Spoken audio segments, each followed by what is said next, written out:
Section 0 of The American Diary of a Japanese Girl. To Her Majesty Haruko, Empress of Japan, January 1902. Ever since my childhood, thy sovereign beauty has been all to me in benevolence and inspiration. How often I watched thy august presence in happy amazement when thou didst pass along our Tokyo streets! What a sad sensation I had all through me when thou wert just out of sight! If thou only knewest, I prayed, that I was one of thy daughters! I set it in my mind a long time ago that anything I did should be offered to our mother. How I wish I could say my own mother! Mother art thou, heavenly lady! I am now going to publish my simple diary of my American journey, and I humbly dedicate it unto thee, our beloved Empress, craving that thou wilt condescend to acknowledge that one of thy daughters had some charming hours even in a foreign land. Morning Glory. End of Section 0. Section 1 of The American Diary of a Japanese Girl. Before I sailed. Tokyo, September 23rd. My new page of life is dawning. A trip beyond the seas. Meriken Kenbutsu. It's not an ordinary event. It is verily the first event in our family history that I could trace back for 6 centuries. My today's dream of America, dream of a butterfly sipping on golden dews, was rudely broken by the artless chirrup of 100 sparrows in my garden. Choo-choo! Choo-choo-choo! Bad sparrows. My dream was silly but splendid. Dream is no dream without silliness, which is akin to poetry, if my dream ever comes true. 24th. The song of gay children scattered over the street had subsided. The harvest moon shone like a yellow halo of Nono-sama. All things in blessed Mitsuho no Kuni, the smallest ant also, bathed in sweet, inspiring beams of beauty. The soft song that is not to be heard but to be felt was in the air. 'Twas a crime, I judged, to squander lazily such a gracious, graceful hour within doors. I and my maid strolled to the Konpira shrine. Her red, stout fingers, like sweet potatoes, didn't appear so bad tonight, for the moon beautified every ugliness. Our emperor should proclaim forbidding women to be out at any time except under the moonlight. Without beauty, woman is nothing. Face is the whole soul. I prefer death if I am not given a pair of dark velvety eyes. What a shame even women must grow old. One stupid wrinkle on my face would be enough to stun me. My pride is in my slim fingers of satin skin. I'll carefully clean my roseate fingernails before our land in America. Our wooden clogs sounded melodious, like a rhythmic prayer unto the sky. Chaps fit themselves to play music even with footgear. Every house with a lantern at its entrance looked a shrine, cherishing 1,000 idols within. I kneeled to the Konpira god. I didn't exactly see how to address him, being ignorant what sort of god he was. I felt thirsty when I reached home. Before I pulled a bucket from the well, I peeped down into it. The moonbeams were beautifully stealing into the waters. My tortoise-shell comb from my head dropped into the well. The waters from far down smiled, heartily congratulating me on going to America. 25th. I thought all day long how I'll look in American dress. 26th. My shoes and 6 pairs of silk stockings arrived. How I hoped they were Nippon silk. 1 pair's value is 4 yens. Extravagance! How dear! I hardly see any bit of reason against bare feet. Well, of course it depends on how they are shaped. A Japanese girl's feet are a sweet little piece. Their flatness and archlessness manifest their pathetic womanliness. Feet tall as much as palms. I have taken the same laborious care with my feet as with my hands. Now they have to retire into the heavy constrained shoes of America. It's not so bad, however, to slip one's feet into gorgeous silk like that. My shoes are of superior shape. They have a small, high heel. I'm glad they make me much taller. A bamboo I set some 3 summers ago cast its unusually melancholy shadow on the round paper window of my room, and whispered, "Sarah, Sarah, Sarah." It sounded to me like a pallid voice of sayonara. By the way, the profuse tips of my bamboo are like the ostrich plumes of my new American hat. Sayonara never sounded before more sad, more thrilling. My goodbye to home sweet home, amid the camellias and white chrysanthemums, is within 10 days. The steamer, Belgic, leaves Yokohama on the 6th of next month. My beloved uncle is chaperone during my American journey. 27th. I scissored out the pictures from the American magazines. The magazines were all tired-looking back numbers. New ones are serviceable in their own home. Forgotten old actors stray into the villages for an inglorious tour. So it is with the magazines. Only the useless numbers come to Japan, I presume. The pictures. Meriken is a country of women. That's why, I fancy, the pictures are chiefly of women. Showed me how to pick up the long skirt. That one act is the whole business of looking charming on the street. I apprehend that the grace of American ladies is in the serpentine curves of the figure, in the narrow waist. Woman is the slave of beauty. I applied my new corset to my body. I pulled it so hard. It pained me. 28th. My heart was a lark. I sang, but not in a trembling voice like a lark, some slices of school song. I skipped around my garden, because it occurred to me finally that I'll appear beautiful in my new costume. I smiled happily to the sunlight whose autumnal yellow flakes, how yellow they were, fell upon my arm stretched to pluck a chrysanthemum. I admit that my arm is brown, but it's shapely. 29th. English of America. Sir, it is light, unreserved and accessible, grew dear again. My love of it returned like the glow in a brazier that I had watched passionately, then left all the summer days, and to which I turned my apologetic face with winter's approaching steps. Ah ya, my book of Longfellow under the heavy coat of dust. I dusted the book with care and veneration, as I did a wee image of the Lord a month ago. The same old gentle face of American poet, a poet need not always to sing, I assure you, of tragic lamentation and of far beyond, stared at me from its frontispiece. I wondered if he ever dreamed his volume would be opened on the tiny brown palms of a Japan girl. A sudden fancy came to me as if he, the spirit of his picture, flung his critical impressive eyes at my elaborate queue with coral-headed pin or upon my face. Am I not a lovely young lady? I had thrown Longfellow many months ago on the top shelf, where a grave spider was encamping, and given every liberty to that reticent, studious, silver-haired gentleman, Mr. Moth, to tramp around the Arcady. Mr. Moth ran out without giving his own honourable impression of the popular poet when I let the pages flutter. Large fatherly poet he is, but not unique. Uniqueness, however, has become commonplace. Poet of plainness is he, plainness in thought and colour. Even his elegance is plain enough. I must read Mr. Longfellow again, as I used a year ago, reclining in the spring breeze. A Psalm of Life, The Village Blacksmith, and half a dozen snatches from Evangeline, or the Song of Hiawatha, the least. That is not because I am his devotee. I confess the poet of my taste isn't he, but only because he is a great idol of American ladies, as I am often told, and I may suffer the accusation of idiocy in America if I be not charming enough to quote lines from his work. 30th. Many a year I have prayed for something more decent than a marriage offer.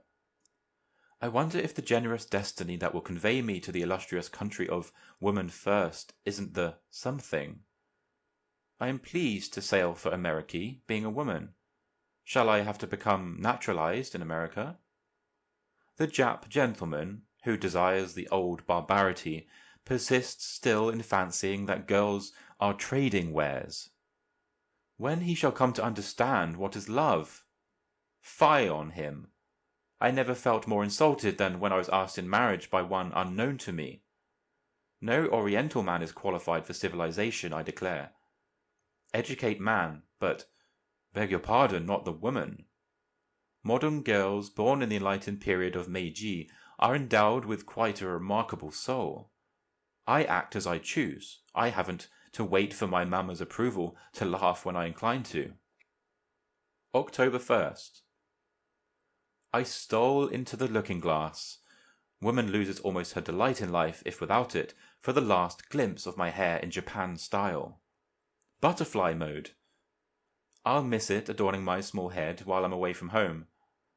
I have often thought that Japanese display Oriental rhetoric, only oppressive rhetoric that palsies the spirit, in hairdressing. Its beauty isn't animation. I longed for another new attraction on my head. I felt sad, however, when I cut off all the paper cords from my hair. I dreaded that the American method of dressing the hair might change my head into an absurd little thing. My lengthy hair languished over my shoulders. I laid me down on the bamboo porch in the pensive shape of a mermaid fresh from the sea. The sportive breezes frolicked with my hair. They must be mischievous boys of the air. I thought the reason why American coiffure seemed savage and without art was mainly because it prized more of natural beauty. Naturalness is the highest of all beauties. Saiyo shikaraba. Let me learn the beauty of American freedom, starting with my hair. Are you sure it's not slovenliness? Woman's slovenliness is only forgiven where no gentleman is born. 2nd. Occasional forgetfulness, I venture to say, is one of women's charms, but I fear too many lapses in my case fill the background. I amuse myself sometimes, fancying whether I shall forget my husband's name, if I ever have one. How shall I manage shall and will? My memory of it is faded.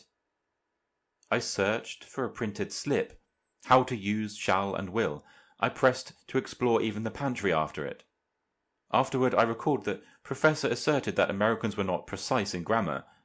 The affirmation of any professor isn't weighty enough, but my restlessness was cured somehow.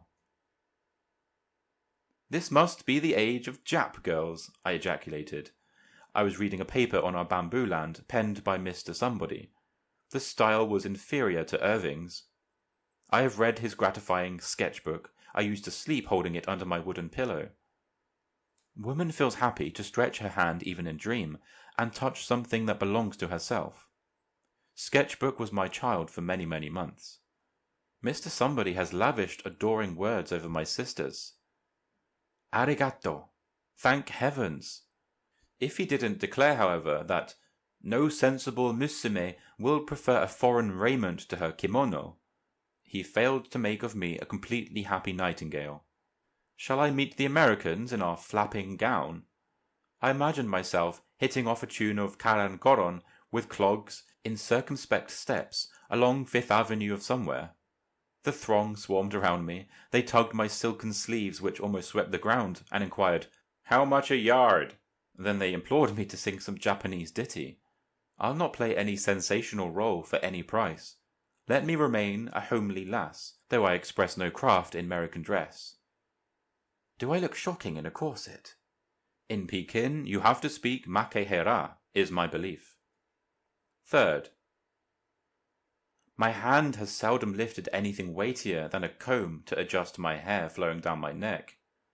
The silver knife, large and sharp enough to fight the Russians, dropped and cracked a bit of the rim of the big plate. My hand tired. My uncle and I were seated at a round table in a celebrated American restaurant, the Western Sea House. It was my first occasion to face an orderly, heavy American table d'hôte. Its fertile taste was oily, the oppressive smell emetic. Must I make friends with it? I am afraid my small stomach is only fitted for a bowl of rice and a few cuts of raw fish. There is nothing more light, more inviting than Japanese fare. It is like a sweet summer villa with many a sliding shoji from which you smile into the breeze and sing to the stars. Lightness is my choice. When, I wondered, could I feel at home with American food? My uncle is American too. He promised to show me a heap of things in America. He is an 1884 Yale graduate. He occupies the marked seat of the chief secretary of the Nippon Mining Company. He has procured leave for 1 year. What were the questionable-looking fragments on the plate? Pieces with pock marks. Cheese was their honourable name. My uncle scared me by saying that some charming worms resided in them. Pooh. They admitted an annoying smell. You have to empty the choicest box of tooth powder after even the slightest intercourse with them. I dare not make their acquaintance. No, not for 1,000 yens. I took a few of them in my pocket papers merely as a curiosity. Shall I hang them on the door, so that the pest may not come near to our house? Even the pest devils stay away from it, you see. 4th. The Belgic makes 1 day's delay. She will leave on the 7th. Why not 1 week? I cried. I pray that I may sleep a few nights longer in my home. I grow sadder thinking of my departure. My mother shouldn't come to the American wharf. Her tears may easily stop my American adventure. I and my maid went to our Buddhist monastery. I offered my goodbye to the graves of my grandparents. I decked them with elegant bunches of chrysanthemums. When we turned our steps homeward, the snowy-eyebrowed monk, how unearthly he appeared, begged me not to forget my family's church while I'm in America. Christians are barbarians. They eat beef at funerals, he said. His voice was like a chant. The winds brought a gush of melancholy evening prayer from the temple. The tolling of the monastery bell was tragic. Gung, gung, gung. 5th. A chinkoro barked after me. The Japanese little doggy doesn't know better. He has to encounter many a strange thing. The tap of my shoes was a thrill to him. The rustling of my silk shirt, such a volatile sound, sounded an alarm to him. I was hurrying along the road home from Uncle's in American dress. What a new delight I felt to catch the peeping tips of my shoes from under my trailing koshigoromo. I forced my skirt to wave, coveting a more satisfactory glance. Did I look a suspicious character? I was glad. It amused me to think the dog regarded me as a foreign girl. Oh, how I wished to change me into a different style. Change is so pleasing. My imitation was clever. It succeeded. When I entered my house, my maid was dismayed and said, "Bikkurishita. You terrified me. I took you for an ichin from American country." Ha ha ha! Ha ha ha! I passed gracefully, like a princess making her triumphant exit in the 5th act, into my chamber, leaving behind my happiest laughter, and shut myself up. I confess that I earned the most delicious moment I have had for a long time. I cannot surrender under the accusation that Japs are only imitators, but I admit that we Nippon daughters are suited to be mimics. Am I not gifted in the adroit art? Where's Mr. Somebody, who made himself useful to Wanda Musumes? Then I began to rehearse the scene of my first interview with a white lady at San Francisco. I opened Bartlett's English conversation book and examined it to see if what I spoke was correct. I sat on the writing table. Japanese houses set no chairs. Goodness, mottainai! I sat on the great book of Confucius. The mirror opposite me showed that I was a little deer. 6th. It rained. Soft, woolen autumn rain like a gossamer. Its suggestive sound is a far-away song which is a half-sob, half-odour. The October rain is sweet, sad poetry. I slid open a paper door. My house sits on the hill, commanding a view over half Tokyo and the Bay of Yedo. My darling city, with an eternal tea and cake, with lanterns of festival, looked up to me through the grey veil of rain. I felt as if Tokyo were bidding me farewell. Sayonara, my dear city. End of Section 1. Section 2 of The American Diary of a Japanese Girl. On the Ocean. Belgic, 7th. Good night, native land. Farewell, beloved Empress of Dai Nippon. 12th. The tossing spectacle of the waters, also the hostile smell of the ship, put my head in a whirl before the Belgic left the wharf. The last 5 days have been a continuous nightmare. How many a time would I have preferred death? My little self wholly exhausted by seasickness, have I to drift to America in skin and bone? I felt like a paper flag thrown in a tempest. The human being is a ridiculously small piece. Nature plays with it and kills it when she pleases. I cannot blame Balboa for his fancy, because he caught his first view from the peak in Darien. It's not the Pacific Ocean, the breaker of the world. Do you feel any better? Inquired my fellow passenger. He is the new minister to the city of Mexico, on his way to his post. My uncle is one of his closest friends. What if American ladies should mistake me for the sweet wife of such a shabby, pock-marked gentleman? It will be all right, I thought, for we shall part at San Francisco. The pock-mark is rare in America, uncle said. No country has a special demand for it, I suppose. His boyish carelessness and samurai-fashioned courtesy are characteristic. His great laugh, ha, ha, ha, echoes on half a mile. He never leaves his wine-glass alone. My uncle complains of his empty stomach. The more the minister repeats his cup, the more his eloquence rises on the Chinese question. He does not forget to keep up his honourable standard of diplomatist even in drinking, I fancy. I see charm in the eloquence of a drunkard. I exposed myself on deck for the first time. I wasn't strong enough, alas, to face the threatening grandeur of the ocean. Its divineness struck and wounded me. Oh, such an expanse of oily-looking waters! Oh, such a menacing largeness! One star, just one sad star, shone above. I thought that the little star was trembling alone on a deck of some ship in the sky. Star and I cried. 13th. My first laughter on the ocean burst out when I was peeping at a label, 7 yens, inside the chimney-pot hat of our respected minister when he was brushing it. He must have bought that great headgear just on the eve of his appointment. How stupid to leave such a bit of paper! I laughed. He asked what was so irresistibly funny. I laughed more. I hardly repressed, "My dear old man." The helpless me clinging on the bed for many a day feels splendid today. The ocean grew placid. On the land my eyes meet with 1,000 temptations. They are here opened for nothing but the waters or the sun rays. I don't gain any lesson, but I have learned to appreciate the demonstrations of light. They were white. Oh, what a heavenly whiteness! The billows sang a grand, slow song in blessing of the sun, sparkling their ivory teeth. The voyage isn't bad, is it? I planted myself on the open deck, facing Japan. I am a mountain worshipper. Alas, I could not see that imperial dome of snow, Mount Fuji. 1 dozen fairies, 2 dozen, rode down from the sky to the ocean. I dreamed. I was so very happy. 14th. What a confusion my hair has suffered!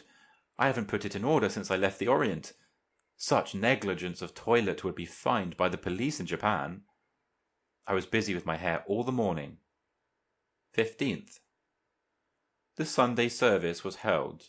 There's nothing more natural on a voyage than to pray. We have abandoned the land. The ocean has no bottom. We die any moment with bubbling groan, without a grave, unknelled, uncoffined, and unknown. Only prayer makes us firm. I addressed myself to the great invisible, whose shadow lies across my heart. He may not be the God of Christianity. He is not the Hotoke-sama of Buddhism. Why don't those red-faced sailors hum heavenly-voiced hymns instead of swear? 16th. America is away beyond. Not even a speck of San Francisco in sight yet. I amused myself thinking what would happen if I never returned home. Marriage with American, wealthy and comely. I had well nigh decided that I would not cross such an ocean again by ship. I would wait patiently until a trans-Pacific railroad is erected. I was basking in the sun. I fancied the Belgic navigating a wrong track. What then? Was I approaching lantern-eyed demons or howling cannibals? Ja, no. I will proudly land on the historical island of Lotus Eaters, I said. Why didn't I take Homer with me? The ocean is just the place for his majestic simplicity and lofty swing. I recalled a few passages of The Lotus Eaters by Lord Tennyson. It sounds better than the poet Tennyson. I love titles, but they are thought as common as millionaires nowadays. A Jap poet has a different mode of speech. Shall I pose as a poet? 'Tis no great crime to do so. I began my Lotus Eaters with the following mighty lines.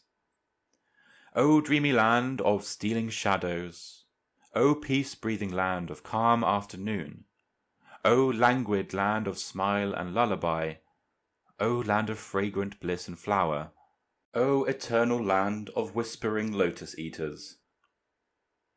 Then I feared that some impertinent poet might have said the same thing many a year before. Poem manufacture is a slow job. Modern people slight it, calling it an old fashion.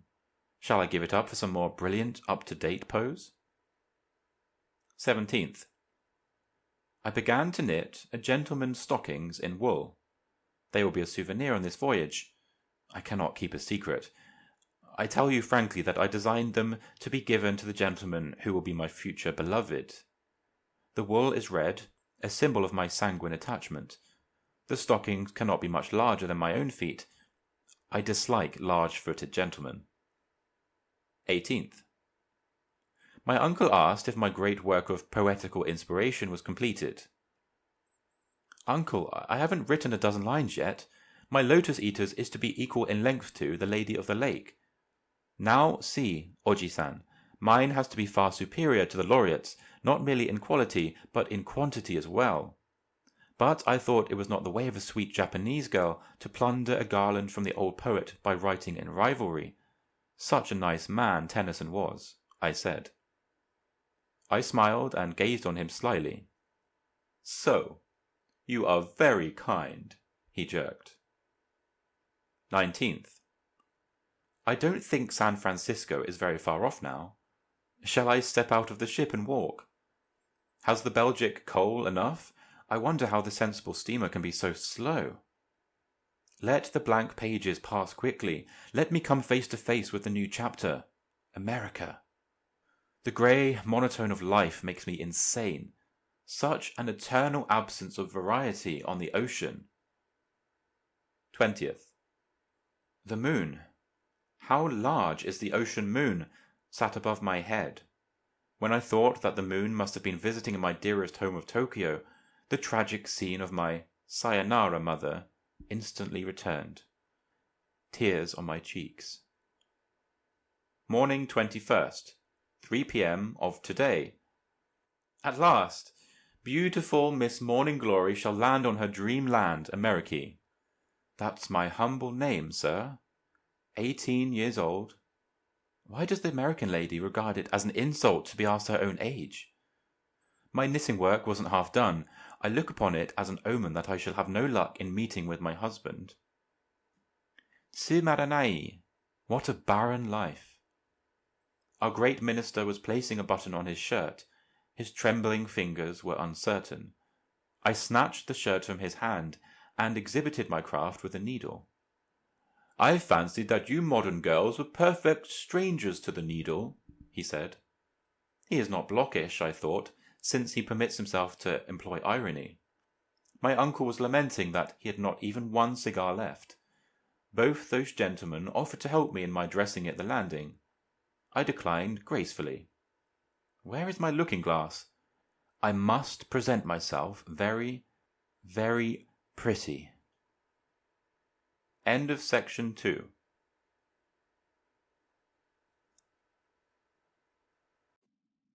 Section 3 of The American Diary of a Japanese Girl. In America, Part 1. In America, San Francisco, night 21st. Goodbye, Mr. Belgic. I delight in personifying everything as a gentleman. What does it mean under the sun? Kitsune ni tsukumareta wa? Evil fox, I suppose, got hold of me. Gentlemen, is this real America? I exclaimed. Oh yeah? Ma, my American dream was a complete failure.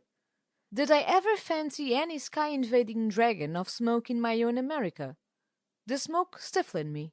Why did I lock up my perfume bottle in my trunk? I hardly endured the smell from the wagons at the wharf. Their rattling noise thrust itself into my head. A squad of Chinamen there puffed incessantly the menacing smell of cigars. Were I the mayor of San Francisco, how romantic the mayor, Miss Morning Glory sounds, I would not pause a moment before erecting 3 bathhouses around the wharf. I never dreamed that human beings could cast such an insulting smell. The smell of honorable wagon drivers is the smell of a monkey. Their wild faces also prove their likeness to it. They must have furnished all the evidence to Mr. Darwin. The better part lies some distance from here, said my uncle. I exclaimed how inhospitable the Americans were to receive visitors from the back door of the city. We are not empty-stomached tramps rapping the kitchen door for a crust of bread. We refused hotel carriage. We walked from the Oriental Wharf for the sake of the street sightseeing. Tamagetawa, a house was whirling along the street. Look at the horseless car. How could it be possible to pull it with a rope underground? Everything reveals a huge scale of measurement. The continental spectacle is different from that of our islands. We 40,000 Japs must raise our heads from wee bits of land. There's no room to stretch elbows. We have to stay like dwarf trees. I shouldn't be surprised if the Americans exclaimed in Japan, "What a petty show!" Such a riotous rush! What a deafening uproar! The lazy halt of a moment on the street must have been regarded, I fancied, as a violation of the law. I wondered whether 1 dozen were not slain each hour on the market street by the cars. Cars, cars, and cars. It was no use to look beautiful in such a cyclone city. Not even one gentleman moved his admiring eyes to my face. How sad! I thought it must be some festival. No, the usual Saturday throng, my uncle said. Then I asked myself whether Tokyo streets were only like a midnight of the city. My beloved minister kept his mouth open. What heavy lips he had, amazed at the high edifices. "Oh, that's astonishing!" he cried, throwing his sottish eyes on the clock of the Chronicle building. "Boys are commenting on you," I whispered. I beseeched him not to act so droll. He tossed out in his careless fashion his everlasting heroic laugh. "Ha, ha, ha!" A hawkish lad, I have not seen one sleepy fellow yet, drew near the minister shortly after we left the wharf and begged to carry his bag. He was only too glad to be assisted. The brown diplomatist thought it a loving deed toward the foreigner. He bowed after some blocks, thanking the boy with a hearty arigato. "Sir, you have to pay me 2 bits." His hand went to his pocket, when my uncle tapped his stooping back, speaking, "This is the country of eternal pay, pay, pay, old man." "What does a genuine American beggar look like?" was my old question. The American beggar my friend saw at Yokohama Park was dressed up in a swallow-tail coat. Emerson's essays were in his hand. He was such a gentleman, Mr. Beggar, she said. I often heard that everybody is a millionaire in America. I thought it likely that I should see a swell Mr. Beggar among the Americans. How many a time had I planned to make a special trip to Yokohama for acquaintance with the Honorable Emerson Schooler. Alas, it was merely a fancy. I have seen Mr. Beggar on the street. He didn't appear in the formal dignity of a dress coat. Where was this Emerson? He was not unlike his Oriental brothers, after all. He stood because he wasn't used to kneeling like the Japs. The only difference was that he carried pencils instead of a musical instrument. He is a merchant. This is a business country, while the Japanese Mr. Bagger is an artist, I suppose. My little gold watch pointed 11. I have been writing for some hours about my first impression of the city from the wharf, and my journey from there to this palace hotel. The number of my room is 489. I fear I may not return if I want to go out. It's so hard to remember the number. The large mirror reflected me as being so very small in the big room. Such a great room with high ceiling. I don't feel at home at all. Not a petal of flower, no inviting picture on the wall. I was tired of hearing the artificial greeting, "Irashaimashii," or "Honorable Welcome," of the eternally bowing Japanese hotel attendants. But the too simple treatment of American hotel is hardly to my taste. Not even one girl to wait on me here. No honorable tea and cake. 22nd. I need repose. The last few weeks have stirred me dreadfully. I will slumber just comfortably day after day, I decided. But the same feeling as on the ocean returned. My American bed acted like water, waving at even my slightest motion. I fancied I was exercising even in sleep. It is too soft. Nothing can put me at complete ease like my hereditary lying on the floor. I was restless all night long. I got up, since the bed was no joy. Oh, the blue sky! I thought I should never again see a sapphire sky while I am here. I was wrong. This is church day. The bells of the streetcars sounded musical. The sky appeared in best Sunday dress. I felt happy, thinking that I should see the stars from my hotel window tonight. I made many useless trips up and down the elevator for fun. What a tickling dizziness I tasted! I close my eyes when it goes. It's an awfully new thing, I reckon. Something on the same plan, I imagine, as a serriage of the Japanese stage for a footless ghost rising to vanish. It is astonishing to notice what a condescending manner the white gentlemen display toward the ladies. They take off their hats in the elevator, some showing such a great bald head, like a funny Robinzuru, that is as common as spectacled children, if any woman is present. They stand humbly as Japs to the august Son of Heaven. They crawl out like lambs after the woman steps away. It puzzles me to solve how women can be deserving of such honor. What a goody-goody act! But I wonder how they behave themselves before God. 23rd. It is delightful to sit opposite the whitest of linen and to portray on it the face of an imaginary Mr. Sweetheart while eating. Whiteness is appetizing, and the boldly marked creases on the linen are so dear. Without them, the linen is not half so inviting. I was taught the beauty of single line in drawing class some years ago, but for the first time I fully comprehended it from the American tablecloth. I wished I could ever stay gazing at it.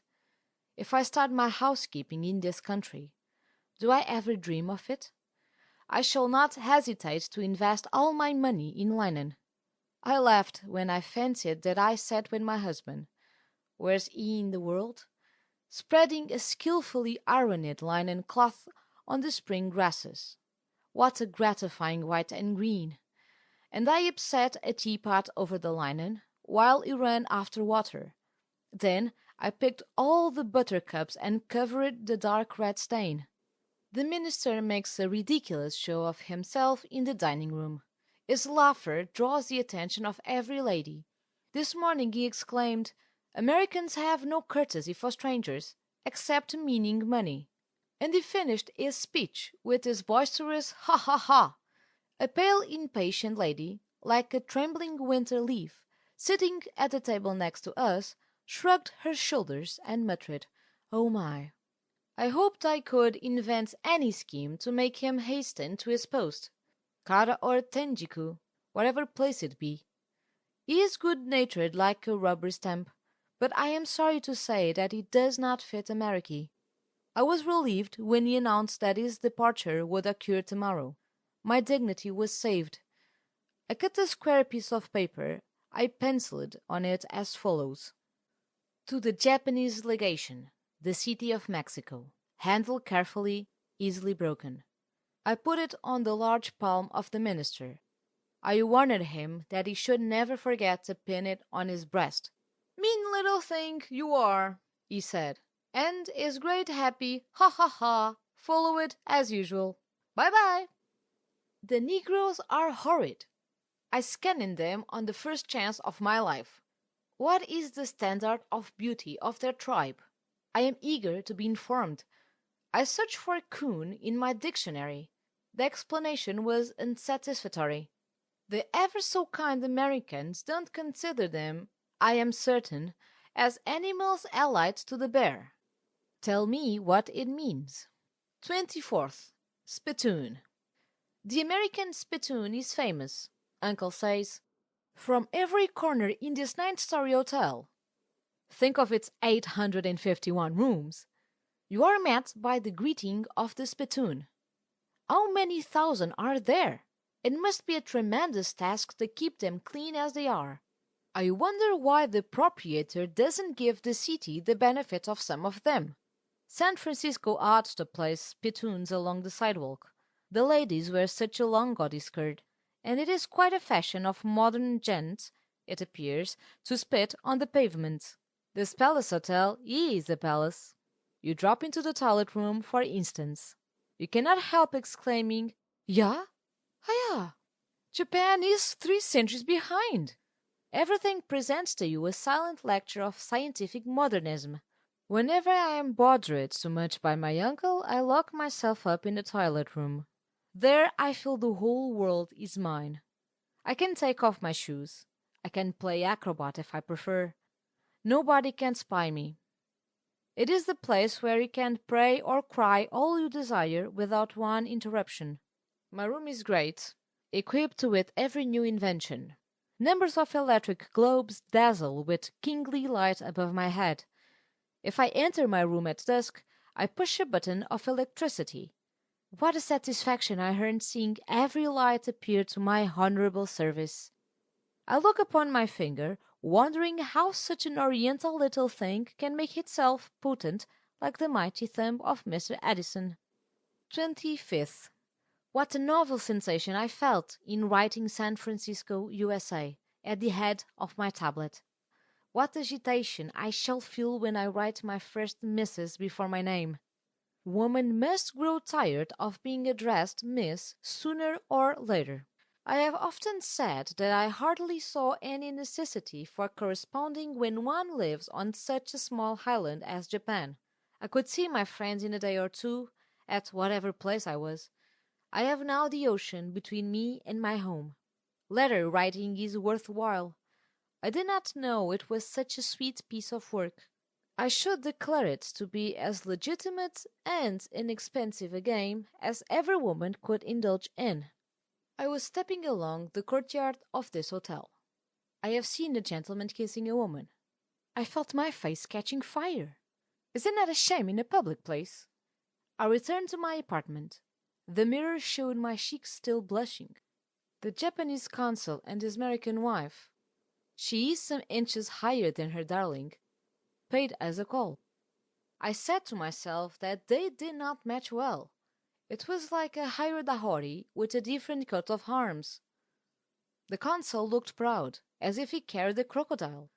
Mrs. Consul invited us for luncheon next Sunday. Quite a family party, ho ho ho. Her voice was unceremonious. I noticed that one of her hairpins was about to drop. I thought that American woman was as careless as I. How many hairpins do you suppose I lost yesterday? 4! Isn't that awful? My uncle innocently stated to her I was the Great Belle of Tokyo. I secretly pinched his arm through his coat sleeve. My little signal did not influence him at all. He kept on his hyperbolical advertisement of me. She promised a beautiful girl to meet me on Sunday. I fancied how she looked. I thought my performance of the first interview with American woman was excellent, but my rehearsal at home was useless. 26th. I lost my little charm. It worried me awfully. It was given me by my old-fashioned mother. She got it after a holy journey of 1 month to the shrine of Tenno-sama. I should be safe, mother said, from water, fire, and highwaymen.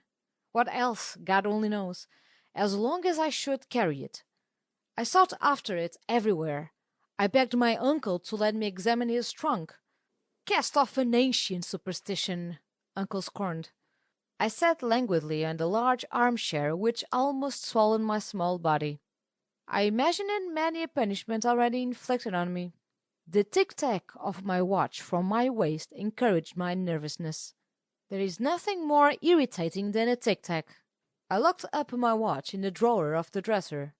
I still felt its tic-tac pursuing my ears. Then I put it under the pillow. 27th.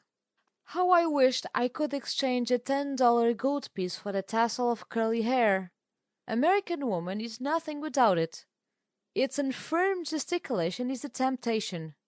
In Japan I regarded it as bad luck to own waving hair, but my tastes cannot remain unaltered in America. I don't mind being covered with even red hair. Red hair is vivacity, fit for summer's shiny hair. I remember that I trembled at sight of the red hair of an American woman at Tokyo. Japanese regarded it as the hair of the red demon in Jigoku. I sat before the looking-glass with a pair of curling tongs. I tried to manage them with surprising patience. I assure you, God doesn't vouchsafe me much patience. Such disobedient tools! They didn't work at all. I threw them on the floor in indignation. Drawn by Genjiro Yeto. Such disobedient tools! My wrists pained. I sat on the floor, stretching out my legs. My shoestrings were loosed, but my hands did not hasten to them. I was exhausted with making my hair curl. I sent my uncle to fetch a hairdresser. End of section 3.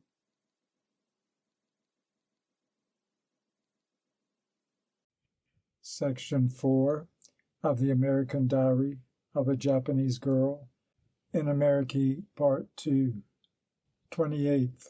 How old is she? I could never suggest the age of an American woman. That Miss Ada was a beauty. It's becoming clear to me now why California puts so much pride in her own girls.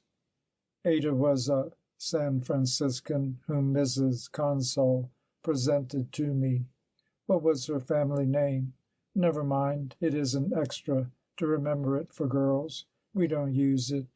How envious I was of her long eyelashes lacing around the large eyes of brown hue.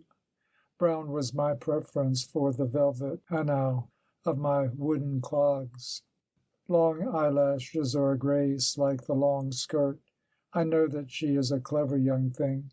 She was learned in the art of raising and dropping her curtain of eyelashes. That is the art of being enchanting. I'd said that nothing could beat the beauty of my black eyes, but I see there are other pretty eyes in this world. Everything doesn't grow in Japan, noses particularly. My sweet Ada's nose was an inspiration, like the snow-capped peak of O Fuji-san. It rose calmly, symmetrically from between her eyebrows. I thought that American nose was rugged, big of bone. I see an exception in Ada. She must be the pattern of American beauty. I felt that I was so very homely. I stole a sly glance into the looking-glass and convinced myself that I was a beauty also, but oriental. We had different attractions. She may be spring, white sunshine, while I'm yellow autumn moonbeams. One is animation and the other sweetness. I smiled. She smiled back promptly. We promised love in our little smile. She placed her hand on my shoulder. How her diamond ring flashed. She praised the satin skin of my face. She was very white, with a few sprinkles of freckles.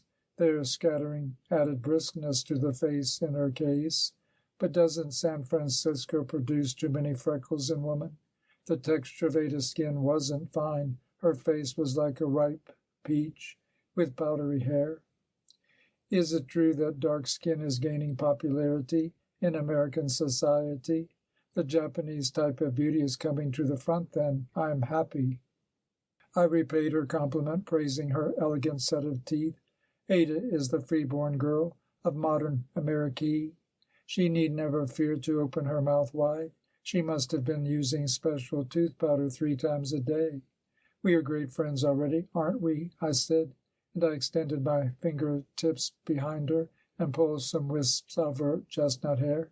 Please don't, she said, and raised her sweetly accusing eyes. Then our friendship was confirmed. Girls don't take much time to exchange their faith. I was uneasy at first, thinking that Ada might settle herself in a tete-a-tete with me in the chit-chat of poetry. I tried to recollect how the first line of the Psalm of Life went, for Longfellow would of course be the first one to encounter. Alas, I had forgotten it all. I was glad that her query did not roam from the remote corner of poesy. Do you play golf? She asked. She thinks the same things are going on in Japan. Ada, poor Ada. The Honorable Consul and my uncle looked stupid at the lunch table. I thought they were afraid of being given some difficult question by the American ladies. Mrs. Consul and Ada ate like hungry pigs. I begged their pardon. You eat like a pussy is no adequate compliment to pay to an American woman.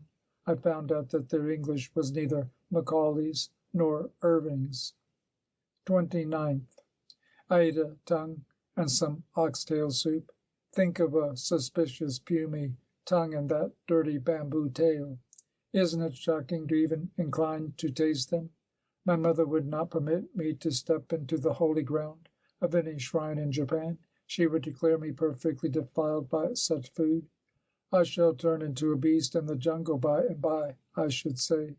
My uncle committed a greater indecency. He ate a tripe. It was cooked in the Western Sea eggplant, to taste of which brings on the smallpox, as I have been told. He said that he took a delight in pig's feet. Shame on the Nippon gentleman. Arai, tamai, kayomi tamai. 30th. Chewy, chewy, chewy. A little sparrow was twittering at my hotel window.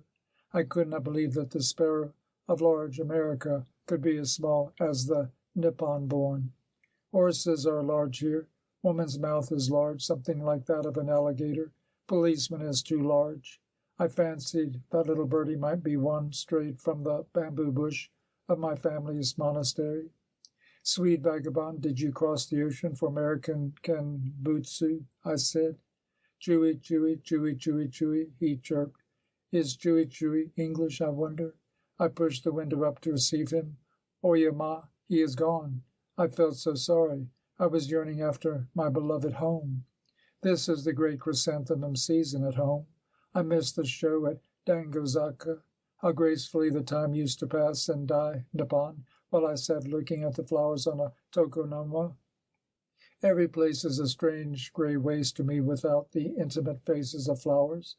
Flowers have no price in Japan, just as a poet is nothing. For everybody there is a poet, but they have a big value in this city, although I'm not positive that an American poet creates wealth.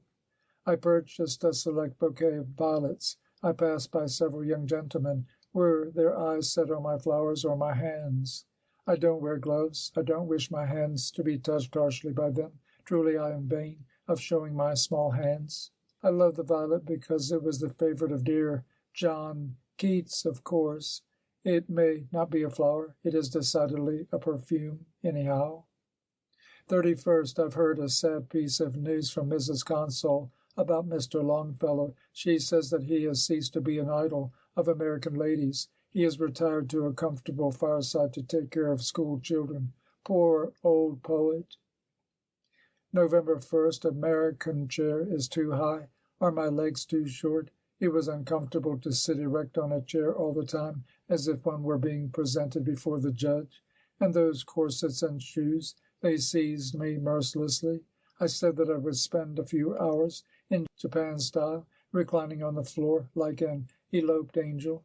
I brought out a crepe kimono and my girdle with the phoenix embroidery, after having locked the entrance of my room.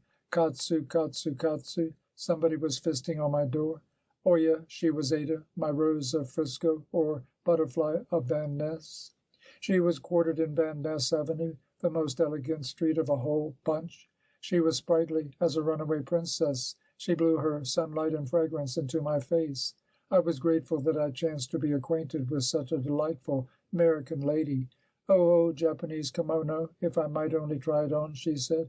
I told her she could. How lovely, she ejaculated. We promised to spend a gala day together. We will rehearse, I said, a one-act Japanese play entitled Two Cherry Blossom Musumes. I assisted her to dress up. She was utterly ignorant of Oriental attire. What a superb development she had in body! Her chest was abundant, her shoulders gracefully commanding. Her rather large rump, however, did not show to advantage in waving dress. Japs prefer a small one. My physical state is in poverty. I was wrong to believe that the beauty of woman is in her face. It is so, of course, in Japan. The brown woman eternally sits. The face is her complete exhibition. The beauty of American woman is in her shape. I pray that my body may grow. The Japanese theatre never begins without 3 wrappings of time-honored wooden blocks. I knocked on the picture. Miss Ada appeared from the dressing-room, fluttering an open fan. How ridiculously she stepped! It was the way Miss What's-her-name acted in the Geisha, she said. She was much taller than little me. The kimono scarcely reached to her shoes. I've never seen such an absurd show in my life. I was tittering. The charming Ada fanned and giggled incessantly in supposed to be Japanese chic. What have I to say, Morning Glory? She said, looking up. I don't know, dear girl. I jerked. Then we both laughed. Ada caught my neck by her arm. She squandered her kisses on me. It was my first taste of the kiss. We 2 young ladies in wanton garments rolled down happily on the floor.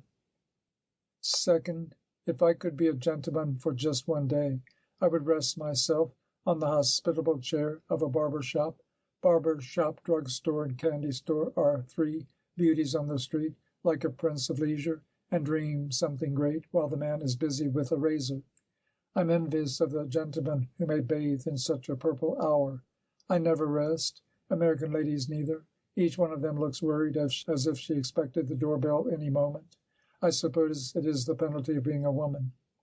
Third, my little heart was flooded with patriotism. It is our Mikado's birthday. I sang the age of our sovereign. I shouted 10,000 years, Banzai, Banzai. My uncle and I hurried to the Japanese consulate to celebrate this grand day. Fourth, the gentlemen of San Francisco are gallant. They never permit the ladies, even a black servant is in the honorable list of ladies, to stand in the car. If Oriental gentlemen could demean themselves like that for just one day, I should not mind a bit if one proposed to me even. I love a handsome face. They part their hair in the middle. They have inherited no bad habit of biting their fingernails. I suppose they offer a grace before each meal. Their smile isn't sardonic, and their laughter is open. I've no dispute with their mustaches and their blue eyes, but I'm far from being an admirer of their red faces. Japs are pygmies. I fear that the Americans are too tall. My future husband is not allowed to be over 5 feet 5 inches. His nose should be of the cast of Robert Stevenson's. Each one of them carries a high look. He may be the president at the next election, he seems to say. How mean that only one head is in demand. A directory and a dictionary are kind. The American husband is like them, I imagine. I have no gentleman friend yet. To pace alone on the street is a melancholy, discarded sight. What do you do if your shoestring comes untied? I've seen a gentleman fingering the shoestrings of a lady. How glad he was to serve again when she said, "That's too tight." Shall my uncle fill such a part? Poor uncle! Old company, however, is in style. He is 45. Why can I not choose one to hire from among the bully young men loitering around a cigar-stand? Fifth, my uncle was going out in a black frock coat and tea-colored trousers. I insisted that his coat and trousers didn't match. How can a man be so ridiculous? I declared that it was as poor taste as for a darky to wear a red ribbon in her smoky hair. Uncle surrendered. He said, "Hi, hi, hi. Goo boy, he dismissed the great tea-color. 6th, we had a shower. The city dipped in a bath. The pedestrians threw their vaguely delicate shadows on the pavements. The ladies voluntarily permitted the gentlemen to review their legs. If I were in command, I would not permit the ladies to raise an umbrella under the para of a shower. Their hastening figures are so fascinating. The shower stopped. The pavements were glossed like a looking-glass. The windows facing the sun scattered their sparkling laughter. How beautiful! I'm perfectly delighted by this city. One thing that disappoints me, however, is that Frisco is eternally snowless. Without snow the year is incomplete, like a departure without sayonara. Dear snow, O Yuki-san, many winters ago I modeled a doll of snow which was supposed to be a gentleman. How proud I used to be when I stamped the first mark with my high Ashita on the white ground before anyone else. I wonder how Santa Claus will array himself to call on this town. His fur coat is not appropriate at all. 7th, why didn't I come to Amerique earlier in the summer season? I was staring sadly at my purple parasol against the wall by my dresser. I've no chance to show it. I've often been told that I look so beautiful under it. 8th, my darling, Ada came in a carriage. Her two-horsed carriage was like that of our Japanese premier. She is the daughter of a banker. The sun shone in yellow. Ada's complexion added a brilliancy. I was shocked, fearing that I looked awfully brown. Ada said that I was perfectly lovely. Can I trust a woman's eulogy? I myself often use flattery. A jewel and face powder were not the only things I said essential to woman. We drove to the Golden Gate Park and then to the Cliff House. What a triumphant sound the hoofs of the bay horses struck. I fancied the horses were a poet. They were rhyming. I don't like the automobile. Ada was sweet as could be. Tell me your honorable love story, she chattered. I did only blush. I had the courage to burst my secrecy. I loved once truly. It was an innocent love, as from a fairy book, if true love could be realized. In the park I noticed a lady who scissored the don't touch flowers and stepped away with a saintly air. The comical fancy came to me that she was the mother of a policeman guarding against intruders. We found ourselves in the Japanese tea garden. A tiny Masumi in wooden clogs brought us an honorable tea and senbi. The grounds were an imitation of Japanese landscape gardening. Homesickness ran through my fibre. The decorative bridge, a stork by the brook, and the dwarf plants hinted to me of my home garden. A sudden vibration of shamisen was flung from the Japanese cottage close by. Tenu, tenu, tenu to sun-shan. Who was the player? When I sat myself by the ocean on the beach, I found some packages of peanuts right before me. The beautiful Ada began to snap them. She hummed a jaunty ditty, her head inclined pathetically against my shoulder. My hair, stirred by the sea zephyrs, patted her cheek. She said the song was "My gal's a high-born lady." Who was its author? Emerson did not write it, surely. When I returned to the hotel, I undertook to place on the wall the weather-torn fragment of cotton which I had picked up at the park. These words were printed on it: "Keep off the grass." I decided to mail it to my Japan, requesting my daddy to post it upon my garden grasses, somewhere by the old cherry tree. End of section 4.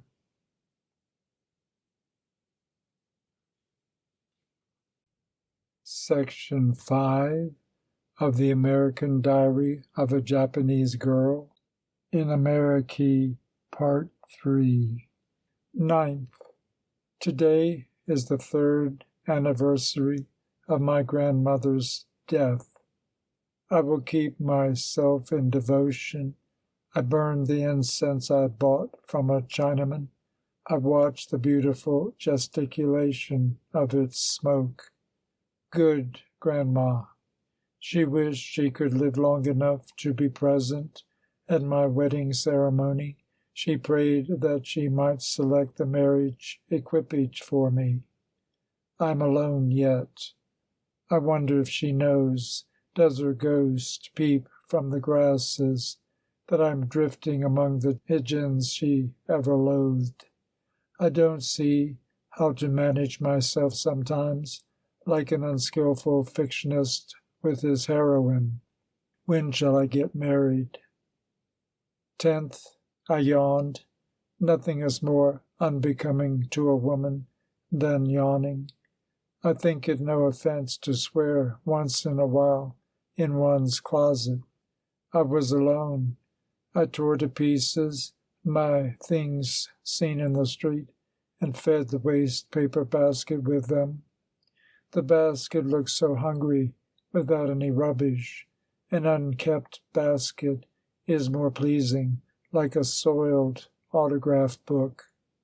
I didn't come to America to be critical, that is, to act mean, did I? I said. I must remain an Oriental girl, like a cherry blossom smiling softly in the spring moonlight. But afterwards I felt sorry for my destruction. I thrust my hand into the basket. I plucked them up. They were illegibly as follows: women coursing like a rikisha of Hama, their children crying at home, left somewhere, their womanliness, gentleman with stovepipe hat, blowing nose with his fingers, young lady kept busy chewing gum while walking. If you once show such a grace at Tokyo, you shall wait fruitlessly for the marriage offer. Oh, grandma, in gay red skirt, aged man, arm in arm with wife, so young. What a martyrdom to marry for GOLD. Policeman has no. San Francisco is a beautiful city, but advertisements of the girl from Paris, W blank blank DS, beer, with the watches hanging on their breasts. God bless you, red necktie gentleman, woman at the corner, chattering like a street politician. And I missed some other 100 lines. 11th, a letter from the minister arrived. I'd be a postman, by the way, if I were a man. A noble work, that is, to deliver around the love and Gokeigen Kaja. I clipped off the Mexican stamp. I will make a stamp book for my boy, who may be born when I become a wife. Before opening the letter, I pressed it to my ear. My imaginative ear heard his illustrious ha ha ha rolling out. How I missed his happy laughter. Can he now pronounce a how-do in Mexican? 12th, it surprises me to learn that many an American is born and dies in a hotel. Such a life, however large rooms you may possess, is not distinguishable, in my opinion, from that of a bird in a cage. Is hotel living a recent fashion? Don't say so. The business locality, like the place where this Palace Hotel takes its seat, does not afford a stomachful of respectable air. I preferred some hospitable boarding house in a quiet street, where I might even step up and down in nude feet. I wished to occupy a chamber where the morning sun could steal in and shake my sleepy little head with golden fingers, as my beloved mamma might do. We will move to the high-toned boarding house of Mrs. Willis this afternoon. Her house is placed on the high hill of California Street. I'm grateful there is no car quaking along there. My uncle says I shall have a whole lot of millionaires for neighbors. California must be one dignified street. The Chinese colony is close at hand from Mrs. Willis. The exotic exposition, brilliant with green and yellow color. The incense surges, so cute is the sparrow-eyed Asiatic girl, such a caraco, with a small Q on only one side of the head. Dear Oriental town. Good luck, I pray, my palace hotel. Suryanara, my graceful butlers. I shall hear no more of their sweet, yes, madam. They talk gently as a lottery seller. The more they bow and smile, the more you will press the button of tips. They are so funny. So long, everybody. 13th, The savor of the air is rich without being heavy. The Tokyo atmosphere emits a lassitude. It's natural that the Japs are prone to languor. A good while ago, I pushed down my window facing the bay of San Francisco. I leaned on the sill, my face propped up by both my hands. The grand scenery absorbed my whole soul. Ideal place, isn't it? I emphasized. The bay was dyed in profound blue. The Oakland boat joggled on happily as from a fairy isle. My visionary eyes caught the heavenly flock of seagulls around it. If I could fly in their company. The low mountains over the bay looked inexpressibly comfortable, like one sleeping under a warm blanket. The moon-night view from here must be wonderful. I felt a new stream of blood beginning to swell within my body. I buzzed a silly song. I crept into my uncle's room. I stole one stalk of his cigarettes. I bit it, aping Mr. Uncle, when my door banged. 14th. I bustled back to my room. My breast throbbed.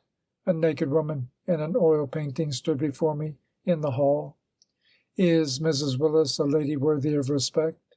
It is nothing but an insulting stroke to an Oriental lady. Yes, sir, I'm a lady, to expose such an obscenity. I brought down one of my crepe harees, raven black in hue, with blushing maple leaves dispersed on the sleeves, and cloaked the honourable picture. My Harori wasn't long enough. The feet of the nude woman were all seen. I've not the least objection to the undraped feet. They were faultless in shape. I myself am free to bestow a glimpse of my beautiful feet. I turned the key of my door. I stripped off my shoes and my stockings also.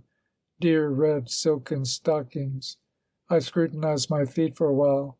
Then I asked myself, which is lovelier, my feet or those in the painting? 15th. I couldn't rest last night. The long wail of a horn somewhere in the distance, at the gate of the ocean perhaps, haunted me. The night was foggy. I had a wild dream. The fogs were not withdrawn this morning. I was discouraged. I had to go out in my best gown. Wasn't it a shame that 2 buttons jumped out when I hurried to dress up? Are the buttons secure, is my first worry, and the last. Why don't American inventors take up the subject of buttonless clothes? Woman cannot be easy while a dress is fastened by only buttons. 16th. I wish I could pay my bill with a bank check. Have I money in the bank with my name?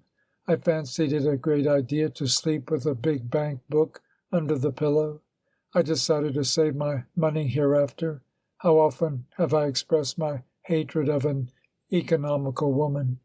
I detested the clinking charan of small coins in my purse. Very hard I tried to get from them. Extravagance is a folly. Folly is only a mild expression for crime. I deducted $10 from the $50 that I had settled for my new street gown. I dropped a card notifying my lady's tailor that I had altered my mind for the second price. 10 already for the bank, I said. I took it to the Yokohama Shokin Kinko of this city. I was given a little book for the first time in my life. I thought myself quite a wealthy woman, preserving my money in the bank. I pressed the book to my face. I held it close to my bosom as a tiny girl with a new doll, and I smiled into a looking-glass. 17th. I went to the gallery of the photographer Tabor and posed in Nippon, para. The photographer spread before me many pictures of the actress in the part of geisha. She was absurd. I cannot comprehend where Americans get the conception that Jap girls are eternally smiling puppets. Are we crazy to smile without motive? What an untidy presence. She didn't even fasten the front of her kimono. Charm doesn't walk together with disorder under the same Japanese parasol, and I had the honor to be presented to an extraordinary mode in her hair. It might be entitled Ghost Style. It suggested an apparition in the Botan Toro, played by Kikugoro. The photographer handed me a fan. Alas, it was a Chinese fan in a crude mixture of color. He urged me to carry it. I declined, saying, "Nobody fans in cool November." 18th. We had a laugh. Ada, my sweet singer of my gals, a high-born lady, accompanied me to a matinee of one vaudeville. This is the age of quick turn, sudden flashes. The long show has ceased to be the fashion. Modern people are tired of the slowness of old times, which was once supposed to be seriousness. Could anything be prouder than the face of the acrobat retiring after a perilous performance? Woman tumbler. I wondered how American ladies could enjoy looking at such a degeneration of woman. I was glad, however, that I did not see any snake charmer. What a delightful voice that Negro had! Who could imagine that such a silvery sound could come from such a midnight face? It was like clear water out of the ground. I was struck by a fancy. I sprang up. I attempted to imitate the high kick dance. I fell down abruptly. Jap's short leg is no use in America. Can't achieve one thing. I'm frankly tired of mine, I grumbled. 19th, the Sunday chime was the voice of an angel. The city turned religious. Mrs. Willis, I had no curiosity about her first name. It is meaningless, for the Mrs. of middle age indulged in chat with me. If I say she was sociable, it sounds so graceful. She announced herself a bigot of poetry. She was bending to make a full poetical demonstration. Of course it was more pleasing than a morning-gowned narrative of her lamented husband. I suppose he is dead, as divorce is too commonplace. But it were treachery if I were put under her long recital of the insignificant works of local poets. Ta Sukata Wa, a little girl, came as a relief. Dorothy, she is a boarder of Mrs. Willis, the golden-haired daughter of Mrs. Browning. Mrs. Browning was a disappointment, however. I fancy she might be a relative of the poet Browning. I asked about it. Her response was an unsympathetic no. Oi, hayo, Dorothy said, spattering over me her familiarity. It takes only an hour to be friends with the American girl, while it is the work of a year with a Japanese Musumi. Great girl, your Nippon language is perfect. Would you like to learn more? I said. I'd like it, was her retort. Then we slipped to my room. I wondered how Mrs. Willis fared without an audience. I was sorry, thinking that she might regard me as an uncivil Jap. Chon Kina, Chon Kina. Thus Dorothy repeated. It was a Japanese song, she said, which the geisha girls sung in the geisha. Tat, tat, tat, stopped Dorothy. Truly it was the opening sound, not the words of a nonsensical song. I presume that the geisha is practicing a plenteous injustice to Dai Nippon. I recalled one American consul jolted out that same song once at a party. He became no more a gentleman to me after that. 20th, I pasted my little card on my door. I wrote on it, Japanese lessons given. I gazed at it. I was exceedingly happy. 21st, a gardener came to fix our lawn. There is nothing lovelier than verdant grasses trimmed neatly. They are like the short skirt of the American little girl. We women could be angels, I thought, if our speech lapped justly. Women talk superfluously. I do often. What language did that gardener use? It must be the English of Carlyle, I said, for its meaning was intangible. I discovered by and by that German English was his honourable choice. My eyes could express more than my English uttered in Nippon voice. My gestures helped to make my meaning plain. He became my friend. He carried a red square of cotton to wipe his mouth, like the furoshiki in which a Japanese country o-ba-san wraps her New Year's present. And again, as he was leaving, I saw a red thing round his neck. Was it not the same furoshiki which served for his nose? It wouldn't be a bad idea to play amateur gardener. The season wasn't fitting for such a performance, however. A large summer hat, that was the customary attire, but my light-hearted straw one with its laughing bouquet was not adapted to November, however gorgeously the sun might shine, and it's sheer stupidity to track after a tradition. I wound a large flapping piece of black crape about my head. How awfully becoming the garb of a Catholic nun would be. I do not know what is dear. If it is not the rosary, a writhing rope around the waist is celestial carelessness.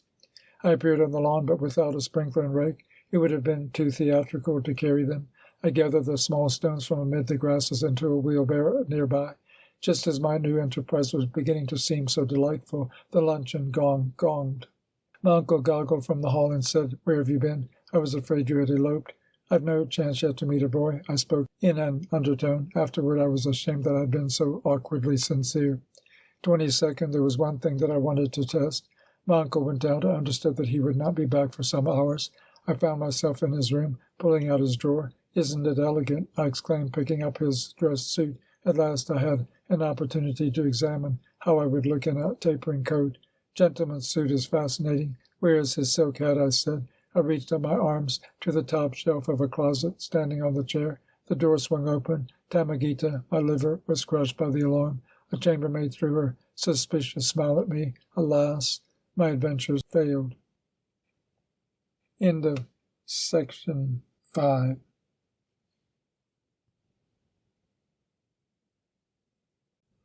Section 6 of the American Diary of a Japanese Girl. In America, Part 4. 23rd. I mean no one else but, oh, Ada-san, when I say my sweet girl. She was tremendously nice, giving a tea party in my honor. The star actress doesn't appear on the stage from the first of the first act. I thought I would present myself a bit later at the party when they were tattling about my delay. I delight in employing such little dramatic arts. I dressed all in silk. It's proper, of course, for a Japanese girl. I chose cherry blossoms in preference to roses for my hat.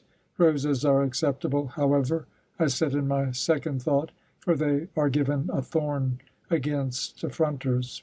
I went to Miss Ada's looking my best. They, 6 young ladies in a bunch, stretched out their hands. I was coaxed by their hailing smile. Ada kissed me. I had no charming manner in receiving a kiss before the people, nor more than in giving one. I blushed miserably. I knew I was bungling. Oh, Morning Glory, you are 1 century late. They besieged me. None of them was so pretty as Ada. Beauty is rare, I perceive, like good tweezers or ideal men. I distributed my Japanese cards. All of my new friends held them upside down. Is it a modern vogue to be ignorant? Ada played skillfully her role of hostess, which was a middle-aged part. She didn't even spill the tea in serving. Her sugar, 2 lumps, sounded fit. She divided her entertaining eye flashes among us. Tea is the thing for afternoon, when woman is excused if she be silly. We all undressed our too-tight coat of rhetoric in the sipping of tea. We laughed, and laughed harder, not seeing what we were laughing at. I couldn't catch all of their names. Such a delicious name as Lily was absurdly given to a girl with red blotches on her face. A few blemishes are a fascination, however, like slang thrown in the right place. Her flippancy was like the buku-buku of a stream. Lightness didn't match with her heavy physique. How lovely an earthquake must be, she chirruped. Shall I go to Japan just on that account? A jolly moment I had last February. A baby earthquake visited here, as you know. I was drinking tea. The worst of it was that I let the cup tumble onto my pink dress. I prayed a whole week, nevertheless, to be called again. Woman has nothing to do with a hideous make-up. Miss Lily should not select a pink hue. You are awful, I said. I told about the horror of a certain famous Japanese earthquake. They all breathed out, "Good heavens!" There was 1 second of silence. Ada struck a gushing melody on the piano. The lively American ladies prompted themselves to frisk about. I was ready to cry in my destitution. One girl hauled me up violently by the hand. "Come and dance." Her arm crawled around my waist, while she directed, "Right foot, now left." I returned to Mrs. Willis, my thoughts absorbed in a dancing academy. I must learn how to skip, I said. 24th. I hate the alarm clock simply because it is always so punctual. "I was too late" is a delightful expression. Mrs. Willis' breakfast is at 8:15. Isn't that 8:15 interesting? And I could never be ready before 9. 25th. I dragged my uncle off to the jute to enrich my store of zoology. 1 gape more, uncle, to count up 1 dozen, I said, and pulled his mustache in the car. It was lucky that no one saw my act. Poor Oji-san, playing chaperone is not a very promising occupation, is it? I stood by the happy family of monkeys. I tried to describe their point of view in orations. I gave it up. The vain Miss Polly worked hard to bring everybody to an understanding with one eternal "Hello, dear." I found such grace in the elephant when he waved his honorable trunk. The stupid Mr. Elephant wasn't stupid a bit in accepting my present. How philosophically he gazed at me. Very likely I was the first Jap girl to his audience. What respectable eyes. You'll bankrupt yourself in peanuts, my uncle warned. 26th, a white apron on my black dress makes me so cute. I'm just suited to be a chambermaid. Shall I volunteer as a servant? I bought an apron. Today is house-cleaning day. I kept busy a good while arranging my theatrical costume as a maid. Wasn't it fun? I was ready to scrub the floor when I heard "Katsu, Katsu" on my door. It was Annie with a broom. I'm your help. Just a moment. I've forgotten the finishing glance in my mirror. 27th. I've been studying the catechism. I'm afraid to go to church, for the minister may put many a question to me. Is Miss Ada a dutiful churchgoer? I don't think so. She would rather mumble a nigger song than a chapter from the Bible. I will ask her a few things from the catechism at my first opportunity. 28th. Hand me your cup after you are done with your tea, Mrs. Browning requested. I will ponder on your fortune. How delightful, I said. My fortune? I remembered how I used to scatter my pocket money among the fortune-tellers, pleased to be informed of a lot of nice things. What meaning she could find in a cup? I felt like a mother with her children already in bed when I dropped my spoon into my tea. I felt mistress of the situation. Was there ever anything more welcome than to learn your fortune? A young American, rich, very rich indeed, will win your affection. The marriage will be a happy one, she prophesied. Is that so? Life is becoming very interesting. I wonder where my would-be husband is seeking me. Shall I advertise in a paper? How? If my first-rate picture by Mr. Tabor were printed, it would be a whole thing in such a business. I thought the picture beautiful enough to sell at any stationer's of USA. How many thousand could I sell in a week? Could I make money out of it? Some decent fortune, I mean, of course. 29th, ho-ho, such a day. I was aroused by the roar of a milk wagon early in the morning. I sought a pin in vain. I tore my skirt on a sneering nail at the door. I upset my flower vase. I sat by my window. A vegetable peddler howled to me, "Potatoes, potatoes." I couldn't recall a sweet dream I had last night. The clamor of a Chinese funeral passed under my room. The carriages were packed with hired, crying women. Isn't it a farce? I went out. My streetcar ran off the track. A fire engine deafened me. I passed by an undertaker's. It was cold like a grave. The sight stunned me. 30th. Is my nose high enough? I bought a pair of nose spectacles, those with the wires to circle the ears, which are oriental, that is to say old-fashioned, would suit even a noseless Formosa Chinese. But how many Japs could show themselves ready for nose spectacles? The optician asked if they were for myself. He was a trifle uncertain about my nose, I suppose. No, for my friend, I said. It was a white lie. I blushed as if I had committed a heavy crime. I hoped I had not. I put my new spectacles on my nose as soon as I returned to my room. Very well, they stayed. Mother Nature was specially kind to me. But what a depression. Also what torture I felt from their clutch. I was pleased, however, seeing myself somewhat scholarly. Aren't spectacles an emblem of wisdom? The first requirement to be a critic should be spectacles. The second is a pessimistic smile, of course. My mirror told me that I looked quite modern. Book, I exclaimed. I must see what effect I could produce with a book on my lap. I leaped from the chair to fetch one. My spectacles dropped from my honourable nose onto the hearthstone. My nose was exceedingly stupid. Alas, and alas, the spectacles were crushed to pieces. I was broken also. I buried my face in the pillow for some time. Then I said, I'm not short in my sight. I've no use for them except for fun. I wiped my disturbed eyes with a handkerchief. My finger felt the rude marks printed on both sides of my nose. December the 1st, I bought a Louisiana lottery ticket through Annie. Like any other domestic girl, she has no key to her mouth. She is like a sentence that has forgotten to add the period. I begged all sorts of gods to drop the capital prize on me, $30,000. Think, how shall I manage with them when I have won? Second, if I were a painter, my eyes were fixed upon the dying sun. Its solemnity was like the passing of a mighty king. Some time glided by. My thought was pursuing the sun, the twilight, O twilight, pacifying me as with the odor from a magical palace. Hush! The melody of a piano, if used from my neighbor, the best thing in the world is to play music. The very best is to listen to the profuse melody evoked by a master. Was it a superb execution? My soul was dissolved anyhow in the rapture. I left my uncle's room, where I saw the grandson pass away.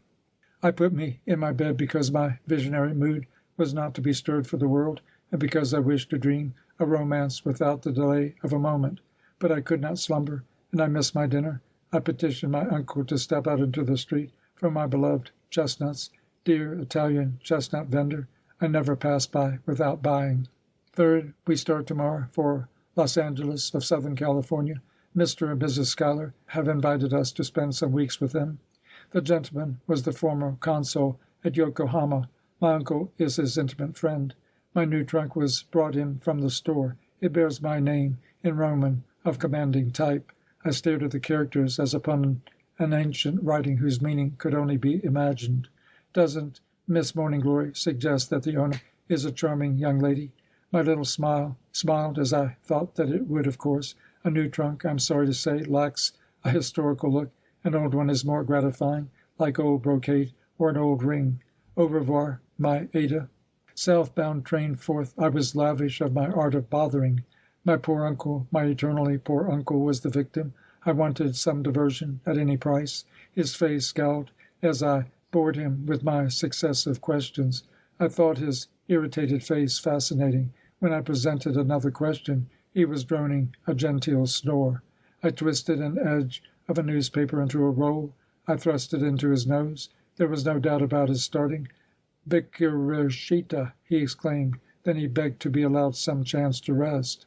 This is a bad year for cucumbers for him. He made a mistake in accompanying me on American Kenbutsu.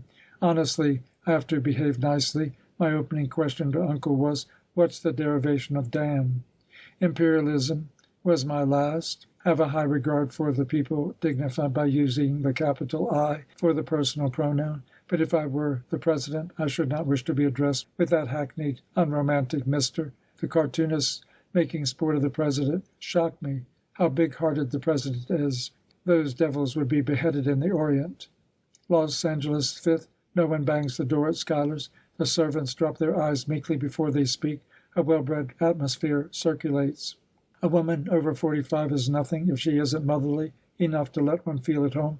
Mrs. Schuyler's silence is a smile. I loved her from my first glance. I thought I could ask her to wash my hair some sunny day. I could fancy how pleasant it would be to immerse myself in her chat. Such sort of talk as an old bonneted helm to keep house while I was drying my hair in the indolence of a sea nymph. Modern topic is like black coffee. It is too stimulating. There is nothing dearer than a domestic subject. I have no hesitation in accepting her as my American mother. I am positive I would feel more comfortable if I had one in this country. How good-naturedly she was fattened. A somewhat stout woman looks so proper for a mother. I wished I could lean on her plump shoulder from the back, in Japanese girl's way, and play with her hair and ask a few innocent questions like, what have I to eat for dinner? She talked about the Japanese woman, principally praising her shapely mouth. I felt conceitedly because I was given one classical little mouth if I had nothing else to be noticed. Mr. Schuyler grasped my hand ever so hard. My hand was buried in his palm. His manner was courteously boyish. His body is erect like a redwood. Such an old gentleman gives me the impression of another race from the divine realm of everlasting youth. A Jap after 50 is capped with retired. But the work of the American gentleman is only finished when he dies.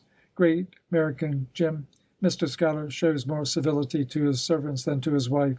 Here I can study the typical household of America's best caste.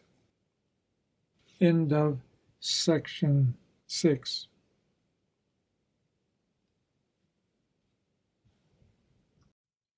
Section 7 of the American Diary of a Japanese Girl. In America, Part 5. 6th, Anata Donata. I rubbed my dreamy eyes, scanning my room. Who was the Japanese speaker? I crept to the door and opened it slightly. Not a soul was there. I heard the trivial clatter of the kitchen stepping up. I dipped into my bed again. I smiled skeptically, thinking that I must have been dreaming. Go Kijen Ikaja. I was addressed again by the same voice. I said that there was positively some mischief in my room. I leaped down from the bed. I inspected my slippers. I made sure there was nothing strange under the pictures on the wall. I tugged at the drawers. I tumbled every blanket. I pried in the picture. I sat on the bed, wrapped in fog. The blind rustled. The sunbeams crawled in marvelously. Then I was frightened by another speech. Nahojin Desu. I declared that it flew in from the outside. I rolled up the blind. Oya, oya. There was a parrot perching in a cage by my window. He adjusted his showy coat first, and then sent me his inquisitive eyes. Anata Donata, he repeated. Morning Glory is my insignificant name, sir, I replied. A trifling toss of his head showed his satisfaction in my name. I thought he was trying to set me at ease with his smile. Go Kijen Ikaja. I feel splendidly. Thank you, Mr. Parrot, I said. Then pressing his head backward, he looked haughtily at me with fixed eyes and announced, Nahojin Desu. I'm also a Jap, I muttered. He was the most profound Japanese scholar, Mrs. Schuyler said, in all Los Angeles. Mr. Schuyler, Jr. brought him from Kobe last spring. I told her the incident of this morning. She laughed. She said she expected it. Bad mother Schuyler. 17th, dear baby, Kawaii Koto. I hugged the baby of Mrs. Schuyler, Jr. and kissed it. Her husband is away in Japan for the tea business. It was the darling baby, I thank the gods, who received my first kiss. It's heavenly to stamp love with a kiss. Lips are the portal of the human heart. Kiss is sweet. I say that it marks an epoch in the spiritual evolution of the Japanese when they learn what a kiss is, but not how to kiss. The baby crawled like a sportive crab. It orationed. I felt sorry that it would soon be changed to he or she. It caught sight of a piece of burnt match in the course of its expedition. It turned its way and clenched it with its fingers. It hastened to the mother to exhibit it, and waited patiently with its great game for mamma's praise. I nearly cried in my excitement at such a pathetic revelation. Lovely thing. The baby had blue eyes. My preference wasn't for blue eyes. I often snapped at them, saying that they were like a dead fish's eyes. But how long can I keep up my ill will when I look with delight upon the blueness in water, sky, and mountain? Isn't it precious to see the blue pictures on china? A blue pencil is just the thing to mark on the margin of a pleasing book. Blue is a poetical hue. Robert Burns was blue-eyed. I recall the first American I met in Tokyo who seriously questioned whether it was a fact that Japs butcher a blue-eyed baby. Baka shii wa. Japan has no blue eye, and Japanese are worshippers of any sort of baby. If American babies were like Chinese girls, I would pile up all my coins to buy one. American baby understood how to smile before how to cry. It is a lady or gentleman already. I will serve as baby's nurse if I must support myself. It's a high task to be useful to the baby and watch its growth as a silent astronomer watches the stars. I wish I could roll the baby's carriage day after day. How sweetly the world would be turning then. Shall I hire Schuyler's baby for one day? 8. Is there any more gratifying word than dinner? I had a hippogoo dinner. Permit a Chinese-English expression for once. Its inviting heaviness was like an honorable poem by Milton. Schuyler's house has a Miltonic presence. Electric light is too imposing. Candelabra are like a moon, whose beams are a lenitive song. The nude shoulders of Mrs. Schuyler, Jr., crimsoned in the rays from the candelabra. The exposure of some part of the skin is the highest order of art. How to show it is just as serious a study as how to clothe it. If I had such supreme shoulders as hers, I would not pause before displaying them. What falling shoulders are mine! The slope of the shoulders is prized in Japan. America is another country, you know. I appeared at the dinner in my native gown. The things on the table had a high-toned excellence. I will not forget to have my initials engraved if I happen to buy any silver. Coffee was served. I felt that an old age had returned, when eating was only a dissipation. I'm growing to love American food. I'm glad that I don't see any musty pudding at Schuyler's, a sight that makes me 10 years older. And another thing I hate is the smell of cabbage. How pleased I was to see a chabu of shallow water in my finger bowl. Just a glimpse of water is tasty. Our taciturn butler retired from the dining room with graceful dignity. The butler has ceased to be a common servant. He has advanced, I suppose, to the rank of an ornament of the American household. The sister, Mother Schuyler, and her husband dined with us. The funniest thing about her was that she kept a few long hairs on her cheek. They grew from a mole. It may be good luck to preserve them. Her husband was surprised when he heard that we do not use knife and fork at home. Bamboo chopsticks, how dear. Ninth, I've no belief in the earring. It is a savage mode, like the deformed feet of the Chinese woman. But why did the American lady discard her veil? Her face behind the veil would appear like a rose through the spring mist. It is a charming thing as ever was fashioned for a woman. I've seen no lady with a veil in this town. I suppose the Los Angeles women confide in their faces. They strew more liberty in their grace than the San Franciscans. Their beauty is informal. The city is enchanting. I'm pleased that I am not shown here so many to let as in Frisco. Even the barefooted Arabs, those street sparrows, are quite a picture. 10th, I promised Mrs. Schuyler, Jr. good care of her baby for half an hour. I carried it firm on my arms. I jogged out to the garden. The baby faced toward me and said, "Boo, boo, boo, boo, boo." I felt grateful, thinking that it counted me among its friends. I laid its head on my breast. I sang a little Japanese lullaby. Neneko, neneko, nenekoyo, orago akanbawa, itsu takita, sangatsu, sakurano, saku tokini, doride, oka woga, sakurairo. Sleep, sleep, sleep. When was our baby made? 3rd month, when the cherry blossoms. So the honorable face of our child is cherry blossom colored. The breezes build and cooed upon the grasses. An imperial palm cast its rich shadow.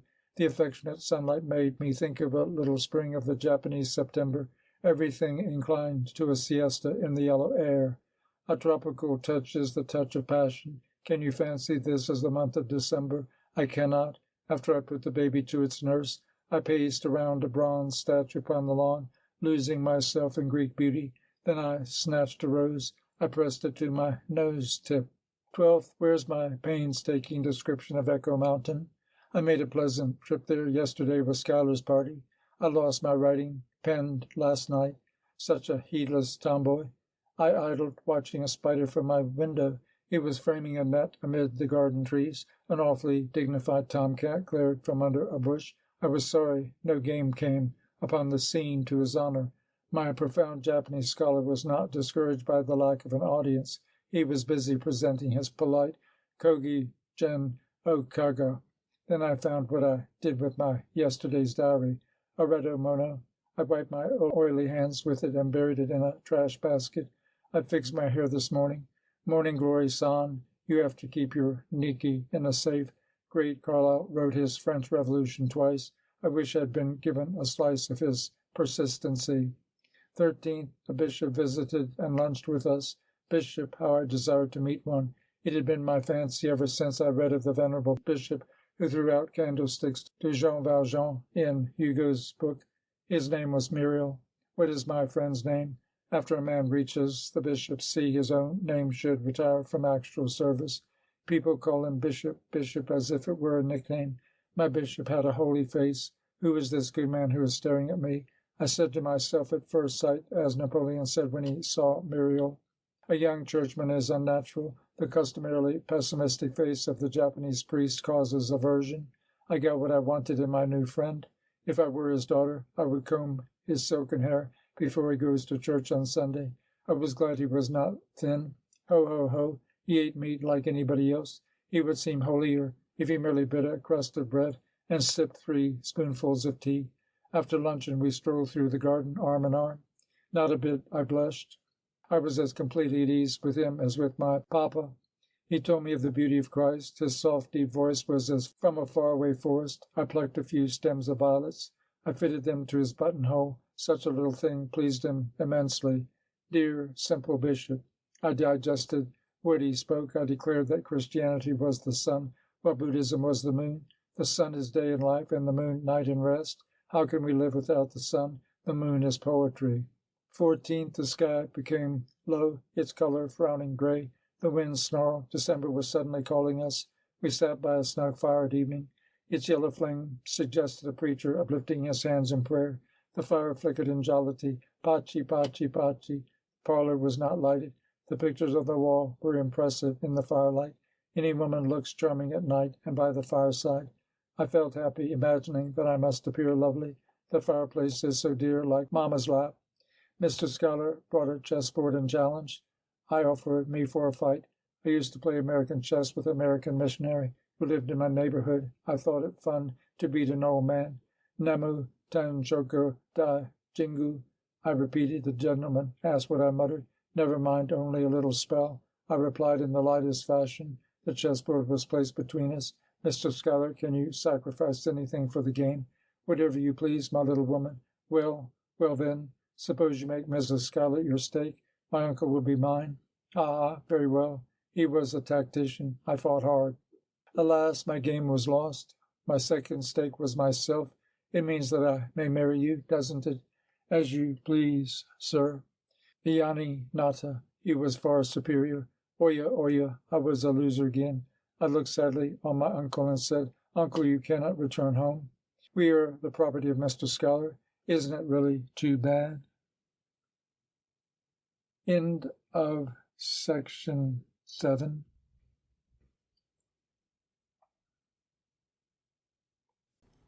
Section 8 of The American Diary of a Japanese Girl. In America, Part 8. 15th. Shall I make a little kimono for Schuyler's baby? It would be a souvenir of my visit. The crepe kept in the Jap stores of this town isn't appropriate for a baby's bebe. My flower-dyed under-kimono should be utilized. I opened my trunk. Mother Schuyler brought in a young lady. She was her niece, that is to say, the daughter of Mrs. Ellis. Mrs. Ellis is the one with the long hair on her cheek. I told them of my new drift. They were surprised at my determination. Miss Olive applied to be my pupil in Japanese sewing. What a Southern name! Olive perfectly fits for a girl born in the passionate breeze. Her "Is that so?" or "Don't you?" fluttered affectionately like golden sunshine. Mrs. Schuyler bade her servant to move in the machine. I objected. Machine clicking is not Oriental. The bibi has to be done in pure Japanese. 16th. I found a hammock on the veranda. It is the thing for summer, of course. I never laid me in it before in my life. I thought that I would see how I would feel. I hanged it. I romped in it. It was delightful. I fancied that we, I and who, hammocked among the summer breezes. Then a star appeared. He said, "How beautiful the star is." What did I fancy next? Oh, never mind. I tossed my feet. The skirt fluttered. My new satin slippers, number 1½ were all seen. I drew up my skirt a little and made a whole show of my honorable legs. I prayed that somebody would pass by to fling an adoring glance at them.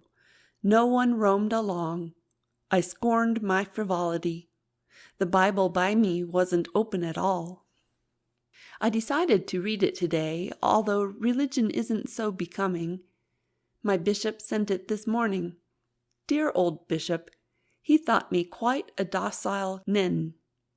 I stretched my body in the hammock. Alas, Ma! My Hana Kansashi with the butterflies was caught by the meshes. The wings of one butterfly were tortured. Yes, I had put a Japanese pin on my hair this morning. I hoped I could pay a bit more attention to my head all the time. I was sad for a while. 17th. Good Annie wrote me from Mrs. Willis. What a scrawl! But woman's bad grammar and infirm penmanship are pathetic, don't you think so? It might look better on a thin blue tablet, but poor Annie chose such thick, smooth paper. Oya! What? A $5 check? My goodness, I had forgotten all about my lottery. Even the ticket I have lost. It drew out $5. Why not $30,000? It was better than a blank anyway, I said philosophically. Now, let me send a little present to my home. A little thing is a deal sweeter. I ordered 14 packets of New York Central Park lawn seed from a nursery. New York Central Park. Doesn't it sound grand? And other flower seeds also. The dwarf sweet pea is named Cupid. It will be no wonder if my father mistakes it for a kibisho. Cupid is a handsome boy, not a bullfrog-looking teapot, funny papa. He is garden crazy. I can imagine how conceited he will be showing around his western sea flowers when they are in bloom. I asked my uncle to translate the directions. Isn't it handy to keep a secretary? I'll not miss signing my name on the translation. My daddy may think it was done by myself. Woman is a snob. Now, what for Mama? 18th. Mother Schuyler took me to her church. Such a heathen me! I felt that I was sitting on needles when I slipped into the American church without glancing at even one page of the Bible. It was as risky a venture as to face an examination before fitting. The service hadn't begun. Many ladies were introduced to me by Mrs. Schuyler. They talked about, what? Anything but religion. I was fanned continually by an offensive odor. Someone had left her perfume at home. Honorable armpit smell. America cultivates many a disagreeable sort of thing, doubtless. The ladies seemed to regard the church as another drawing parlor. My mind was calmed within 10 minutes. Urishiya! The American church is not a difficult place at all. A Japanese church is ever so sad-faced.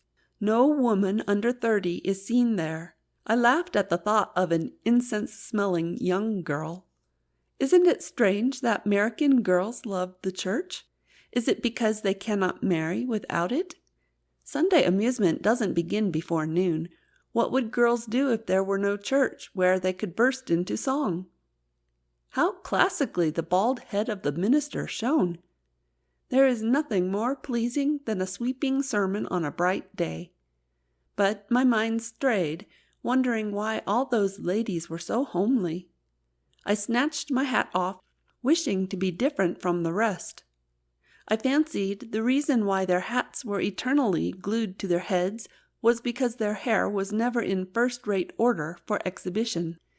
Many years ago I used to steal into a Buddha temple, being a little otenba, and tap an idol's shoulder, saying, "How are you getting along, Hotoki-sama?" Not one idol here. No incense. How uninteresting. How silly I was, inventing some clever thing for the occasion when I should be forced to confess. The church was not Catholic. When we returned home, Mrs. Schuyler asked me what was the text. Let me see. I made as if I had been a listener to the sermon. Dear Mrs. Schuyler, what was it? I exclaimed as if I had accidentally forgotten. 19th. Miss Olive offered to show me how to play golf. I went to her home at Pasadena. Pasadena is a luxurious winter resort of cheerful aspect. Its water is blessed. Even the streetcars run like a well-bred gentleman.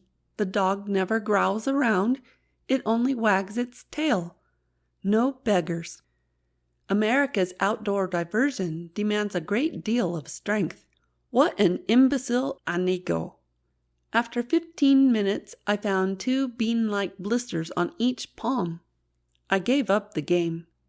I bought a golf outfit, nevertheless, in a store on my way home. The sight of a lady carrying it once stamped itself on my mind as so charming. What attire would be becoming to me? I said that my waist should be of deep red wool.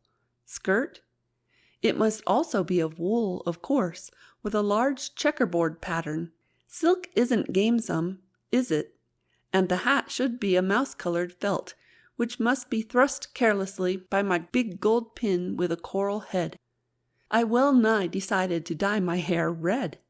What will my uncle say? 20th. Schuyler's cook wasn't acquainted with the art of rice cooking. Mother Schuyler said explanatorily that she had never tasted properly cooked rice since the day at Yokohama. The rice was pasty. I thought I would boil the rice according to Japanese prescription for today's dinner. I stepped down to the kitchen. I put 3 cupfuls of rice in a saucepan and dipped my hand in it and supplied water as much as to my wrist. I placed it on the splendid fire till the agitated water pushed up the lid. Then I moved it onto a gentle fire. The cooking was done after 20 minutes. I was honored by everybody at the dinner. The rice was singularly fine. The grains kept their own perfect shapes. After the dinner, I approached Mrs. Schuyler with ink and paper. "Will you write your recommendation of my rice cooking?" I said. She gazed at me questioningly. "What a funny girl! What shall I say?" Then I dictated solemnly thus: "To whom it may concern, I highly recommend Miss Morning Glory with her honorable art of rice cooking. Her method is Japanese, that is to say, the best in the world. Mrs. Schuyler." 21st. Without a nephew, Mother Schuyler wouldn't be a complete old dear. She has one, fortunately. Olive-san told me a whole lot about her great brother. He is a promising artist. Artist? Doesn't an artist affect boorish hair? I was anxious to know how his hair was, because I hated anything long except a frock coat. Miss Olive declared him one handsome boy. I thought, how ridiculous is the American girl to praise her brother. It is Japanese etiquette to undervalue one's relatives in describing them. I finished my imaginary sketch of his face before we intruded in his studio. Olive presented me to him. He was a comely young man. What gratified me most about him was his shapely shoes, well polished. He knew how to talk with girls. I was instantly put on unceremonious terms. How beautifully he once slipped "Miss" in addressing me. His grace-sounding "Pardon me, I mean Miss Morning Glory," pleased me enormously. I told him that it was a regular humbug to be particular. "I will call you Oscar, shall I?" I said, winking. I felt some fervid water oozing down my cheeks. I was blushing. I was glad that he was not Mr. Ellis, Jr. The word junior appears to me like a ragged papa's old coat, which is dreadfully out of fashion. "Will you let me paint you?" he requested. "Am I beautiful enough, do you think?" I said, dropping my eyelids. "Only too charming," he said bravely. I always think every gentleman whom I meet falls in love with me. I regarded Mr. Oscar Ellis already as an adorer. Oh, sentimental Morning Glory! When I returned to Schuyler's, my mind was completely occupied with an absurd fancy. I was thinking, what shall I do when he proposes to me?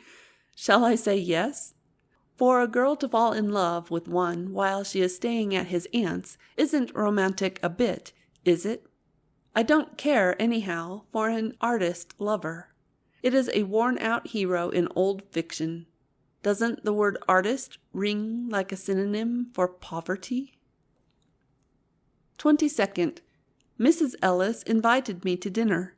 I went to Pasadena with Mrs. Schuyler, Jr. The afternoon was fragrant. After the dinner, we stepped out to the garden. It was dusky. By and by, 20 Japanese lanterns were candled among the trees in my honor. I was in a sprightly bent. I was whispering a little Jap song when Oscar let out 2 donkeys. Olive sprang upon the back of one in gracious audacity. "Jump, Morning Glory!" she exclaimed. I was wavering about my action when I felt Oscar's firm arms around my waist. My small body was lifted onto the donkeys by his careless gallantry. What a sensation ran through me! It was the first occasion to put me into so close contact with American young man. My skirt was caught by the saddle. I made a whole exhibition of my leg, but I was glad the stocking was beautiful. Oscar held my bridle, pacing by my side. Alas, my donkey acted awfully. Did he take it as a degradation to be whipped by a Jap? Suddenly it dropped its honorable rump. I should have been pitifully thrown out if my arm had not seized Oscar's neck. I looked apologetically at him.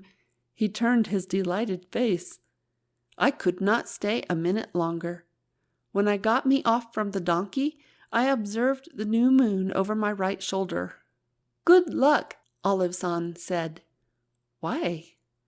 Mr. Oscar began to whistle somewhat as follows. 23rd. Today is Mrs. Schuyler's reception day. She set 2 Japanese screens in the drawing room, moving them from her chamber. She sprinkled a lot of exotic bric-a-brac about. She opened a regular Chinese bazaar which expressed every poor taste. Such confusion! I fancied she wanted the callers to recollect that she was Mrs. Ex-Consul of the Orient. Japan teaches nothing but simplicity. Simplicity is the philosophy of art. I wondered how she lived there without learning it. Every inch of Schuyler's parlor means a heap of money. But is there anything more displeasing than tasteless luxury? Sufficiency is grateful, but superfluity is nothing but offense. I thought that Americans buy things because they love to buy, not because they have to buy. American Jin has to study the high art of concealing. The brown people look upon the scattering of things, however costly they be, as lower than barbarity. Japs believe in the sublimity of space. Isn't it delightful to sit on the new matting of a Japanese guest room? Its fresh whiteness used to cure my headache. Isn't it taste to place just one seasonable picture on the tokonoma? So many a Mrs. Brown and Mrs. Smith called. They surrounded me. I asked myself whether they paid a visit to Mother Schuyler or to me. They incessantly threw the following questions at me. How do you like America? How long do you expect to stay? Such an inquisitive American woman! I wished I had been bright enough to print a slip with my reply. Each lady wore 4 rings at least. Are they real things? Diamond is hardly my choice. Haughtily cold, isn't it? I declared that their shapeless fingers were not fit to show without embellishment. If I had money for a ring, I would use it for 365 pairs of silk stockings. Isn't it a joy to change every day? Schuyler's baby made a hit with its kimono. All the ladies kissed and kissed. The baby wondered at their act, rolling its eyes. Mother Schuyler was quite fussy with a little speech about the history of its Japanese gown. Funny old dear. 24th. Mr. Oscar Ellis came to paint me. Dear Oscar, I have never before left my face alone for such a close scrutiny. I was restless at first, fancying that he was gathering all my flaws. Then it happened in my thought that his absorption had something of religious devotion in it. I grew easy. I began to feel like a star with all the admirers in the earth. A garden tree sent its shadow through the window. The time passed as gracefully as a fairy on tiptoe. The air was purple. Oscar-san chatted freely. I never took the part of a listener before in my life. I found listening honorable. "So you like the Oriental woman?" I said. He said American beauty was rather external, like a street shop window. He would like to know, he said, if there was any word more pathetic than sayonara. "Isn't the Japanese woman like it?" he asked. I thought he was correct. He continued, "I read in a modern poet the following lines. Full of whispers and of shadows, thou art what all the winds have uttered not, what the still night suggesteth to the heart." Such is the vague Japanese beauty in my idea. "I am not so nobly sweet, am I?" I exclaimed. He cast a strong look, as if he were trying to put his final judgment upon me. He moved his brush slowly on the canvas. I bowed a profound bow. "Gomen kudasai," I said, and I laid me on the floor, stretching out my legs. 25th. I bought 2 dolls, one for Schuyler's baby as my Christmas gift. I slept with the other last night. I squeezed my ear to the dolly, fancying I might hear a few scratches of human voice. I kissed it.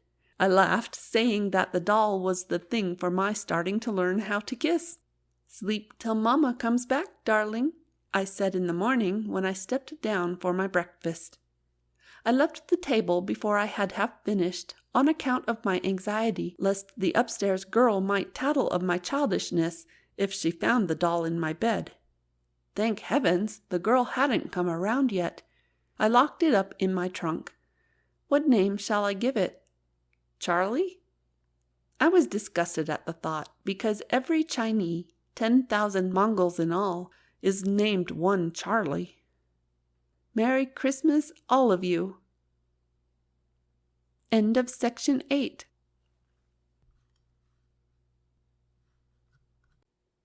Section 9 of The American Diary of a Japanese Girl. In America, Part 7. 26th. It rained. I implored Mother Schuyler to select a book from her library. All the literature was packed in there, beginning with Socrates, sane as a silver dollar. Every book was without finger marks. Book without finger mark is like bread without brown crust. Dear finger mark. The fashion is to buy books and to glance at their covers, I suppose, but not to read them. Modern publications aren't meant to be read, are they? The authors have degenerated to the place of upholsterers. Isn't it a shame? Mrs. Schuyler picked out for me Rubaiyat of Omar Khayyam. My uncle said, "American woman can't keep away from Omar and chicken salad." I began to peruse it. The raindrops by my window tuned tap, tap, tip, tap, tap. I thumped the book on the floor and exclaimed, "Mr. Khayyam, Rubaiyat is a menace against civilization. Americanism is nothing but the delight in life and the world. I wonder why the wise government of Washington does not oppose its pagan circulation. It is leprosy. But I thought how truly true was his 'I came like water, and like wind I go.' I took up the book and opened it again. Then I shut it. I listened to the tap, tap, tip. Doesn't it sound like a wan voice of Omar? Yes. 27th. A lady whom I met at Mrs. Schuyler's reception sent me a mass of distinguished roses. Loving American. I said I would arrange them in Japanese cult. My style is the Enshin. America is destitute of flowers. Nippon is known as a paradise of botanists. The scientists of flower decoration, if I may call them so, are given a great advantage in their craft of delineating beauty. The rose is not much of a flower to the Jap mind. They never employ it in their work. It has no grace of line. Its perfume cannot indemnify for its being thorny. Things not qualified to convey charm are declined from the tokonoma. I love roses awfully well myself. I will make the best of them in my art. Is there any proper vase in Schuyler's house? Mother Schuyler fetched me 2 pieces. One was a silver vase, and the other a china one. I couldn't use them, I was sorry. Silver was commercial-looking. The painting on the china a hodgepodge of a joss house. Then I was seized with a thought. I ran down to the kitchen. I borrowed an old scrubbing bucket. Such a soft, antique hue, I exclaimed with delight. I elected 1 imperial rose and 1 little one for a retainer. I fixed them in the bucket. I thought it was verily the simplicity of the illustrious Mr. Rikyou. I presented the rest of the roses to Mrs. Schuyler, Jr. She stared at the bucket without a word. I knew that her silence was the most forcible irony. She didn't approve of setting such a bucket on the table. "'American gins don't know any art," I said when she left. My uncle begged me not to act so fantastically. 28th. "Here's a shamisen, Morning Glory," Mother Schuyler cried from the hall. I darted out of my room. "Well!" I exclaimed. Shamisen? It is a 3-stringed guitar of Japan. Mr. Schuyler Jr. had sent it from Yokohama, as she explained. She wished me to tinkle a little gambling music in the parlor before dinner. It is a hard implement to handle. It has no notation. Attainment is through unending blind practice. I was compelled to learn by Mother many a year ago, but I soon gave it up for an English spelling book. But I dare say I can play. I regulated the key to begin with. Ting, ting, chang, chang, ting. "Want to hum, Uncle?" I asked, facing aside. "Love ditty is desirable," Oji-san considered. "Don't fancy me a geisha," I said in defending laughter. Then I murmured an old hauta, Haori kakushite, which was Englished by someone. She hid his coat, she plucked his sleeve. "Today you cannot go. Today at least you will not leave the heart that loves you so." The mado she undid, and back of the shoji slid, and clinging cried, "Dear Lord, perceive the whole world is snow." 29th. We went to a theater last evening. Dear classical Flower Path. How I missed it in the American stage. Flower Path? It is a projection into the auditorium used to represent when one starts out of the house or returns. So the American stage has no front gate scene. Everyone enters very likely from the kitchen door. The stage never turns round like the Japanese stage. Oh dear, iyadawa. American play has too much kissing. Each time I was electrified. The pit was filled with a well-behaved throng. All the ladies took off their hats. Do they pay more respect than in church? The gentlemen never whiffed smoke. Japan theater is a hurly-burly. The boys roar up, "Honorable tea! Okawa yoroshi! Honorable cake!" The attendants of tea-houses bow around to the beneficent habitués like inclining puppets. Women sob. They laugh, stuffing their sleeves into their mouths. They are ready to put themselves in the play. They are sentimental. American women place themselves above the play. I doubted whether they were criticizing or enjoying. Some lady even used a spyglass to examine the face of a player. I thought it decidedly an impertinence. What a pry! I will not act to such an assembly if I ever happen to be an actress. What was the title of the play? I could hardly understand half of it. I tried hard to swallow my gape. 30th.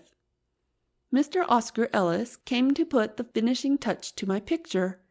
The execution was subtle sureness.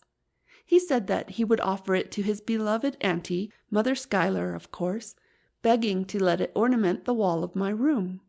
My room? It is my room for a few days yet.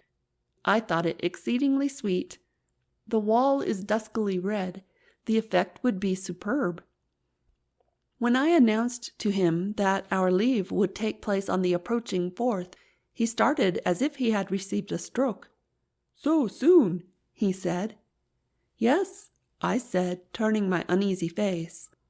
"We are only beginning to understand each other. I am a bird of passage, as you know. I have to fly on my road." The air grew tragic. Then Oscar said, "What will you do when you tire of flying?" "Saw." "Well?" "I'll return to Los Angeles and induce you to marry me with my honorable Oriental oratory. Will that do?" We interchanged our nimble look. We laughed afterward. After he left Schuyler's, I said to myself that I would not mind positively if he would kiss me. The kiss must be on my brow, however. Lips are too personal. I wrote a note beseeching him not to forget to kiss me at my farewell. Then I chewed the note. I reviled my folly. 31st. Street walking is a delight. I'll mirror my face in the glass of the shop windows ambling by. I dropped a handkerchief today.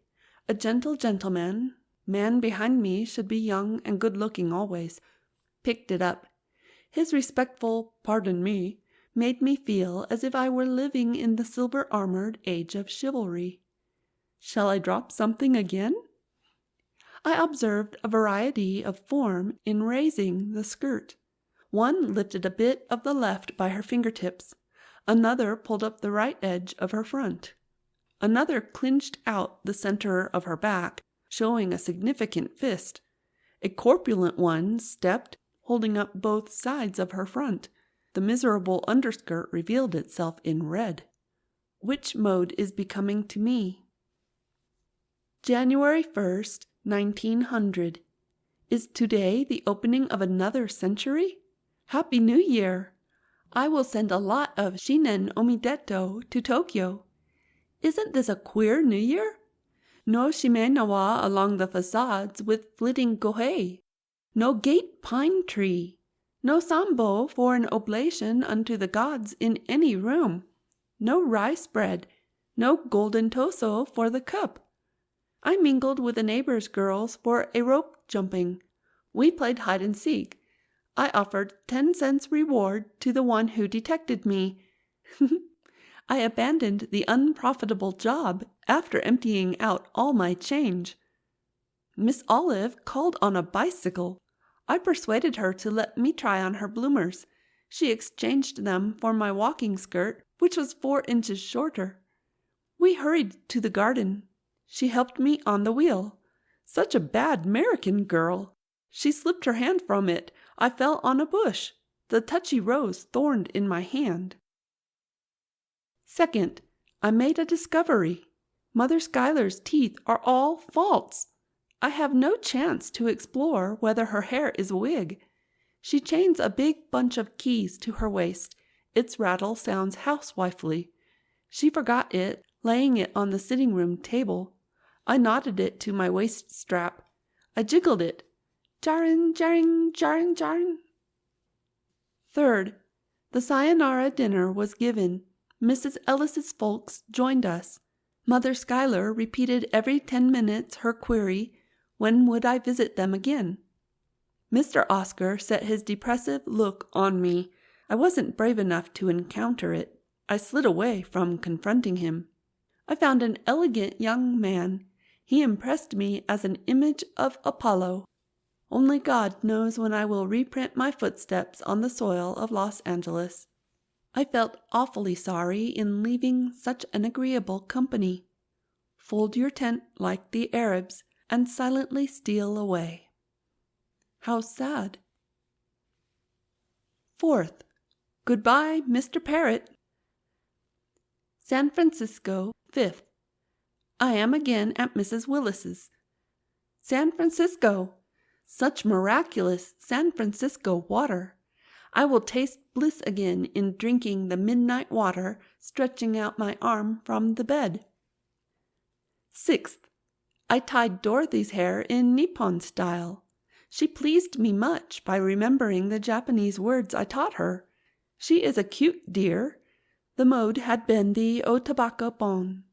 I straightened her hair with my wet hand. I added a tiny bit of crimson crepe. She looked a lovely fairy. 7th. Rainy day. The heavily reserved weather confines me in the pose of genius. My hair lounged down my shoulders. Disorder is the first step in being a genius, I fancy. My eyes should be rolled up to the sky in divine tragicalness. I have had a greediness for the name of novelist. Today I found myself in the crisis where I must scribble or die. I regret to say that mine is a love story also, as every beginner's book has been. I hope everybody will be contented with The Destiny, a respectable title for my fiction. Who says it is the style of name employed 100 years ago? The book will be concluded with 300 pages. Now I wonder whether a long story is in demand. Chapter 1 is as follows. When the Moon Rose. This story begins when the moon rose. Its silvery rays, it was 6 p.m. of April, fell on the Shiba Park in laughter. My heroine jogged along into the park, singing a light song. Miss Honorable Moon, how old are you? 13 and 7, you say? You are young enough to marry. Let me explain about her a bit. Her name is Ohana-san, 13 years old. 13? It is the age when the flower of girlhood starts to bloom. Bewitching Hana. Do you remember a well by the glorious cherry tree in the park? The Rikisha men moisten their parched lips at the heaven scent. That is its name, sir. Miss Hana looked down into the well. She began to adjust her hair. The first worry of a girl after 13 would naturally be about her hair. She gazed up to the cherry blossoms and exclaimed, "Utsukushi na! Lovely!" Then she found her face again in the well mirror, thinking what a charming Ohana-san it would make with the flowers on her hair. My worthy readers, I suppose it is time someone must enter. He came. He was a little boy. I will not mention his name just yet. He came close to her and pinched her little back. Both blushed, facing each other. They were quite strangers. The evening zephyrs stirred the cherry blossoms. They planted themselves silently among the falling petals, as ethereal as snow. I delight to stand in the storm of petals, don't you? Hana inclined her head a trifle in speaking. The woman always speaks first. Let me see your school book, again she said. Why? He put it in her tiny hand. Thanks, arigato. She bowed low. When she put the book on her shoulder, she was running away, singing, Miss Honorable Moon, how old are you? The boy stood aghast. The author of this story found Ohana-san again by the same well on the next evening, the boy's book in her hand, of course. She paced around the well, muttering, he must come because the moon rose, but he was not seen. My next chapter will be The Second Meeting. End of section 9.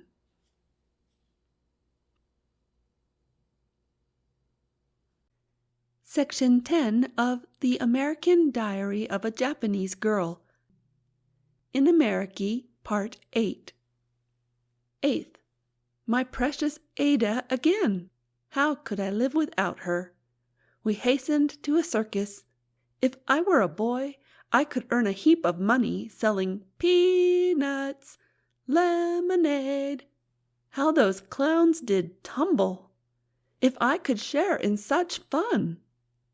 The ringmaster was the handsomest man in the world, in shiny boots and heavenly hat. How splendidly his whip cracked! The clack dashed like a burst of bamboo. Wouldn't you be glad to be the lady on horseback? I would truly. Glance at her daring grace, I whispered to Miss Ada. Even the seal performed. We laughed till tears dropped. The circus had 20 elephants. Think, our imperial menagerie of Tokyo has only one. How poor. 9th. Last night I went over to Mrs. Console's to be given a lesson in card-playing. Cribbage would be the thing. Why, because the lambs took much pleasure in it, she said. How is poker? I suggested. Gambling game, she protested. I delight in gambling, Mrs. Console, I proclaimed. I had a wicked dream. What do you imagine? I ran away with a circus rider. 10th. I made the acquaintance of a Japanese woman. She must have been passing her 30 springs. I could be accurate in my scale, being one of her sisterhood, a cigar-stand keeper in DuPont Street. Her name is Ofuji-san. Mrs. Wistaria brought a box of cigarettes that my uncle had ordered. The morning is unoccupied in such a retail shop. Nobody puffs much before lunch. She set herself in a tete-a-tete. The chastity of a wife may be measured by her solo on her husband. Woman's greatest joy often lies in lamenting the faults of her teishu. Mrs. Wistaria spoke of her husband's being ill.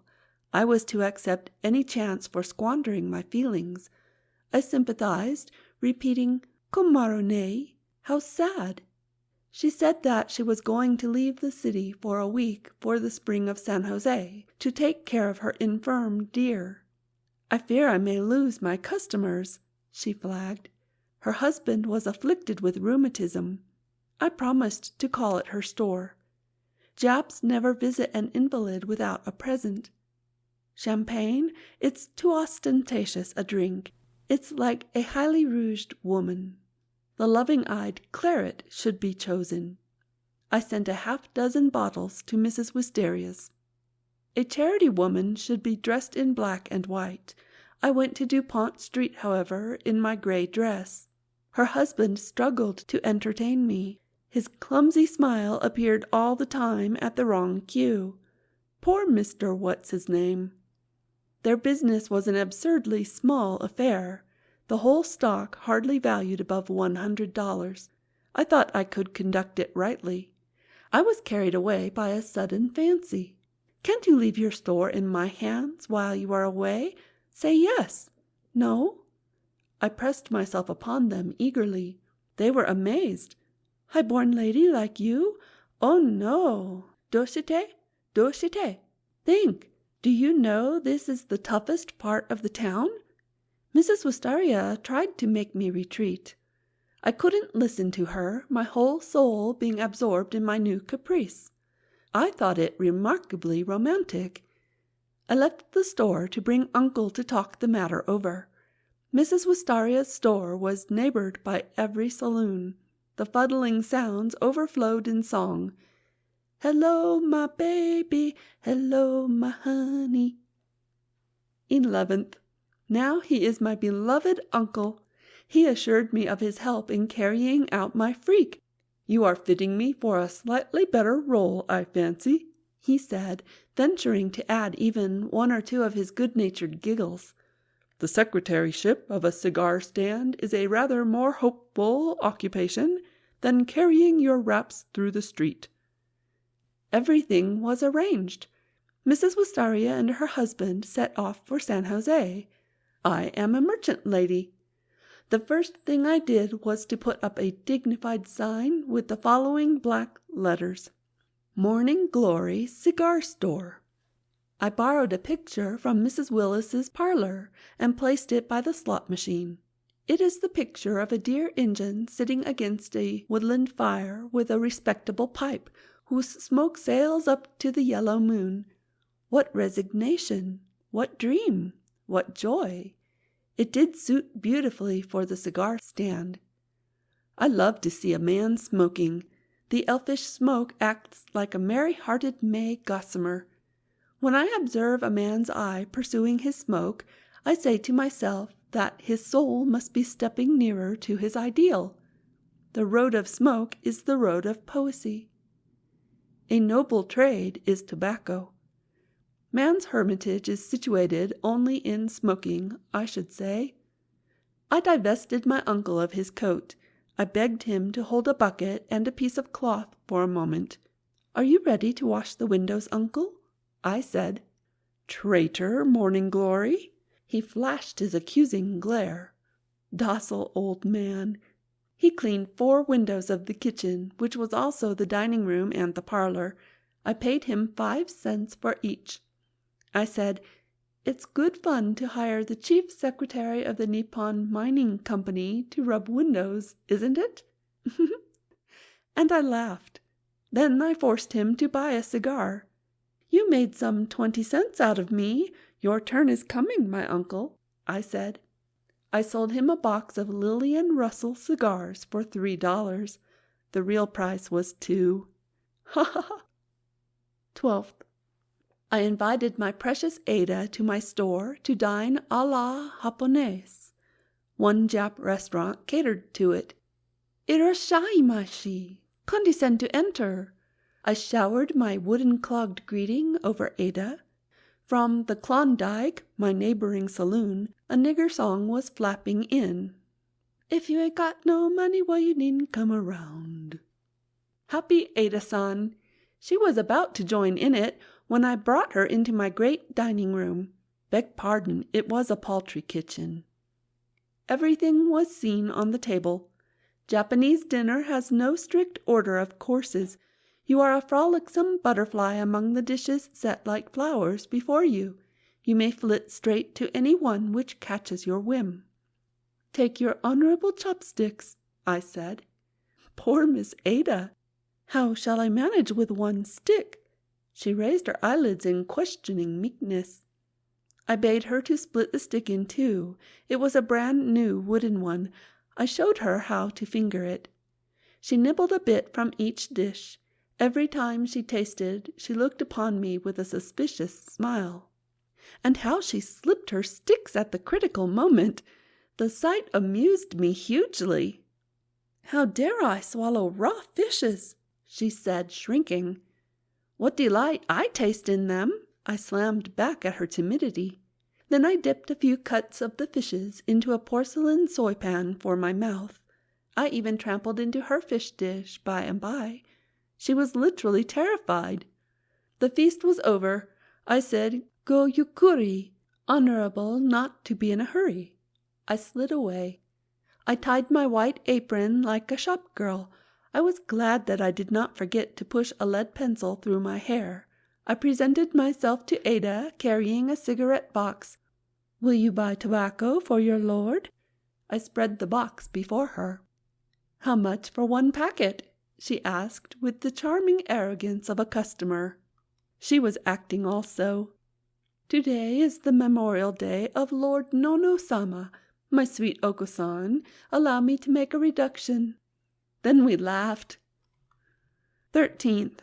I created much noise in the Jap colony. Why not?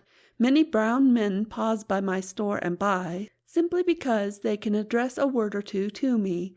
They are silly, aren't they? I announce that I am tired of their faces. I have never met one progressive-seeming Oriental since I landed. They are like a dry tree. Are their souls dying? "Well, that's why they have no girl," my uncle conclusioned. "He is so bright once in a while. Why not make love with American musume?" I said I would petition the Tokyo government to transplant her women. It may ruin the Japanese girl's name, was my afterthought, if they ship only the homely gang. Lovely girl has no longing to sail over the ocean. She has plenty of chance to grow a flower bride at home. I pity my native boys of this city. Jap, Jap. They are dashed with such exclamations from every corner. As for me, the sound of Jap is my taste, so I spray it in my writing. I took up again my knitting work, which I had commenced on the seas. Nothing could be more decent to fill up my leisure in the store. My little neck fell as I was intent on my stocking. Someone spoke above my head. "How is business?"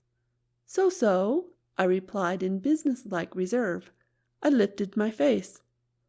"Oh yeah, he was Mr. Consul." "Will you sell me a cigar?" "Things are becoming awfully high. Mine is a distinctly dear store. Do you know it, Mr. Consul?" "I'm prepared to buy more at the Beautiful Girl's," he began to titter. "General Arthur's cigar has leaped $1 higher since Monday, and—" "You don't mean it!" He mimicked a sudden alarm. 14th. Oh, funny drunkard! Today one fellow established himself before my store. He fixed his amazing eyes on my face and extended his hairy hand. "Hello, Japanese," he stuttered. He wanted to shake hands with me. I lengthened my arm and slapped his face. I withdrew directly within and watched him from a hole. "Ha ha! She got mad! Ha ha ha!" He was in a tip-top state of mind. "Let me help myself." He pilfered one cigar from the shelf. He struck a match. He bit the cigar. "Good," he muttered. He tossed himself away with ludicrous dignity, singing, "Pon pili yon pon pon." "This is undeniably a tough place," I exclaimed. End of section 10.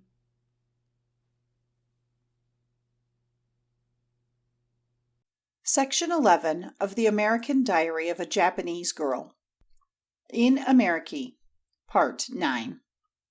15th. Night has arrived. Only 10 minutes ago, a white-capped Jim, I overheard people calling him so, lighted a paper lantern labeled tamales. He is an eating stand keeper across the street. The loafers passed. There was some time to watch the lazy parade. It was a blank hour of Saturday when he could puff a whiff of smoke. The prankish songs ceased. Even in DuPont Street, I am given a page of dream. The barkeeper of Remember the Maine called at my store. Remember the Maine? It is a name cheap as the grimness of a toothless woman. Mr. Barkeeper had something to say, I imagined.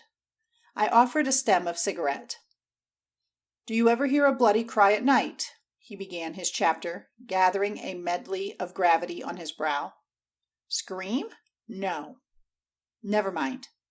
He turned aside. I thought he was playing a threadbare artifice of a storyteller to tantalize my fancy. "Tell me why." I knew I became his victim.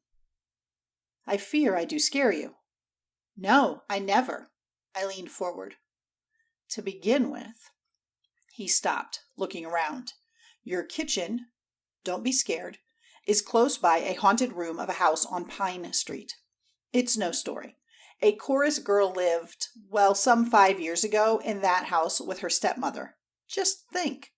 The old hen of 65 fell in love with her daughter's lover. Do you understand?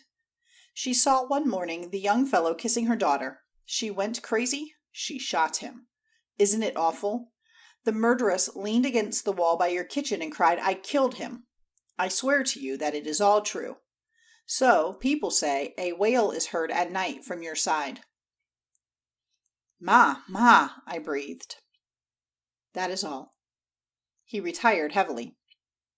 Do I believe it? No, I denied. But I was thickly swarmed by sickening air. How could I trust to be in the kitchen? I closed the store. I pasted up a piece of paper whereon was written, "No business tonight." 16th. I had a stomach ache this morning. I couldn't rise. The maid fetched me some toast and a cup of coffee. I think it is very nice to eat in bed. 17th. Mrs. Wistaria and her husband returned from San Jose. She lavished on me her 1,000 arigatos. She said I sold 60% more than on any previous week. She wished me to condescend to accept a meager $15 as a share of the profits. I refused it. 18th. My letter to Miss Pineleaf, who wept with me reading Keats's love letters one mournful night, is as follows. Matsuba-san. Hitofood Mirase Soro. I have the honor to present a brief writing. Let me omit the shop-worn form of Japanese letter writing. Its redundant honorables are more cheap than honorable. Sate Toya. Shall I begin my letter with a deep bow? Bow? I use it occasionally before American-san for sport's sake, but it is degenerating, in my opinion, to comic opera, like the tortoise-shell-framed spectacles of a Chinese doctor. Now I address you with 1,000 kisses. The kiss is the thing to begin with for up-to-date girls. It is useful, as a poem is useful in filling up space in magazine making.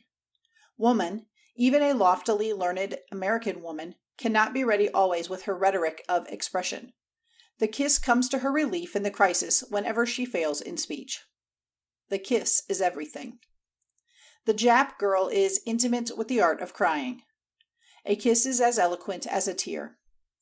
I suppose the cleverness of American woman is graded by the way she handles it. It strikes me that every white girl is perfectly at home with it. She is awfully bright. You wonder why she is so? There is one reason that I can tell you. It is because she has a serious job to pick out her husband herself. I don't think it is fair to blame her growing insipid after marriage. Everyone feels tired when a weighty work is done. What would be her doom if she were stupid? An old maid is such a sad sight, like a broken clock, or a cradle after baby's death. Isn't it dreadful to have nothing to rejoice in but a customary tea or books? Literary critic is one occupation left for her, worse than death. I am pained to state that our Brown sisters are extremely behind time. There are lots of exceptions, of course, like Honorable U and Miss M.G. I am talking of common Jap Masumis. Naturally so. They are like those waiting at the station for the next train. They have only to doze and wait for the footsteps of a matchmaker with a young man. I am grateful to the Nippon government for stimulating education in women. But I advise her to imprison all the matchmakers. Then the girls will wake up at once, like one who has everything on her back after Papa's passing. That is one process to brighten them, I think. Am I not logical? Your last Tagami questioned me whether the American lady was charming. Are you attentive to Western sea painting? How does it impress you when you are close by? Only a jumble of paint, isn't it? So with American women.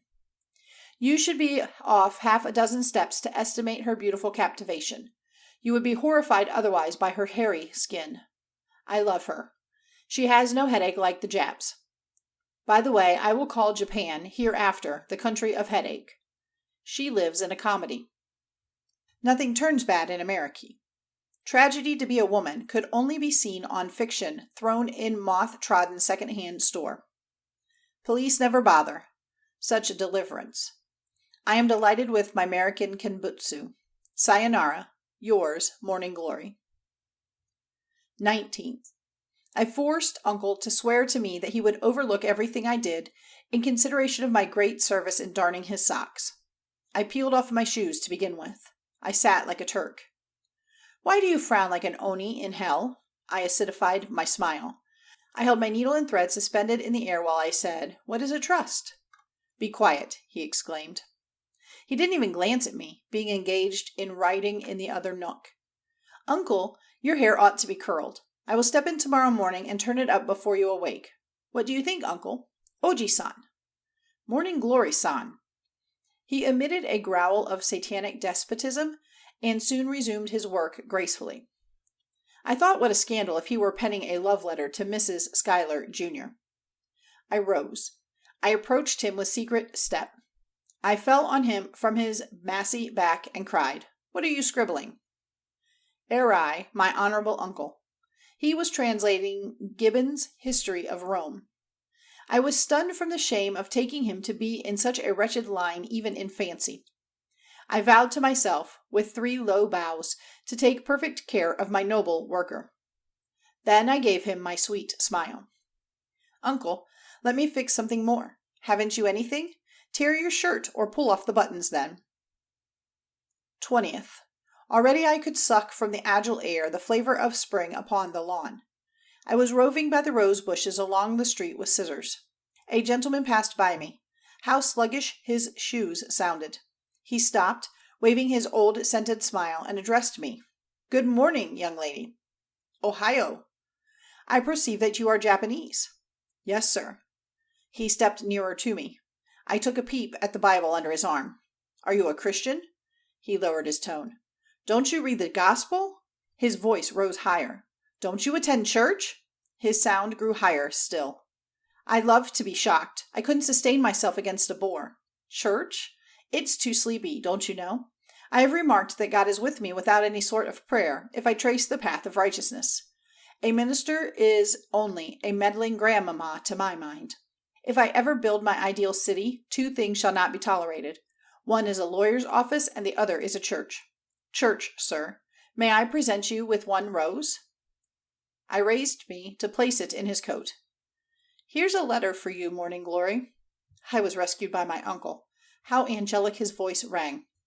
"I'm sorry, I'm much occupied this very morning," I said, bowing slightly. I pushed myself within the door. Poor preacher. 21st. My answer to Oscar is as follows. Dear Honorable Mr. Ellis, let me begin in respectable fashion. A Jap girl is awfully formal. Do you know, Mr. Ellis, whom you are addressing? I'm an Oriental. Nippon daughters believe everything a gentleman mentions. They have been fooled enough, I should declare, in American fiction. Oscar, no, Mr. Ellis, don't let me earn the anecdote that I drifted to America to be toyed with. My ancestor did a harakiri. I am pretty sure I have then to kill myself. Don't recite again your honorable confession of love. It made me cry. My dark face with drenched eyes will degrade me to a hired Chinese crying woman. Your narration was dramatic. Your cleverness is the most lamentable thing about you. Women used to love a bright fellow many years ago. Do you know that the modern girl woos a stupid man? Please don't repeat again such an adjective as heavenly for my face. No one utters the word heaven except in swearing. Even ministers jiggle with it for a jest in church, I suppose. My face isn't heavenly at all. You know it, don't you? You amused me, however, when you told how you had pillaged my picture from Mother Schuyler's room to put in your own, feigning that it needed to be retouched. Poor Mother Schuyler! If she knew your secret. Frankly, I fear that such a gentleman as you does commit forgery always. Have you no consanguinity with a convict? Oh, such a wretched boy. The saddest thing about a woman is that she is glad to fall in love with the worthless. Do I love you? Give me time to reply to the question. Everything is tardy with the Japanese. I was educated by slowness. I bow 12 times before I speak. Oh, Oscar, you got to think of my side a little bit. Every girl claims that she has half a population as adorers in her pocket handkerchief. You are the only one young American I ever met. If I accept your love, I am afraid one may satirize my destitution. You'll write me soon, won't you? Yours, M.G. P.S. I wish I could show you how charmingly I smoke. I learned the art recently. I tap the cigarette with my middle finger to knock the ashes off.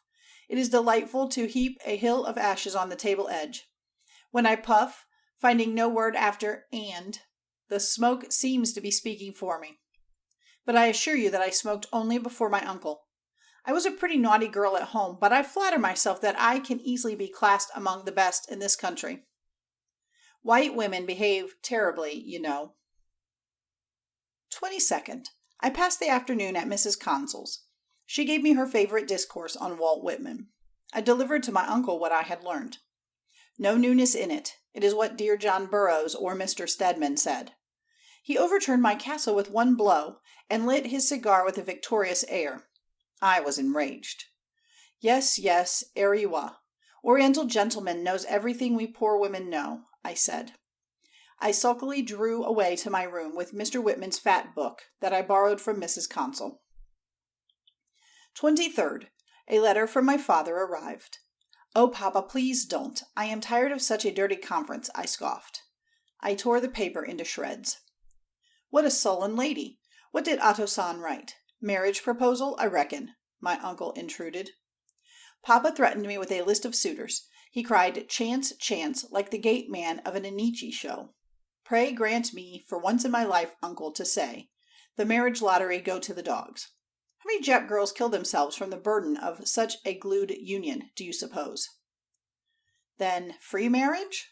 Of course. It is very beautiful, Miss Morning Glory. Why not? You are Japanese, aren't you? Did you ever think I was American, Jin? Well then, how did you come to know young men in a country where familiarity with one is regarded as a crime for a girl? Things all wrong in Nippon, uncle. I am sorry you were born a Jap.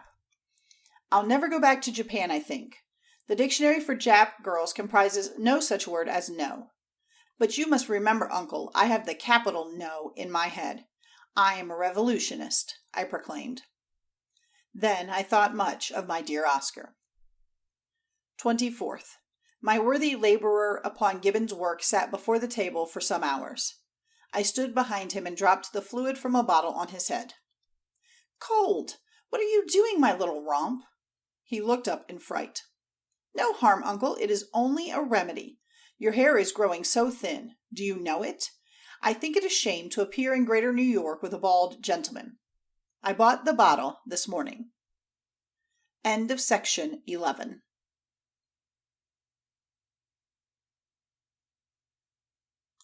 Section 12 of The American Diary of a Japanese Girl.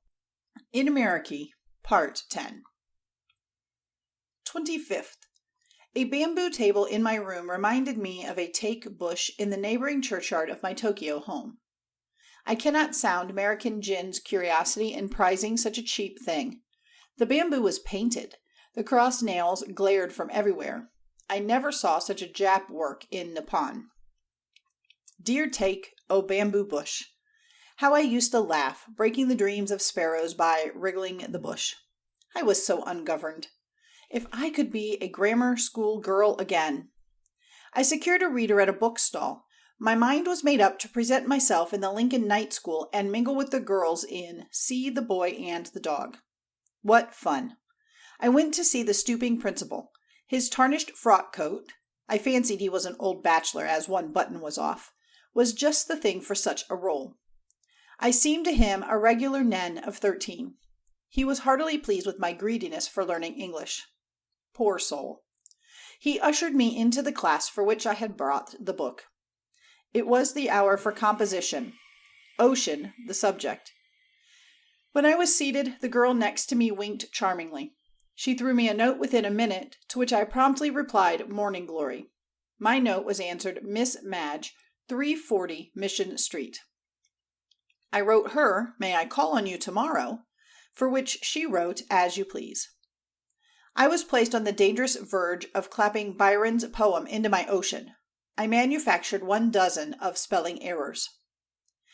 You should belong to some higher class. Take this slip to the principal, the teacher said. You have an imagination. She wiped her spectacles slowly.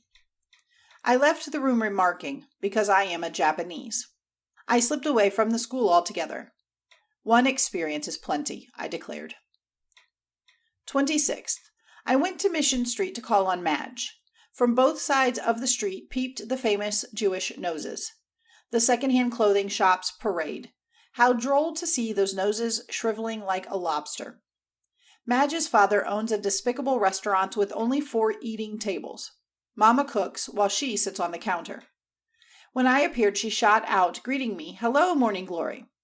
Awfully glad to see you. I have come to help you, haven't I? I was ready to strip off my jacket and wind myself in her apron. Her papa was dumbfounded by my sudden action. The outside board with the bill of fare was scraped out by this morning's rain. It looked as miserable as an Italian vegetable wagon under the rain. My first work was to rewrite it. I saw a Jew at a neighboring door striving with one about the value of pants. A shoemaker's pan hammered on my head from the opposite house. Mission Street is the street of horse dung. When my job was over, an honorable Mr. Wagon Driver leaped in, bidding me serve some soup. I ran into the kitchen to fetch it. I spilled it on the table. That's all right, honey, he said in a patronizing aloofness, and pierced my face with his gummy red eyes. Oh, kawaii. Shocking. I put one $5 piece of gold on Madge's palm when I left her, because her shoes were heelless. Pity the Misumi. 27th. I bought one book, being captivated by its title. Isn't When Knighthood Was in Flower beautifully chivalrous? I have remarked that every imperial cruiser anchors at an isle close by Lu Chu, just on account of the enticement in the name Come and See. I found in my trunk an introduction to Miss Rose by my professor friend of Tokyo Versity. Miss Rose? My imagination started to move like a watch. I fancied she should be 19 since she was a miss. No Rose girl can be homely. I went to see her. Alas! She was a lady like a beer barrel. Her fingernails were black. I left her like a miner stepping out of a gold mountain with empty hands. I wonder why the mayor didn't object to letting an ugly woman be crowned with a pretty name. 50 years old Miss Rose. Now I fear to read Mr. Major's book. 28th. The following is my letter to Mr. Oscar. Oscar-san, Ellis-san. I never liked your profession simply because it is too beautiful. I don't see why you cannot transfer to some other business. I have been ever so much fascinated with odd sorts of manual work. If I were a gentleman, I would very likely pursue the calling of grave digger or sea diver. Yesterday I passed by some laborers breaking massive stones.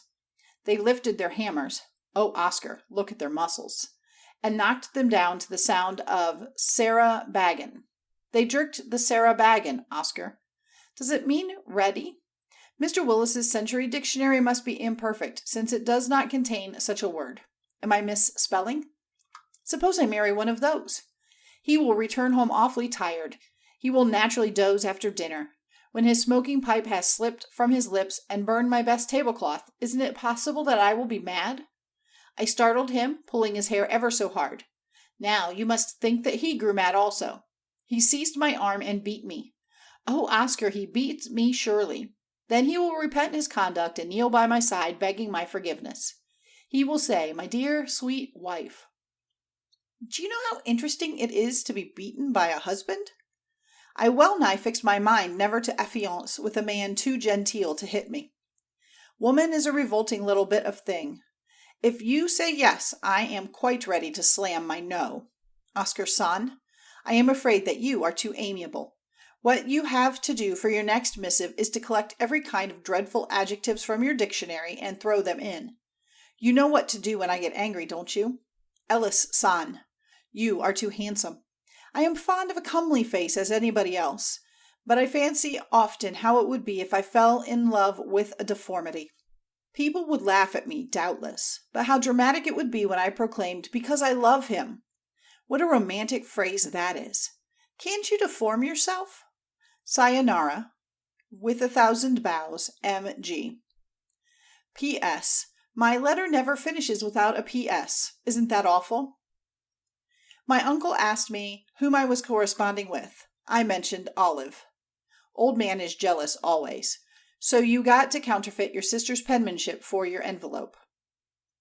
29th. I drank the last drop of my coffee.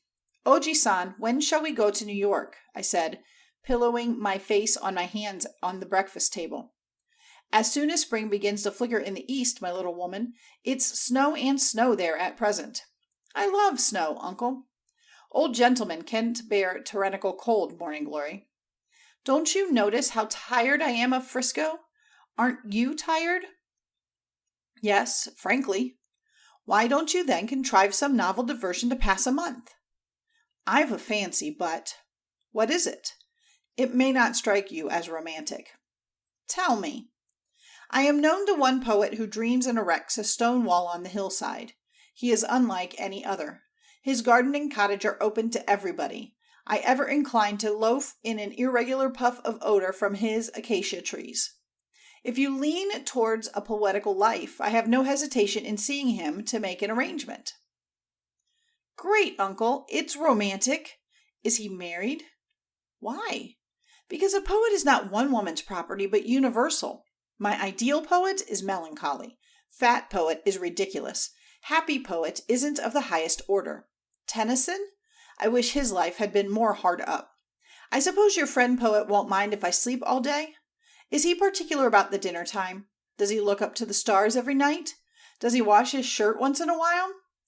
Stop. Then I asked respectably, "Is the sight from there beautiful?" "Wonderful. The only place where you can breathe the air of divinity." "Very well, uncle. We will settle there and hasten to become poets." "It wouldn't be a bad idea, I say, to start again with your honorable lotos eaters." Paradise Lost shall be my next subject. If nobody publishes it, I will present it solemnly to our Empress. She is a poetess, you know.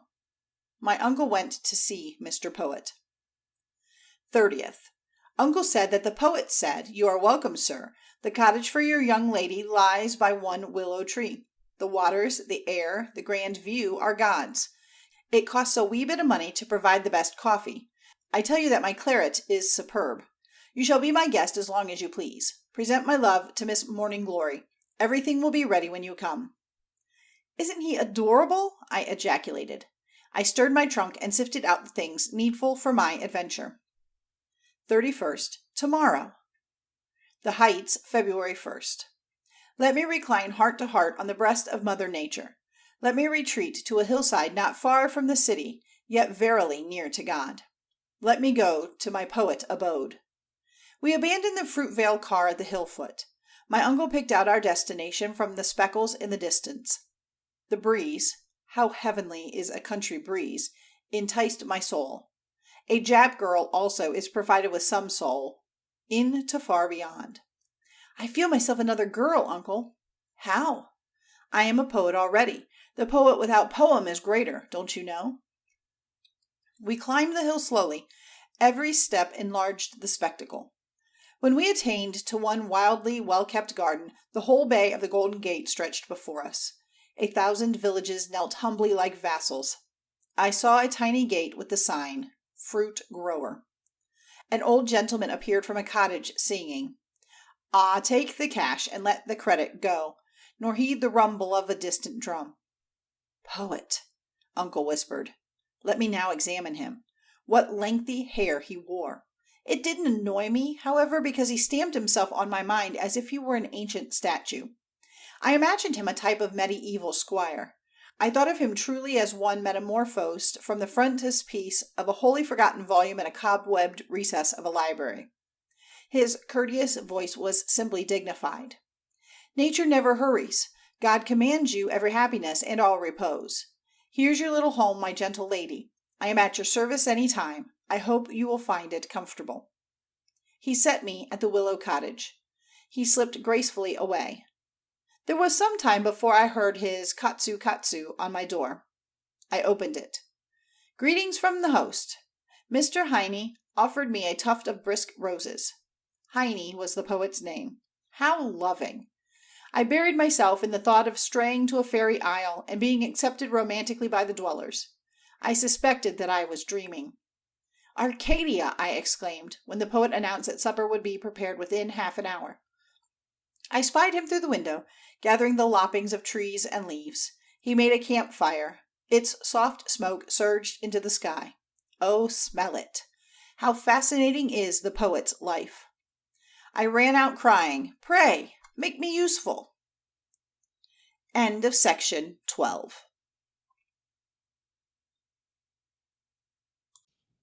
Section 13 of the American Diary of a Japanese Girl in America, Part 11. Second, dream and reality are not marked here by different badges. They waltz round. Dear poet, home. Was it in my dream that I heard the tinkle of bells? I thought something was going on. I parted from the bed. I pushed out my face from the window. Look at the procession of cows. I've read much of them, but I admit that it was my first occasion to admire them. I am a trivial Jap, only acquainted with cherry blossoms and lanterns. How I wish to knot the bells round my waist and whisk down the path by the violets. Lover's Lane. It should be the title for that path. I thought if I were Mr. Poet. I finished my toilet. I leaped out upon the grasses, smiling up to the sunlight. I congratulated myself on my new life. Then I found my uncle sitting by the campfire. Oh, "Hi-yo," I said, filling the seat on another side. I remember one Japanese essay, The Poetry of a Tea Kettle. Indeed, the kettle was a singer. Its melody was far-reaching. It was like a harp of pine leaves fingered by the zephyr. I faced up and saw my poet moving down from the lily pond, 2 frogs in his hand. "Frogs," I cried. "They will complete our table. How did you sleep, my lady?" "Splendid. Do you love the country?" "I begin to taste a greater joy in nature." "I'm happy to hear it, my dear. My life is like the life of a bird.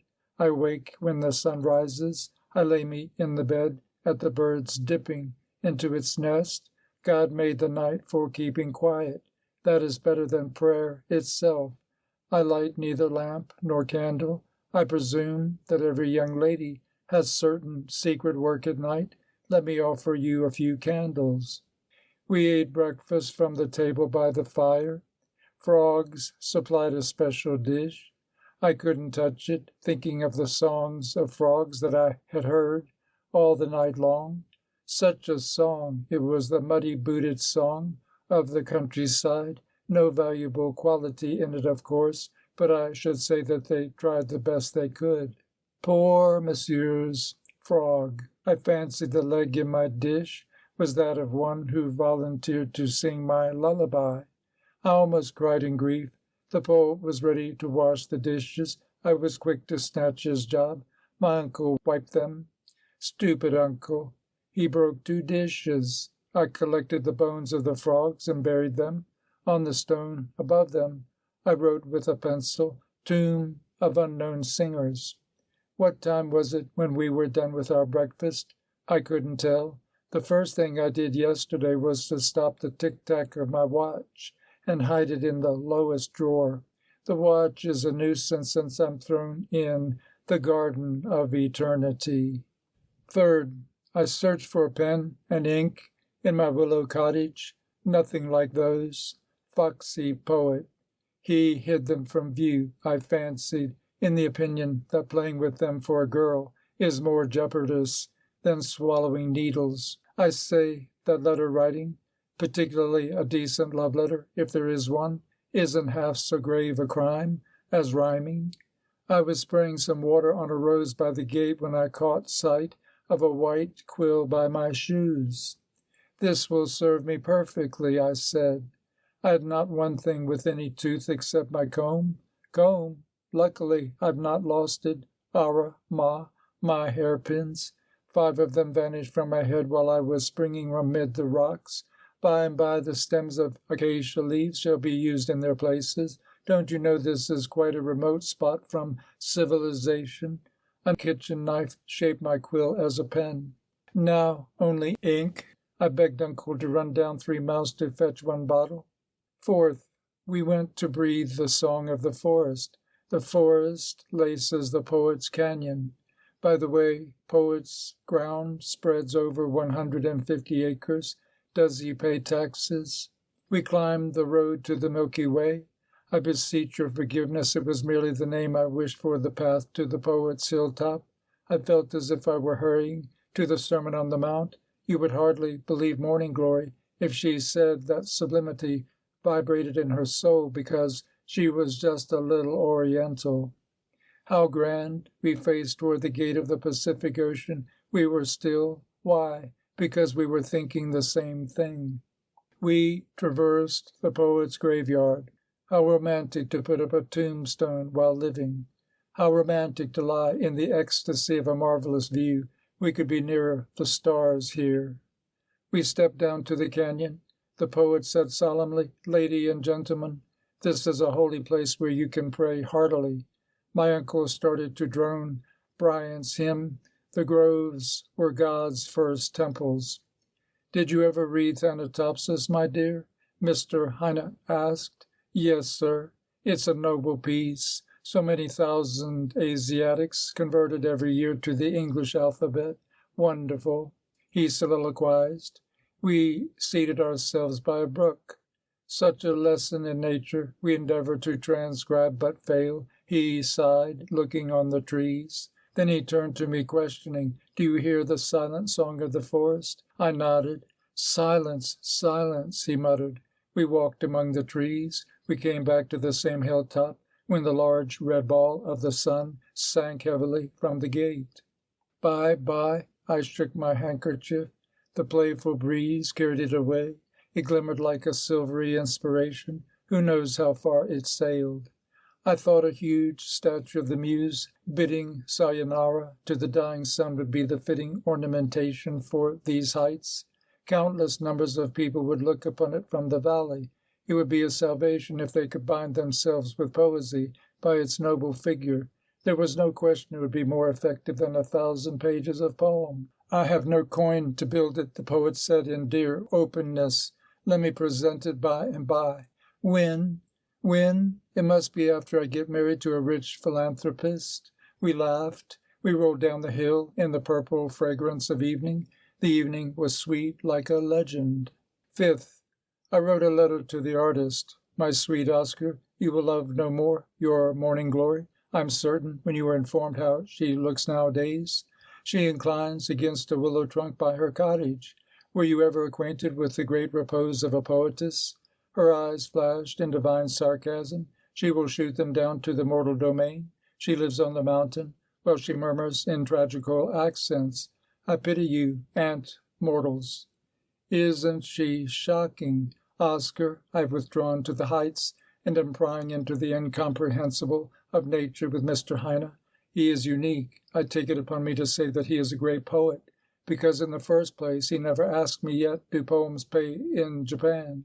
It's such a trying work for an old man like him to pose as a poet all the time.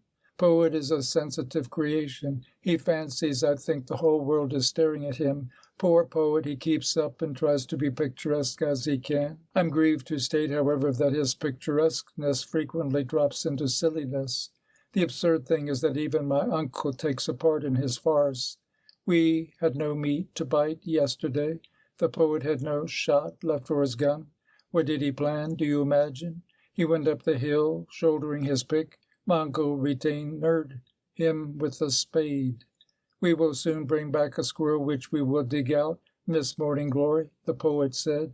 Could you ever suppose, Oscar, that any animal except an invalid, an animal who has 4 feet at that, instead of 2 like my venerable gentleman, could permit itself to be so slow like them?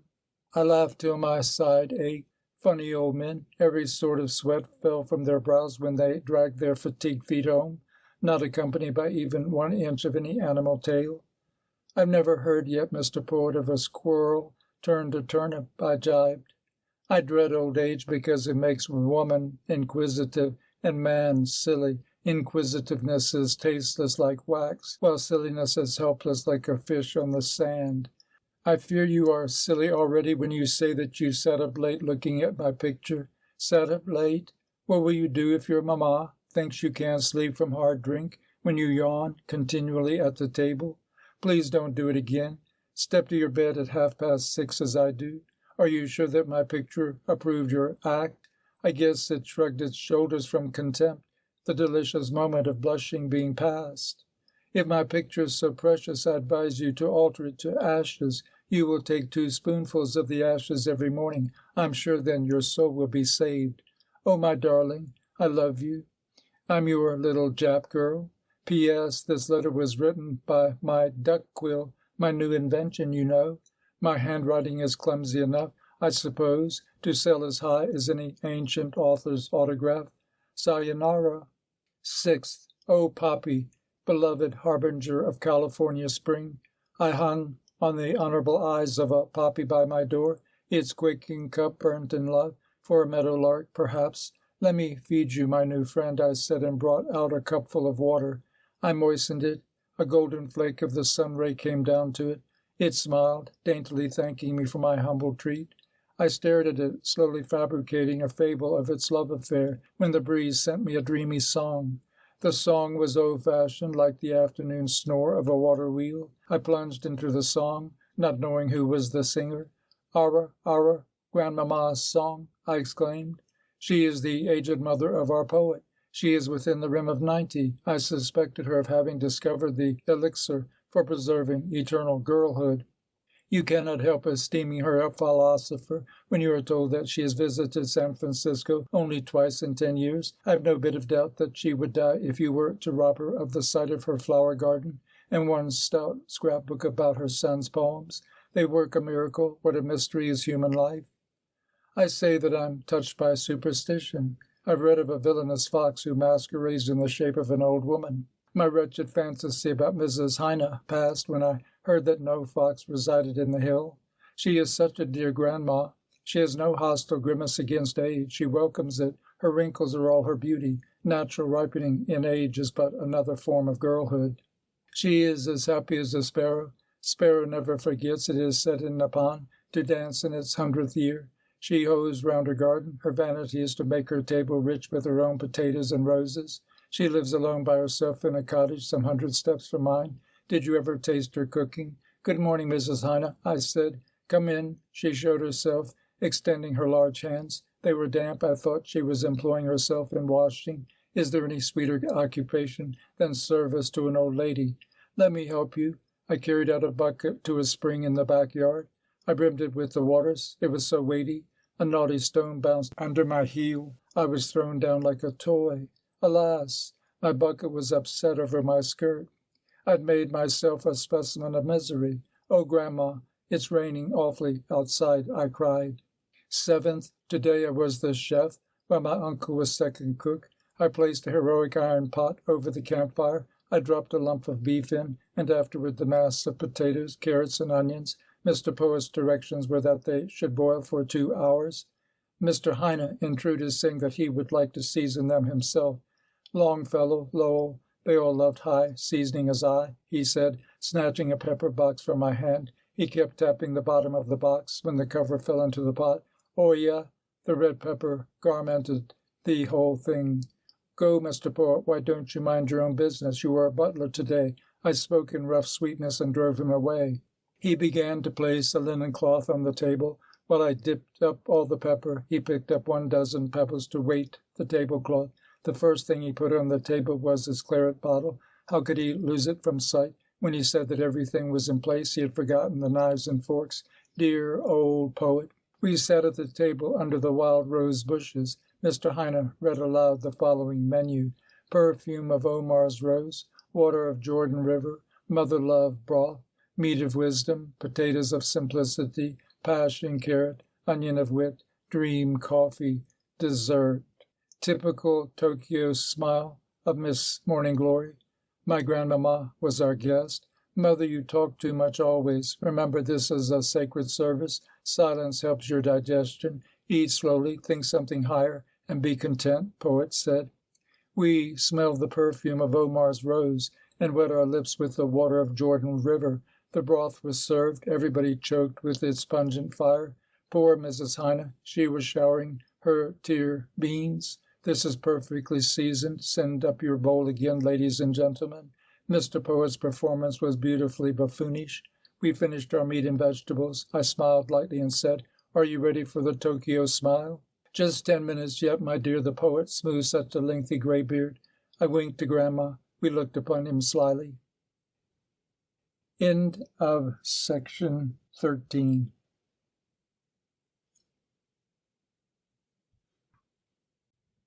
Section 14 of the American Diary of a Japanese Girl in America, Part 12. 8th. The poet was hoeing in his vegetable garden. His attire was theatrical. His red crepe sash, laxly surrounding his trousers, lacked, I'm sorry to say, a large Japanese tobacco bag. The cap with gay ribbons was like one of Li Hung Chang's. His back carried a bearskin, inside of which some slovenly yellow silk flapped down. How tall he was! Please don't dig over there, Mr. Heine, because I buried my poem there, I said. What poem, my lady? He asked. The poem to be read at the unveiling of my statue of the Muse on your mountain top, which may occur possibly within 5 years. The opening lines sound thus: Victor of life and song, O muse of golden grace. That's great. Why did you bury it? Don't you bury your poems? The best poems are those not published. The very best are those not written. Dante Gabriel Rossetti buried his House of Life because they were not for a gaping millionaire's wife, but only for his own little wife. But his greatness was ruined when he dug them up and sold them. Poor poet! What all the poets ought to do, I think, is to bury their poems in a potato garden. What a shame even the poets have to eat once in a while. They should wait till the potatoes grow, and then sell them in a vegetable stand, calling poetical potatoes. Do you sell your poems, Mr. Heine? Yes. Aren't you making your living with your fruits? I never sell them, my dear. What do you do? I give them to needy persons, but I was obliged last year to hang up a sign, No fruit lover is wanted. I told an Oakland minister to come up and eat some plums. He brought his wife and children, even his grandmother. They shouldered away every bit of fruit from half a dozen trees. Next day, so many people trampled in with an introduction from the minister. Such a minister, I see no use to have the sign, fruit grower, if you don't sell. Well, my dear lady, God will be merciful to let me use it in place of poem manufacturer. My uncle announced that tea was boiled. We left the garden. 9th, the fogs held possession of our world, like the darkness of night. Where did they invade from? Pacific Ocean. Our hillside cottages looked like a tottering ship, having no hope for any haven. Tremendous sight. I planted me on the hilltop. My mind merged in Japanese mythology.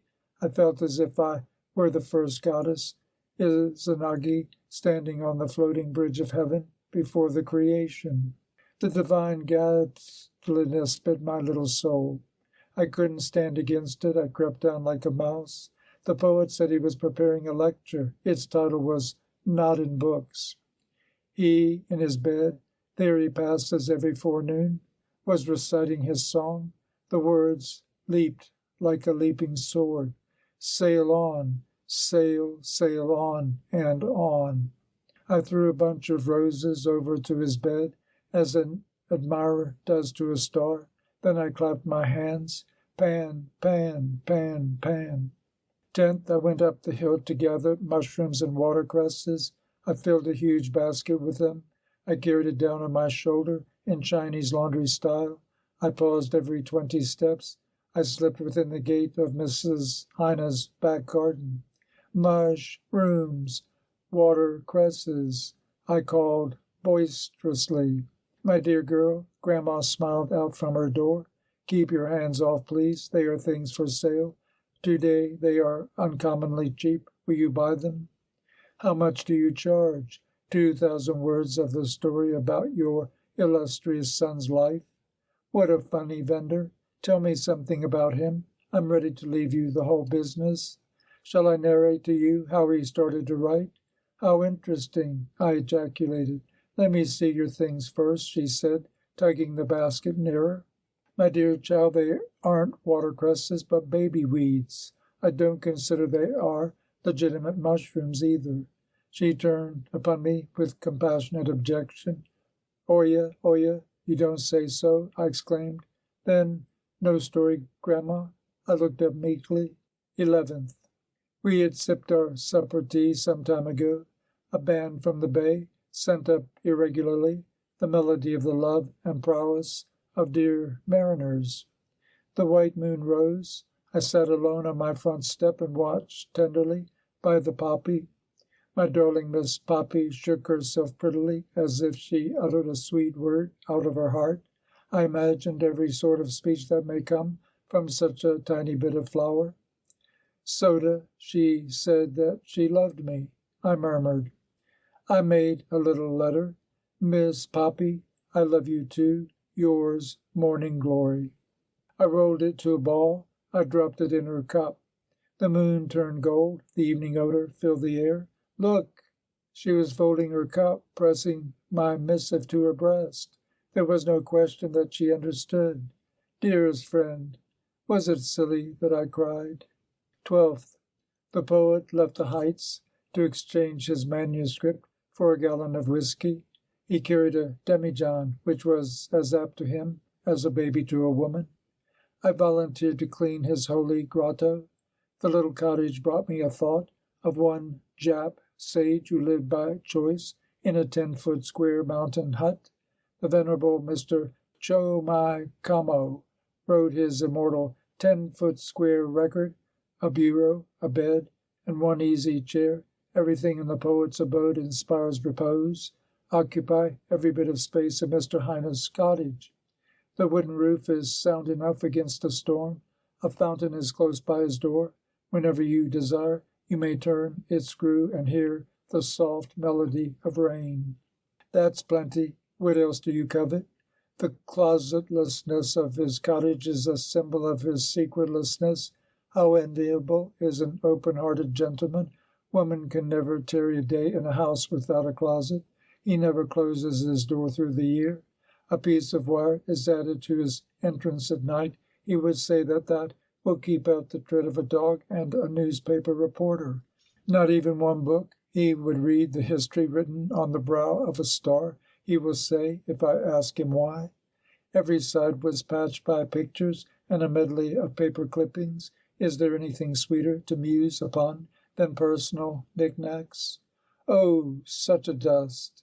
I swept it, but I thought philosophically afterward, why should people be so fussy with the dust when things are but another form of dust? What a faraway smell the dust had! What an ancient color! I observed on the wall an odd coat and boots that dear old Santa Claus might have lost. Klondike costume, I exclaimed. I undressed myself and tried them on. When I was ready to put on a fur cap, Mrs. Heine wandered down, calling me. Morning glory, morning glory. I trembled in deadly fear. I hid me promptly by the bureau under the bed. I shut my eyes, praying, Namu Dai Jingu, don't let her find me. 13th. Last midnight. O voicelessness of the hillside Yanaka. I woke up. The moon peeped into my sitting room. She laid a square-looking glass on the floor. I abandoned my bed and sat by the glass. I spread on it the letter from my sweetheart. I read it over and over till I couldn't read any more, the moon being kidnapped by the cloud highwayman. Oh, Oscar, I cried in the darkness. I could not slumber all the night on account of my thought of him. A letter was written to him today. Nature and love. I'm now living with them. 14th. I elaborated a nosegay. The poet and uncle dignified themselves in frock coats.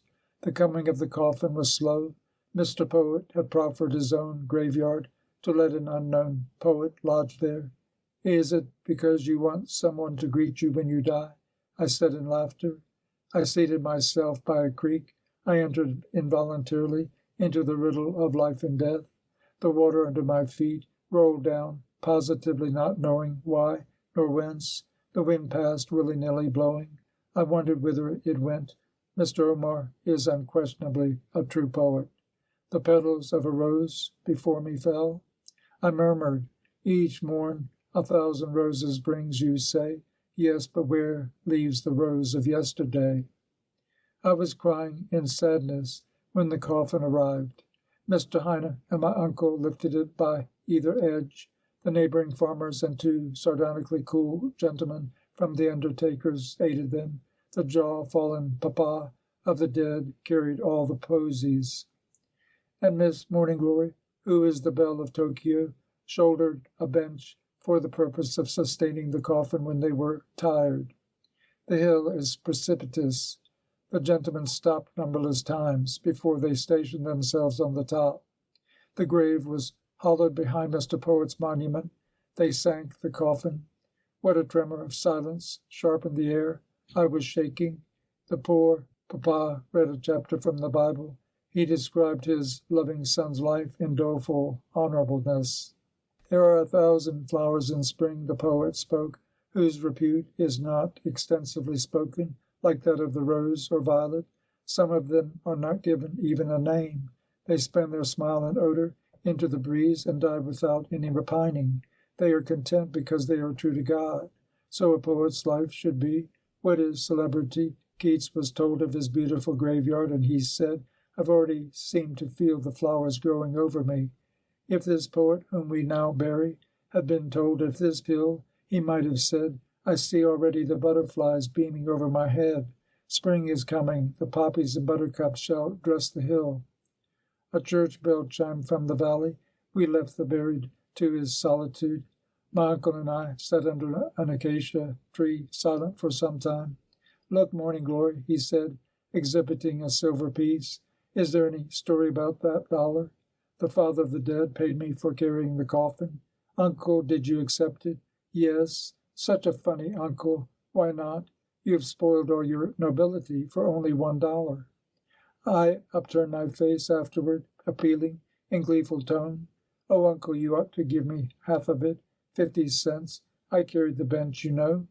15th. I rose at the first whistling of a meadowlark, hearkened to its hailing morning voice. O simple bird, its so various moods are expressed only in its eternally changeless syllables. What a magical song! How bungling seemed our human vocabularies! I trod the garden in bare feet, naked feet, sir. The delicious stilliness of the ground animated me rapturously. Do you believe me if I confess that I knelt and kissed it? I said that I would not mind burying my nude body for a few hours. Mother Earth is so sweet. I ran up the hill, humming an oriental ditty. The air was relishable, like an ice cream on a summer midnight. The beautiful sun was rising. I clapped my palms thrice, reverently bowing. Am I a sun worshipper? Yes. I cleansed my feet in the water of the creek. When I returned from the hill, I sat me on a rock, extending my bare feet in the sunlight. I thought that towel wiping was too much of a modernism. Uncle, oh, uncle, I called. What is it, Miss Morning Glory? The poet jutted out from a bamboo bush by the wooden bridge over the creek. Such charming feet, he said. I instantly lowered my skirt, blushing. He was carrying a spade and hoe. He said that he had been planting flowers about the grave of our friend ever since 4 o'clock. To make it beautiful is high poetry, he philosophized. What do you wish with uncle, my child? He continued. I want my shoes. Let me have the honor of fetching them for you, he said in amiable, dignified docility. 16th. The poet gave me 5 feet square behind the willow cottage for my potato garden. I sticked a stick at each corner. I encircled it with my crepe sash. The note hanging on it read, Graveyard of Morning Glory's poem. I hired uncle for 10 cents to clear off every weed. I raked. I set the seeds. I got a suspicious coat and pants from a nook in the unrespectable barn. It was fortunate that the horse, who may also be a poet, he is so philosophically thin, didn't shout, Ho, clothes thief. I put them on the limbs of an acacia tree. I planted it on my graveyard to scare away wild intruders. It is holy ground. I wondered when the potatoes would grow. End of section 14.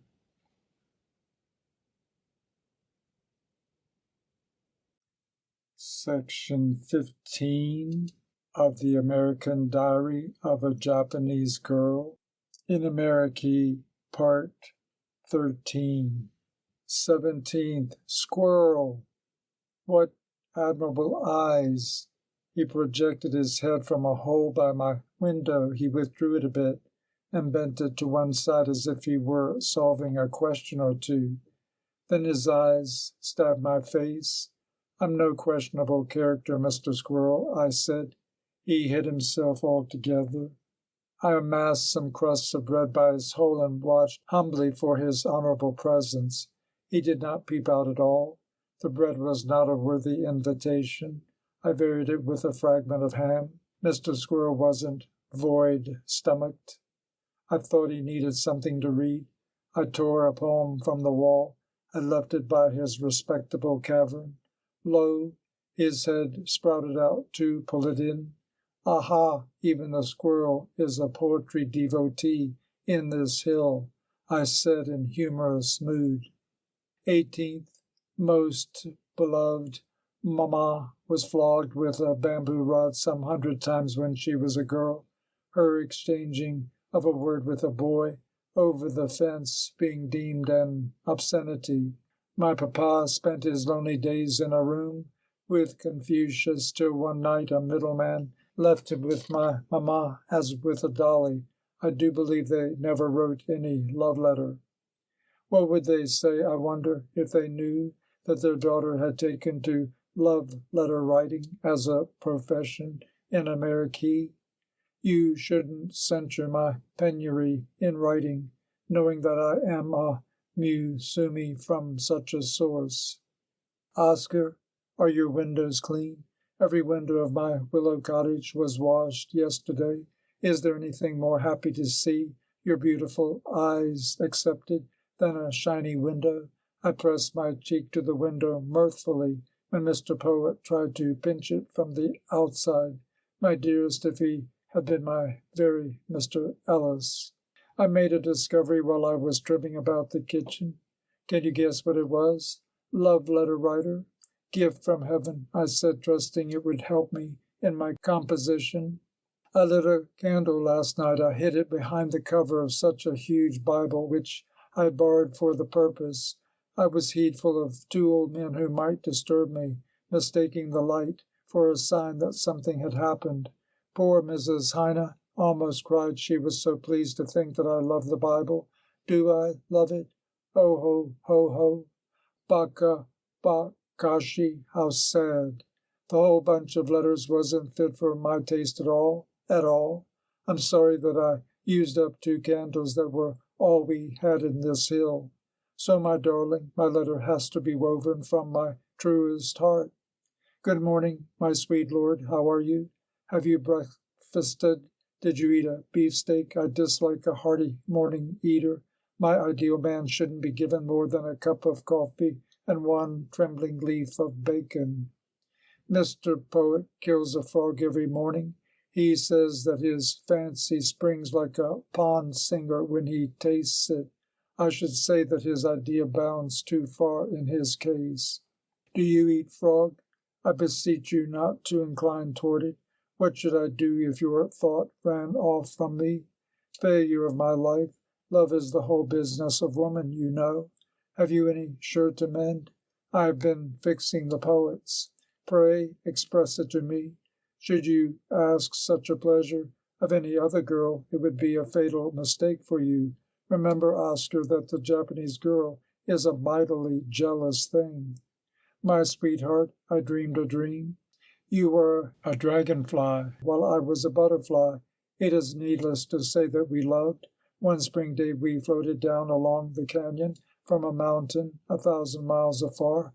Our path was suddenly barred by a dense bush. We couldn't attain to the garden of life without adventuring in it. So then you stole in from one place, I from another. Alas, we got parted forever. Isn't that a terrible indication? Do you know any spell to turn it good? I'm awfully agitated by it. Oh, kiss me, my dear. I have to ascertain your love in it, your morning glory. 19th. A little chewy was building a nest under the roof by my door. Dear jovial toiler. I must help him in some way. I unraveled one of my stockings, hoping it might be serviceable in bettering his home. I stood me on a chair, raising up my arms with my gift. The poor sparrow was scared. He cast a grey honorableness on my hand. Oh, naughty Chewy. He winged away, twittering, Chewy. 20th. The squirrel by my window shows a great fancy for me. He honored me 3 times already this morning. He bore a somewhat scholarly air, a retired professor, I reckon. Is he regular with his diary? Possibly he is idle with a pen, like any other professor. Let me scribble for him today. My 1 bottle of ink has some time to dry up yet. I will name it the Cave Journal. I will leave it to the professor for a souvenir upon my sayonara to this hill.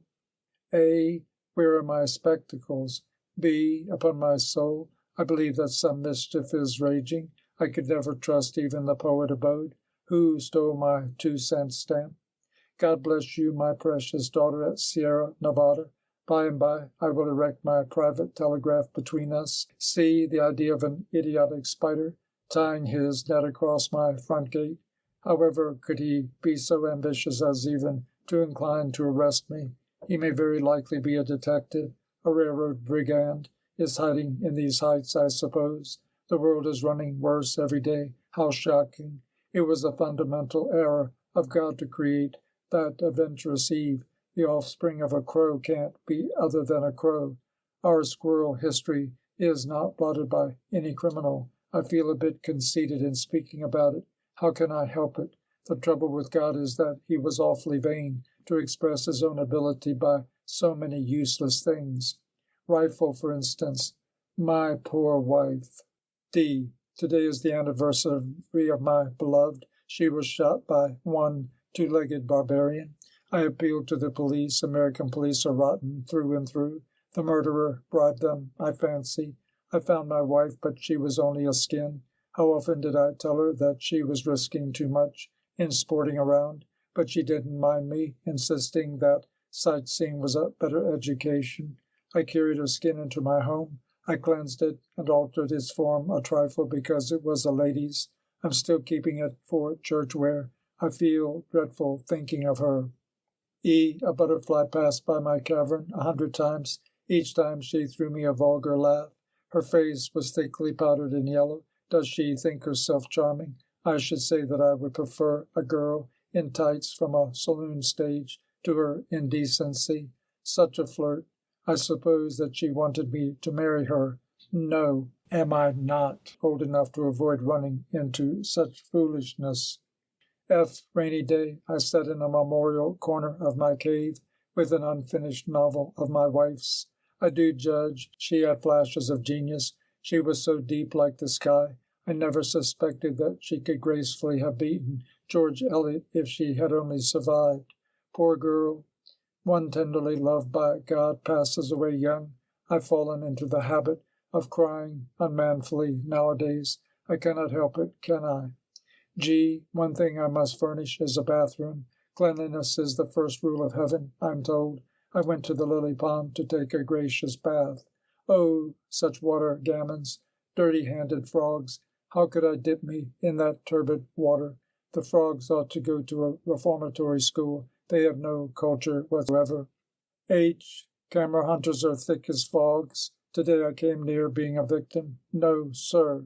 I can't permit my picture to be seen with those of cheap matinee idols. I must keep some dignity. Americans are too commercial altogether. The pictures of our race are in demand, I imagine.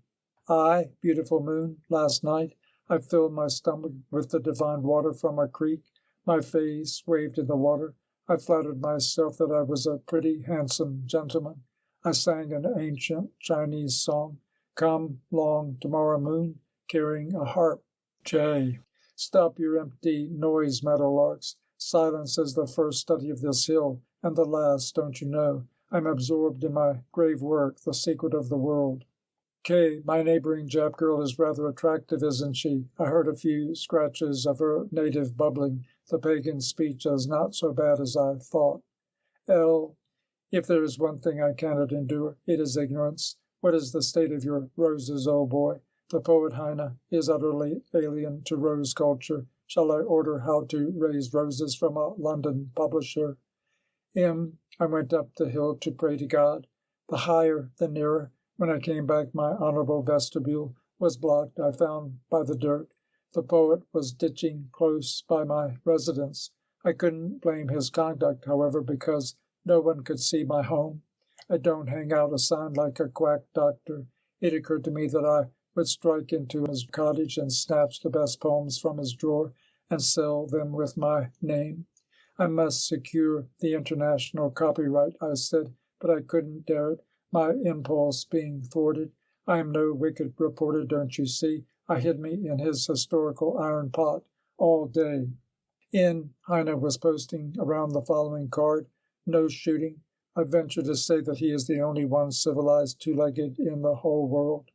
Oh, where's my napkin? Chinese laundry isn't punctual in delivery. P. I think I must learn how to swear for a pastime. Q. My fellow brother, Mr. Blank, was shot this morning. The paper says there is a possibility of war between Russia and Japan. A preacher prophesies the disappearance of the universe. Everything is precarious in the extreme. I will not poke around outside during the day. I will loaf in the poet's orchard under the breezy moonlight. Poetical existence is just enough.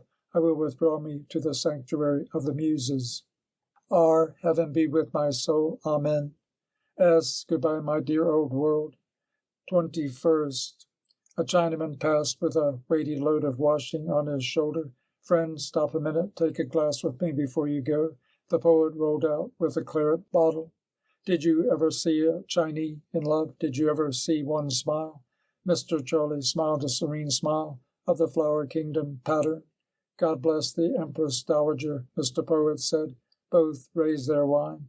The load is too heavy for you. You are killing yourself. I can't bear to see it. My friend, obey me. Let me help you. Don't leave till I come back. The poet hurried for his questionable buggy and horse. He cracked his whip. He never whips the horse, but he carries it for fashion's sake, as he remarks. When Mr. Charlie protested, Me, oh, rye, you savvy? The Chinaman was dumbfounded, for the poet was unknown to him. Mr. Heine pushed him in. When he leaped up, he noticed his horse, in tender tone. Go on, baby. What a goody-goody. His act never parts from poetry, however, I said. I was simply dying for an opportunity to explode my good heart when I invited one tramp to my willow cottage. I fed him with 12 eggs. I emptied out all my change for him. Don't you feel cold lying outdoors? I said.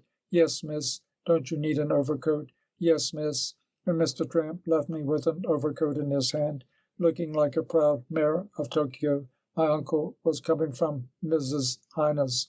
Uncle, you do want to be good to a poor man, don't you? You have made yourself a great philanthropist with your overcoat. What have you done? I presented it to a tramp. Morning glory. Never mind, uncle. I will buy a swell coat in New York. You have some more, haven't you? It cost me 40 yens at Hama. You really are a foolish girl, Asago. Asago is my humble name in Japanese. Then I kissed his hand most pathetically, in fun for my part, of course. End of section 15.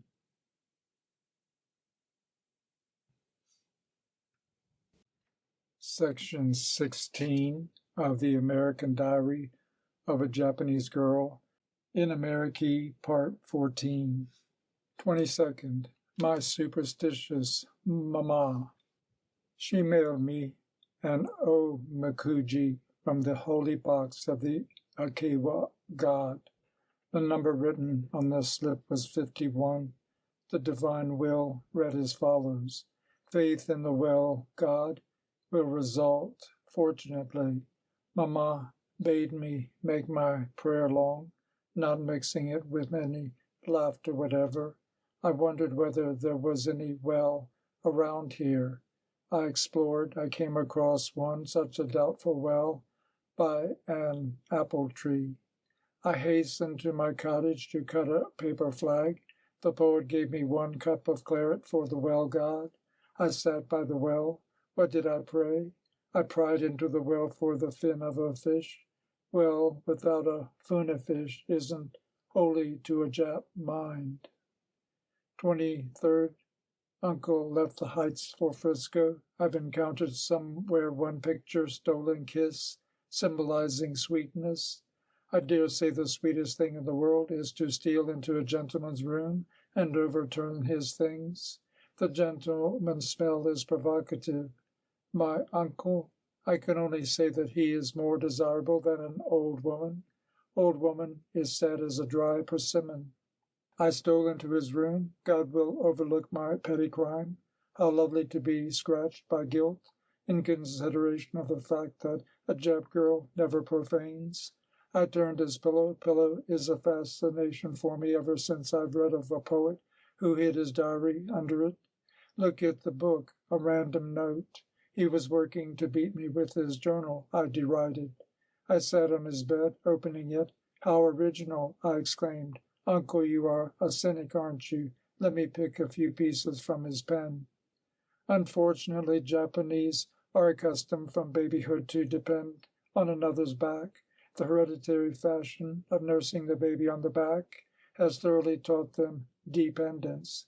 Independence is only a coat of arms to distinguish man from the beasts, that is all. I urge that Emerson's essays be adopted in the Nippon schools. His self-reliance should be the first of all. Most unhappily, I've observed the Japanese fad in America for years, and it has not yet reached its culmination. Each month the books on Japan are placed before the public. It is verily sad even to cut their edges. The practical Americans prove themselves unpractical in leaving the leaves of books uncut. I say that our Japan is entitled to regard for worthier things than geisha girls or a fashion in bowing. We should decline your love, Americans, if it is rooted merely in your fancy for our paper lanterns. I frequently come to conclude that Americans are eminently the freakish nation. I feel not only occasionally that they lack the reasoning power. I do not assume the phenomena of the yellow journals as my proof. A year or two ago, one Japanese theatrical troupe roamed. They are not catalogued at home as actors. They chose to skip on the stage simply because a bit more money is in it than in the culling of lantern-carrying for politicians. Any wild animal can skip. I'm now confronted with the question whether American generosity is not without sense. They piled up their money for them. Even the first-class critics struggled to find out something from such poor art. I'm bound to be thankful, however, for the Americans saved these poor players from bankruptcy in Japan. It reminds me of a story. Our Nippon government many years ago appointed a certain loafing sailor as an English instructor, giving him a monthly pay of $300. Sailor with an anchor tattoo on his hand. $300 are no small coin in Japan. Our sailor professor said, I'm told that he had not heard of any Milton. Ignorance can easily be a philanthropist if it can be anything. Japanese love nature. They do. But how sad to glance at Japanese garden. It is painful to notice the dwarf trees. Japs never permit one thing to grow naturally. Country of deformity. America, most natural, most manly nation. 24th. My uncle didn't come back yesterday. Mr. Poet condescended to the town. I'm alone. I spent the entire forenoon with Grandma, peeling potatoes, strewing sweet pea seeds on the ground. I ascended the hill with the root of a white rose, believing in the Nippon idea that blossoms for the dead should be white, and set it by the grave. Then I stole into the canyon. I amassed the dead leaves of redwood by the brook for a campfire. The smoke rose like a soul unto heaven. I watched its beautiful confusion. When I left, a snake obstructed my path, flashing its needle of a tongue. Snake, one of my greatest foes, the others being cheese and mathematics.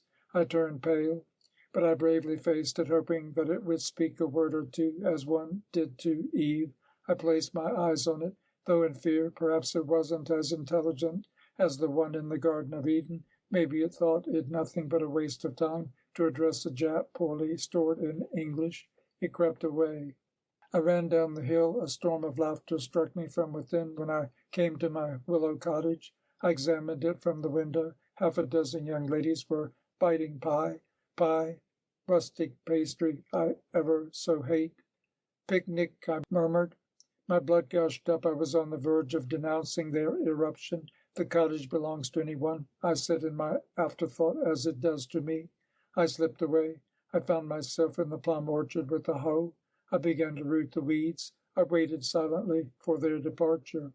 25th. The spring hills were coquetting like a tea-house maiden, singing the air is lovely, like wine. Come, Lord, come, Lord. The curtain for the spring comedy has not yet risen. Already the picnic band invades. Today I will make myself mistress of a hillside coffee-house. The poet, the eternally sweet poet, hastened to borrow a tent from a neighbor. He set it on the greenest spot of grass before my cottage.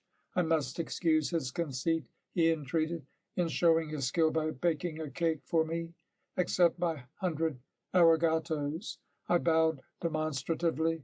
I pasted a paper, such a bashful brown piece, from a butcher's table with the sign of Bishop's Rest. The poet tacked 10 cents for coffee and cake on the fence by the tent. The cups, what a shame that their arms were all off, were rinsed, when he showed me an imperial pound cake, declaring it his own manufacture.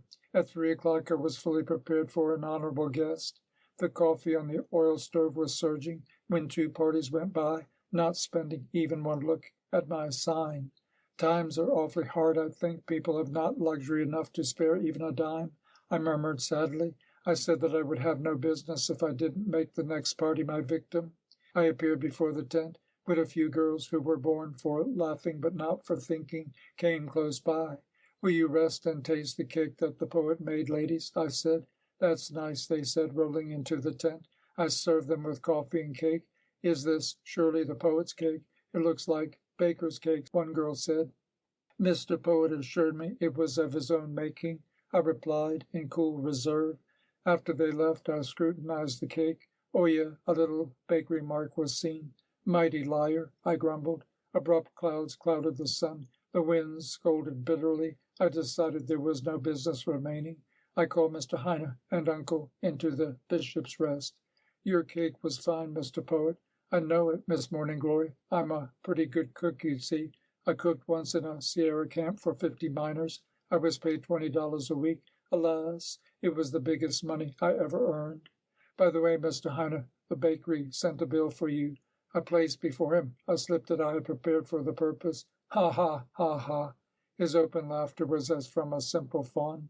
I noticed afterward a black mass heaped in a ditch. The whole situation grew plain to me. He couldn't bake, but only burn in the oven, and had dispatched his neighbor for the cake. Dear poet. 26th, we pressed the poet to receive some money as just a sign of our gratitude. Mr. Heine despised our thought. Honorable gentleman, I found a tin box. I put the money in. Ask me not how much. I dug a hole by the willow tree beside the lily pond and buried the money box. I tumbled a stone over it to mark it. I'll write him about it from New York. See, Uncle, isn't it unique, I said. Uncle wasn't enthusiastic in approving my idea. He couldn't check me, however, as the money was mine. He said he would order an elegant vase from Tokyo. 27th, I intended to keep a sweet fashion of old Japan in presenting a poem at my sayonara. We will take leave tomorrow. O gracious, grateful poet abode. My farewell poem in 17-syllable form is as follows. Sayonara no Uraya no Kori Mizu no Neni. Remain, oh remain, my grief of sayonara, there in water sound. 28th, Mrs. Heine kissed me. Dear old grandma, do you know what this is, Miss Morning Glory? The poet said, plucking a leaf from a tree by his door. Fig leaf, isn't it? My sayonara poem in Japanese autograph. Yes, my child, it is a fig leaf. Do you know the fig tree? It is the shyest tree in the world. Classical tree, indeed. It has no blossom, being so modest of display, but it has the fruits. Remember, my young lady, its teaching of modesty, modesty. Sayonara, Mr. Poet. 1 minute, Uncle, I said. I ran into the willow cottage to get a cupful of water. I watered my friend, Miss Poppy, with love. Bye-bye, little girl. End of section 16.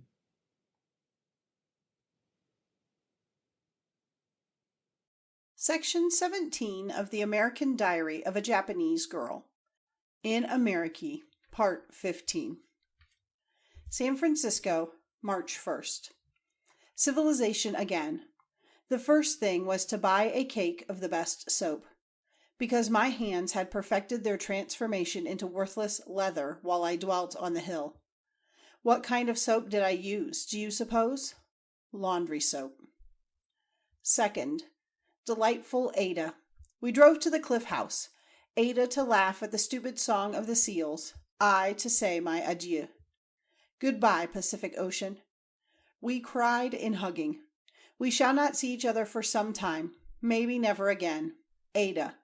Oh, Ada-san. Third, this afternoon. Eastward ho, ho. Overland train, March 4th. Madame Butterfly lay by me, appealing to be read. No, Aya, I'll never open. I erred in buying you, I said. I dislike that, madame. It sounds indecent ever since the gentleman Loti spilled it with his Madame Chrysanthemum. The honorable author of Madame Butterfly is Mr. Wrong. Do you know that Japanese have no boundary between L and R? Undoubtedly he is qualified to be a wrong. Authorship is nothing at all nowadays, since authors are thick as Chinese laundries. Well, still, it can be honorable if it is honorable. Japanese fiction penned by the Tojin. It is a completely sad affair. I wonder why the author, God bless him, didn't fit himself for brooming the streets instead of scrawling. The characters in his book, I am grateful I see no lady writer of Japanese novels yet, remind me of the devils of mixture swarming in Yokohama or Kobe, whose Jap mother was a professional hell. It is lamentable to set the verdict on them that they have inherited the art of framing lies from their mamma. Do I vex you, gentlemen, when I say that your Japanese type could only be an unprincipled half-caste? Your Nippon character eyed in blue and hairy-skinned always. Isn't it absurd when it puts American shoe on one foot and a wooden clog on the other? And if you insist on registering it as a Jap, I shall merely laugh loudly. One heroine I have read of placed a light summer haori over her heavily padded midwinter clothes. Your Oriental novel, let me be courageous enough to say, is a farce at best. Oh, just wait, my sweet Americans. A genuine one will soon be offered to you by Morning Glory. I stepped out to the platform and threw out Madame Butterfly. Poor Madame. I trust in the mountain lions of high Nevada to cherish her lovingly. 5th. Matsuba-sama, the following letter creeps under your honorable table. How is yourself? I imagine that the breeze fills your bower with the odor of yumi flowers. I am definite in saying that the Japanese yumi is of different origin from the California plum tree, which has no expression in divine fragrance, as I am told. I see your indolent face in the air, awaiting poetical inspiration on your bamboo piazza, where the umi petals are beautifully blotched. There are several months yet till we shall quarrel face to face over the superiority of English or Oriental literature. Miss Pineleaf, I, or rather we, have said farewell to Frisco. It was sad that I never saw any battleship, except one shame-faced gunboat, in the bay of the Golden Gate. A bay without battleship is like a door without a lock. Can you fancy any Japanese city without soldiers? American soldier? I am sorry to say that I have met no soldier in my 4 months at the Pacific. I presume that the practical American gins can't bear to see such a useless ornamentation. Yes, soldiers are degenerating, in my opinion, to the rank of a fireplace on a hot summer day. How stimulating, however, was the sound of the fearless hoofs of a cavalier. When the sabers of a regiment flashed in the sunlight, I could never keep from fluttering my paper handkerchief. I shall not excite myself in such a joy in America. I made the acquaintance of one colonel at Mrs. Willis's. He is a jolly businessman. Just think of a colonel plus merchant. Is it possible? He changes his white shirt every morning and shines his shoes twice a day. I should say that he will carry a sheet and opera hat and leave his gun behind whenever he is summoned to a battlefield. Possibly he has hidden his colonelship in his trunk. I found afterward that every old gentleman is a colonel or judge. Everything in California is made for just a woman. California gentleman isn't privileged to raise one question against a lady. He is provided with all sorts of exclamations to please the woman. If he should ever miss one dinner with his wife, he would be divorced in court on the morrow. Uncle says that the Eastern gents are not so devoted to the lady. If it be true, am I now entering the city of man? How sad. Have you any experience of writing by the car window? I feel a strange delight in scanning my romantically tremulous handwriting. A certain famous Jap penman takes wine before he begins, for the sake of putting his mind in a fine frenzy, as you know. The shaking of the car produces in me the same effect. Isn't this letter great enough to be honored on your tokonoma? Can you ever imagine how vast America is? Yesterday our car ran all day long, over the mountains and prairies, seeing only a few huts. Oh, such a snowstorm in the evening! The train rushed like a maddened dragon. It was verily an astonishingly ghastly spectacle as any human thought could ever picture. I thrilled with a feeling of tragic ecstasy, which is the highest emotion. Can you recollect that you and I once stood under the darkest rains without an umbrella and laughed hysterically? I love shocking emotion. Since I was touched by the continental air, I measure my lungs dilating 2 inches bigger. How sorry I shall be for you when I return. You are so tiny. I expect myself to be 5 inches higher within the next few months. America is the country where everything grows, don't you know? Even the stars look a deal larger than in Japan. Looking back at the Rocky Mountains, yours, Asagayo. 6th. The rocking of the train makes us babies in the cradle. The car is a modern opium resort where we sleep and sleep. I shouldn't wonder if we all turned into nodding Rip Van Winkles. Today I had a sleeping contest with Uncle. I was defeated. Chicago, 7th. Chicago water is a perfect horror. Gomenyo. That's no way to begin, is it? I never waver in saying that California girls borrow their fairness from their water. There is no question in my mind why the Chicago women, certain hundreds I saw, if you please, are barren in their complexion. "Oh, Uncle, how many days have we to tarry here?" I asked, within an hour after we had set foot in this city. I grieve over my contact with such a city. It is no place for a lady. Is here any lady? It is just the place for a man. No show marked only for a man is respectable, I dare say. Are Chicago men gentlemen? They are not sensitive about their hats in the hotel elevator. The laundry work isn't superb, I judge, as not everyone's shirt is snowy as a San Franciscan's. I cannot blame their black fingernails, as they live in smoke. Even the Frisco smoke hindered my breath at my opening moment in America. I should have died if it had been Chicago. Bodily cleanliness is the first chapter in the whitening of the soul. How many mortals are there here with a clear soul? Chicago is Mr. Nobody without the smoke, like Japan without a fan. The prosperity of a modern city is measured by the bulk of its smoke, Morning Glory. But I don't approve of their using a cheap coal. Health has to be guarded, my uncle said. A driver carried us from the station as if we were pigs. Mind you, this is Chicago, illustrious for its hams. I barred my ears with my hands in the carriage. The thunderous noise menaced me so. Do roses blossom well in the turbulent air? I have no doubt that Chicago has no poet. Cook County fosters 3,000 poets, one paper says, my young woman, Uncle said in laughter. Don't say so. As soon as I had established myself in the hotel, I inscribed, with the longest apologetical ogigi to Mr. Shelley, as follows: Hell is a city much like Chicago, a populous and a smoky city. 8th. How sad I felt not to be greeted by even 1 star from my hotel window last night. I was disgusted with the poor taste of the coffee. Such a first-class hotel. Coffee and Maxim, I have said, should be of the very best. Commonplace words with the golden heading of Maxim would be as cheap as a negress with white powder. I would choose even a bread pudding rather than a suspicious cup of coffee. Uncle failed to secure a box of cigarettes. The most delicate shape for smoking is the slender stalk of a cigarette. The cigar ever so much impresses me as barbarous. Chicagoans might say it was the only manly smoke. Truly. Chicago is the city of man, whatever that means. I am glad that the young gentlemen, with genteel canes under their arms, don't open any cigar stand conference here. Such an abomination in Frisco.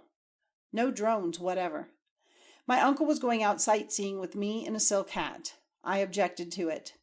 Plug hat doesn't suit informal Chicago. He changed his frock coat for a sack coat. Now, Uncle, you look more like a Chicago gentleman, I said. Yes, this is a plain sack coat city. He was fussing with a handkerchief. I said, laughing, Never mind, Uncle. I am sure the men don't carry it here, since the women never carry a purse in their hand. Isn't it awful that one, even a stranger, ought to know everything in Chicago? A slight question to the street people would be condemned as a nuisance. Even the policeman shows no chivalry. I was sorry that the color of his suit was bitterly faded. Isn't Chicago rich enough to furnish a new one? I suppose many dogs must be hanging around here because the policeman arms himself with a piece of wood for chasing them off. I should like to know if there is any blacker house than the City Hall. It will be a matter of a short time before the Chicago River turns to ink. Then we went to observe the Lake of Michigan from Lincoln Park. I scoffed at my absurdity in being ready with the first line for my poem on the lake. If you knew that O Minstrel of Heaven and Truth was the beginning, you would laugh surely. The lake wasn't a huge singer like the Pacific Ocean at all. Uncle, please count how many stories in that building, I begged. Chicago structures crush my little liver completely. Did I ever dream that I would eye such pillars of the sky in my life? When I returned to my hotel, I declared that I would not open my trunk because my everyday dress was good enough for Chicago. I regret to say that the gentlemen are so homely. 9th. How dear is the green, crispy paper money. What a historical look. It made me feel as if I were at home. I hated ever so much the gold coin in California. Its threateningly mercantile aspect made me shudder as at a speculator of Kakigara-cho of Tokyo. If I like Chicago, it must be on account of its soiled paper money. I will exchange all my gold to it. I went to one store for a short skirt like that Chicago woman wears. It may be a change, though shortness in hair and dress is my aversion. It may be advantageous in showing one's shoes, though eternal exhibition isn't tasty. It would be an accurate account of my reason for buying to say that I singularly wished to use up a few jumbles of money. I dulled myself reading the advertising bills through my hotel window. There's no block free from them. Vertisement. Isn't it horrid? I laughed, wondering why those enterprising American gins don't employ the extensive backs of prize fighters in the ring. Uncle and I went to see the Injuns dance. How fantastically they sang. There was a Japanese tea house. It is no tea house at all. It was the saddest thing I ever saw. I thought the Chicagoans were not fastidious with anything. Any old thing will do, they might say jollily. Open, hard-working Chicago. Has she much education? End of section 17.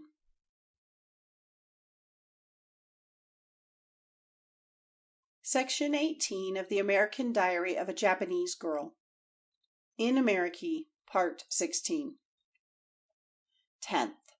My uncle wanted me to join him in visiting a stockyard to see the doomed pigs groaning foo, foo, foo. I declined. Uncle started off alone. There was some time before I heard someone fisting on my door. "A Japanese gentleman wishes to see your husband, madam," a hotel attendant addressed me. Good God, my husband? I cried. Satemo. How could any porter be such an ignoramus as not to distinguish between Mrs. and Miss? Possibly he esteemed me modern enough to marry an old man for money's sake. Oya, he was Mr. Consul of Chicago. Walk in, sir. Uchino Hito will return within an hour or so.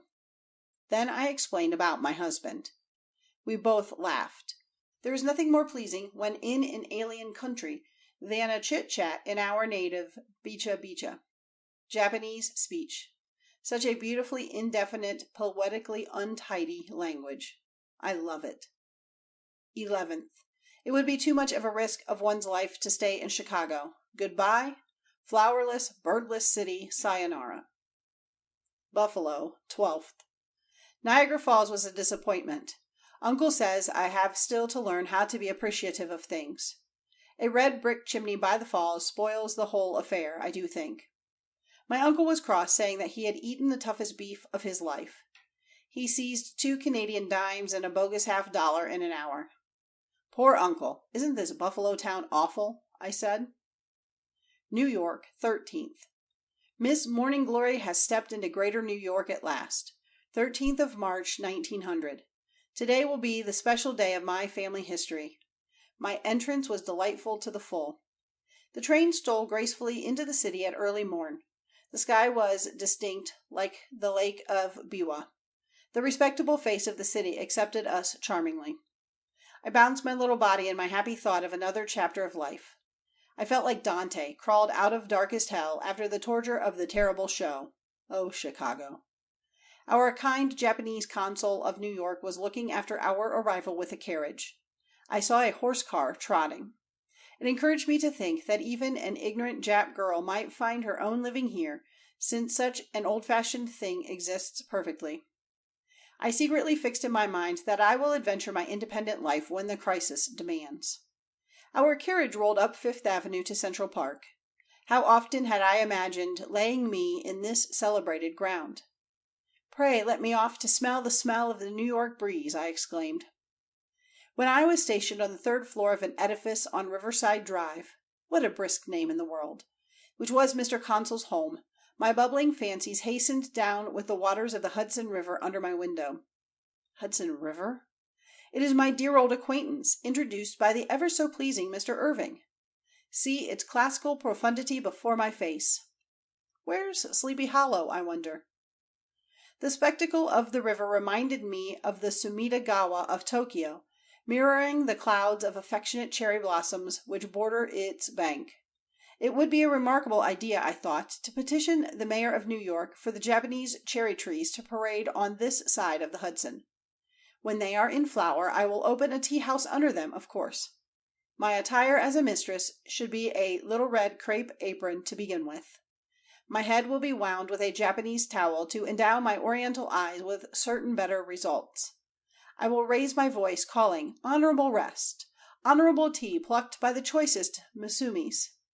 What a novel! Romance. How I can live without it. In that case I must entreat the removal of the characters on the other side which are "Lots for sale," because I don't see any such unaristocratic sign by the Sumida Gawa. 14th. Oh, snow! Yukaya Furay Furay. The season of the city is still within the fence of winter. I was grateful to my fate that conveyed me here to overtake my loving snow. I settled me by my window in absorption with the snow view of Hudson Gawa. How busily the snowflakes fall. Their cautiously silent hurry made me recollect the drama of the China-Japan War. How stealthily the soldiers marched at midnight. Can I ever forget how I tugged my shoji, crying, "Victory, die Nippon!" I raised the window, stretching out my arm. I collected the snow petals in the hollow of my palm. I tasted them. "Uncle, New York snow is as deliciously savored as at home," I said. Central Park must have been artistically attired. "Oji-san, let us go to the park for snow viewing. I advise you to till a bit more poetry in yourself, uncle," I announced. I began to change my dress before his decision. 15th. We went to the famous Brooklyn Bridge. Verily, New York gentlemen are interested with their papers in the car. Newspapers, oh newspapers. There's no slip of a doubt that they would die without the sight of their newspapers. The unheroic part about them is that they forget neatly to offer their seats to a lady. Woman loves an absent-minded man once in a while, but never on the car, I do say. I suppose every woman of this city has to be rich. Must I equip a carriage? I do not see why I could not win the first prize with my Louisiana ticket. How I wish to fabric an every inch a Japanese mansion on Fifth Avenue, and welcome 1,000 Tojins to hear my Jap song on Sunday. Is this bridge built for Americans or Europeans, uncle? People crossing here use no English, I said. Liberty statue. I will let the beauty statue hail from the Bay of Yedo when I am wealthy enough to afford it. Doesn't Nippon signify beauty? How dear is that sign, "Beware of pickpockets." It makes me just feel as if I were at Shinbashi Station in Tokyo, doesn't it you, uncle? Humbly humble Rikisha men. If I were besieged by them imploring me to take a little honorable ride, the scene would be complete. I miss such a merry car in America. We walked down Broadway. We came to a graveyard. Tombstones in the midst of commerce. Oh, romantic New York! I wondered how Wall Street gentlemen would be struck glancing at them. What a soft silence hovered. The old Gothic church was my own ideal. "Uncle, let us fall in and rest," I cried. The morning service was proceeding. Alas and alas, not one soul was there. Is this a religious city? The inside was compact of heavenly purple air. Mr. Bishop, whatever he may be, gestured like another being from a loftier realm. A beautiful boy, there's no greater fascination than a boy with a prayer book, supported the service. Intangibleness of speech is itself a divine charm. Will you mind asking Mr. Bishop whether he wants a sweeping girl? I wish I were given just a chance to clean such a holy church, uncle. Then I looked up to Mr. Secretary. 16th. It seems to me a recent style that New York ladies discard their babies to leave them in the hands of European immigrants. Very likely they want them to learn an ungrammatical hodgepodge, as respectableness is old-fashioned, and accompany a dog with mighty affection. Oh, my dear chin that I left at home. Shall I call it to America? Little loyal thing, pathetic, clinging. I am sure it would beat any other in a dog contest. 17th. I never saw such hungry eyes in my life as those of an organ grinder, set upon the windows for a dropping penny. To an artist they would hint of a prisoner's bloodshot eyes, numbed by useless gazing toward the light of the world. Poor Italians! They don't know one thing but turning the handle. The last 2 days they placed their organ, read their sign, Garibaldi and Company, under my apartment at the same hour for my bit money. I thought one of them might be a grandson of the renowned Italian patriot. How interesting it would be to be told of his shipwreck in life. Now 3 o'clock. There's 1 more hour before their frolic music will gush. I must wrap some money in paper for them. God bless them, simple creatures who work hard. 18th. Mr. Consul, an old man who sips the greyness of celibacy, never strays out from his official duty. He calls society and novels 2 recent pieces of foolery. The family of Uncle's intimate is off in Europe. The possibility of a nice time for me is very illegible. Sumarani. Last night I sketched an adventure of enlisting in the band of domestics. Capital idea to examine a New York household, I said when I left my breakfast table. I humbled myself to a newspaper office with the following shamefaced advertisement. Jap girl, 19, good-looking, longs for a place in a family of the first rank. I used every kind of oratory to bring my uncle to agree to my 2 weeks of freedom. 19th. 2 letters were waiting for me at the office.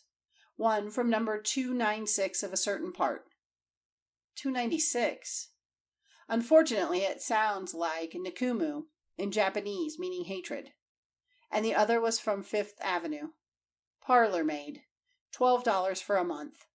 I shall accept it, since it is the proper quarter for seeing the high-toned New Yorker.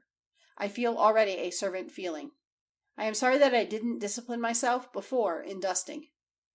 I will style me an honest worker for a while. Toiling for my daily bread does ring an American sound, doesn't it? Domestic girl has no right, I think, to sit with Messrs. Consul and Secretary, I said, moving my dinner plate to the kitchen table. Morning glory, isn't it time you changed the book of your diary? Really, sir? Let me close now with a ceremonious bow. My next book shall be entitled The Diary of a Parlor Maid. End of section 18. End of The American Diary of a Japanese Girl by Yone Noguchi.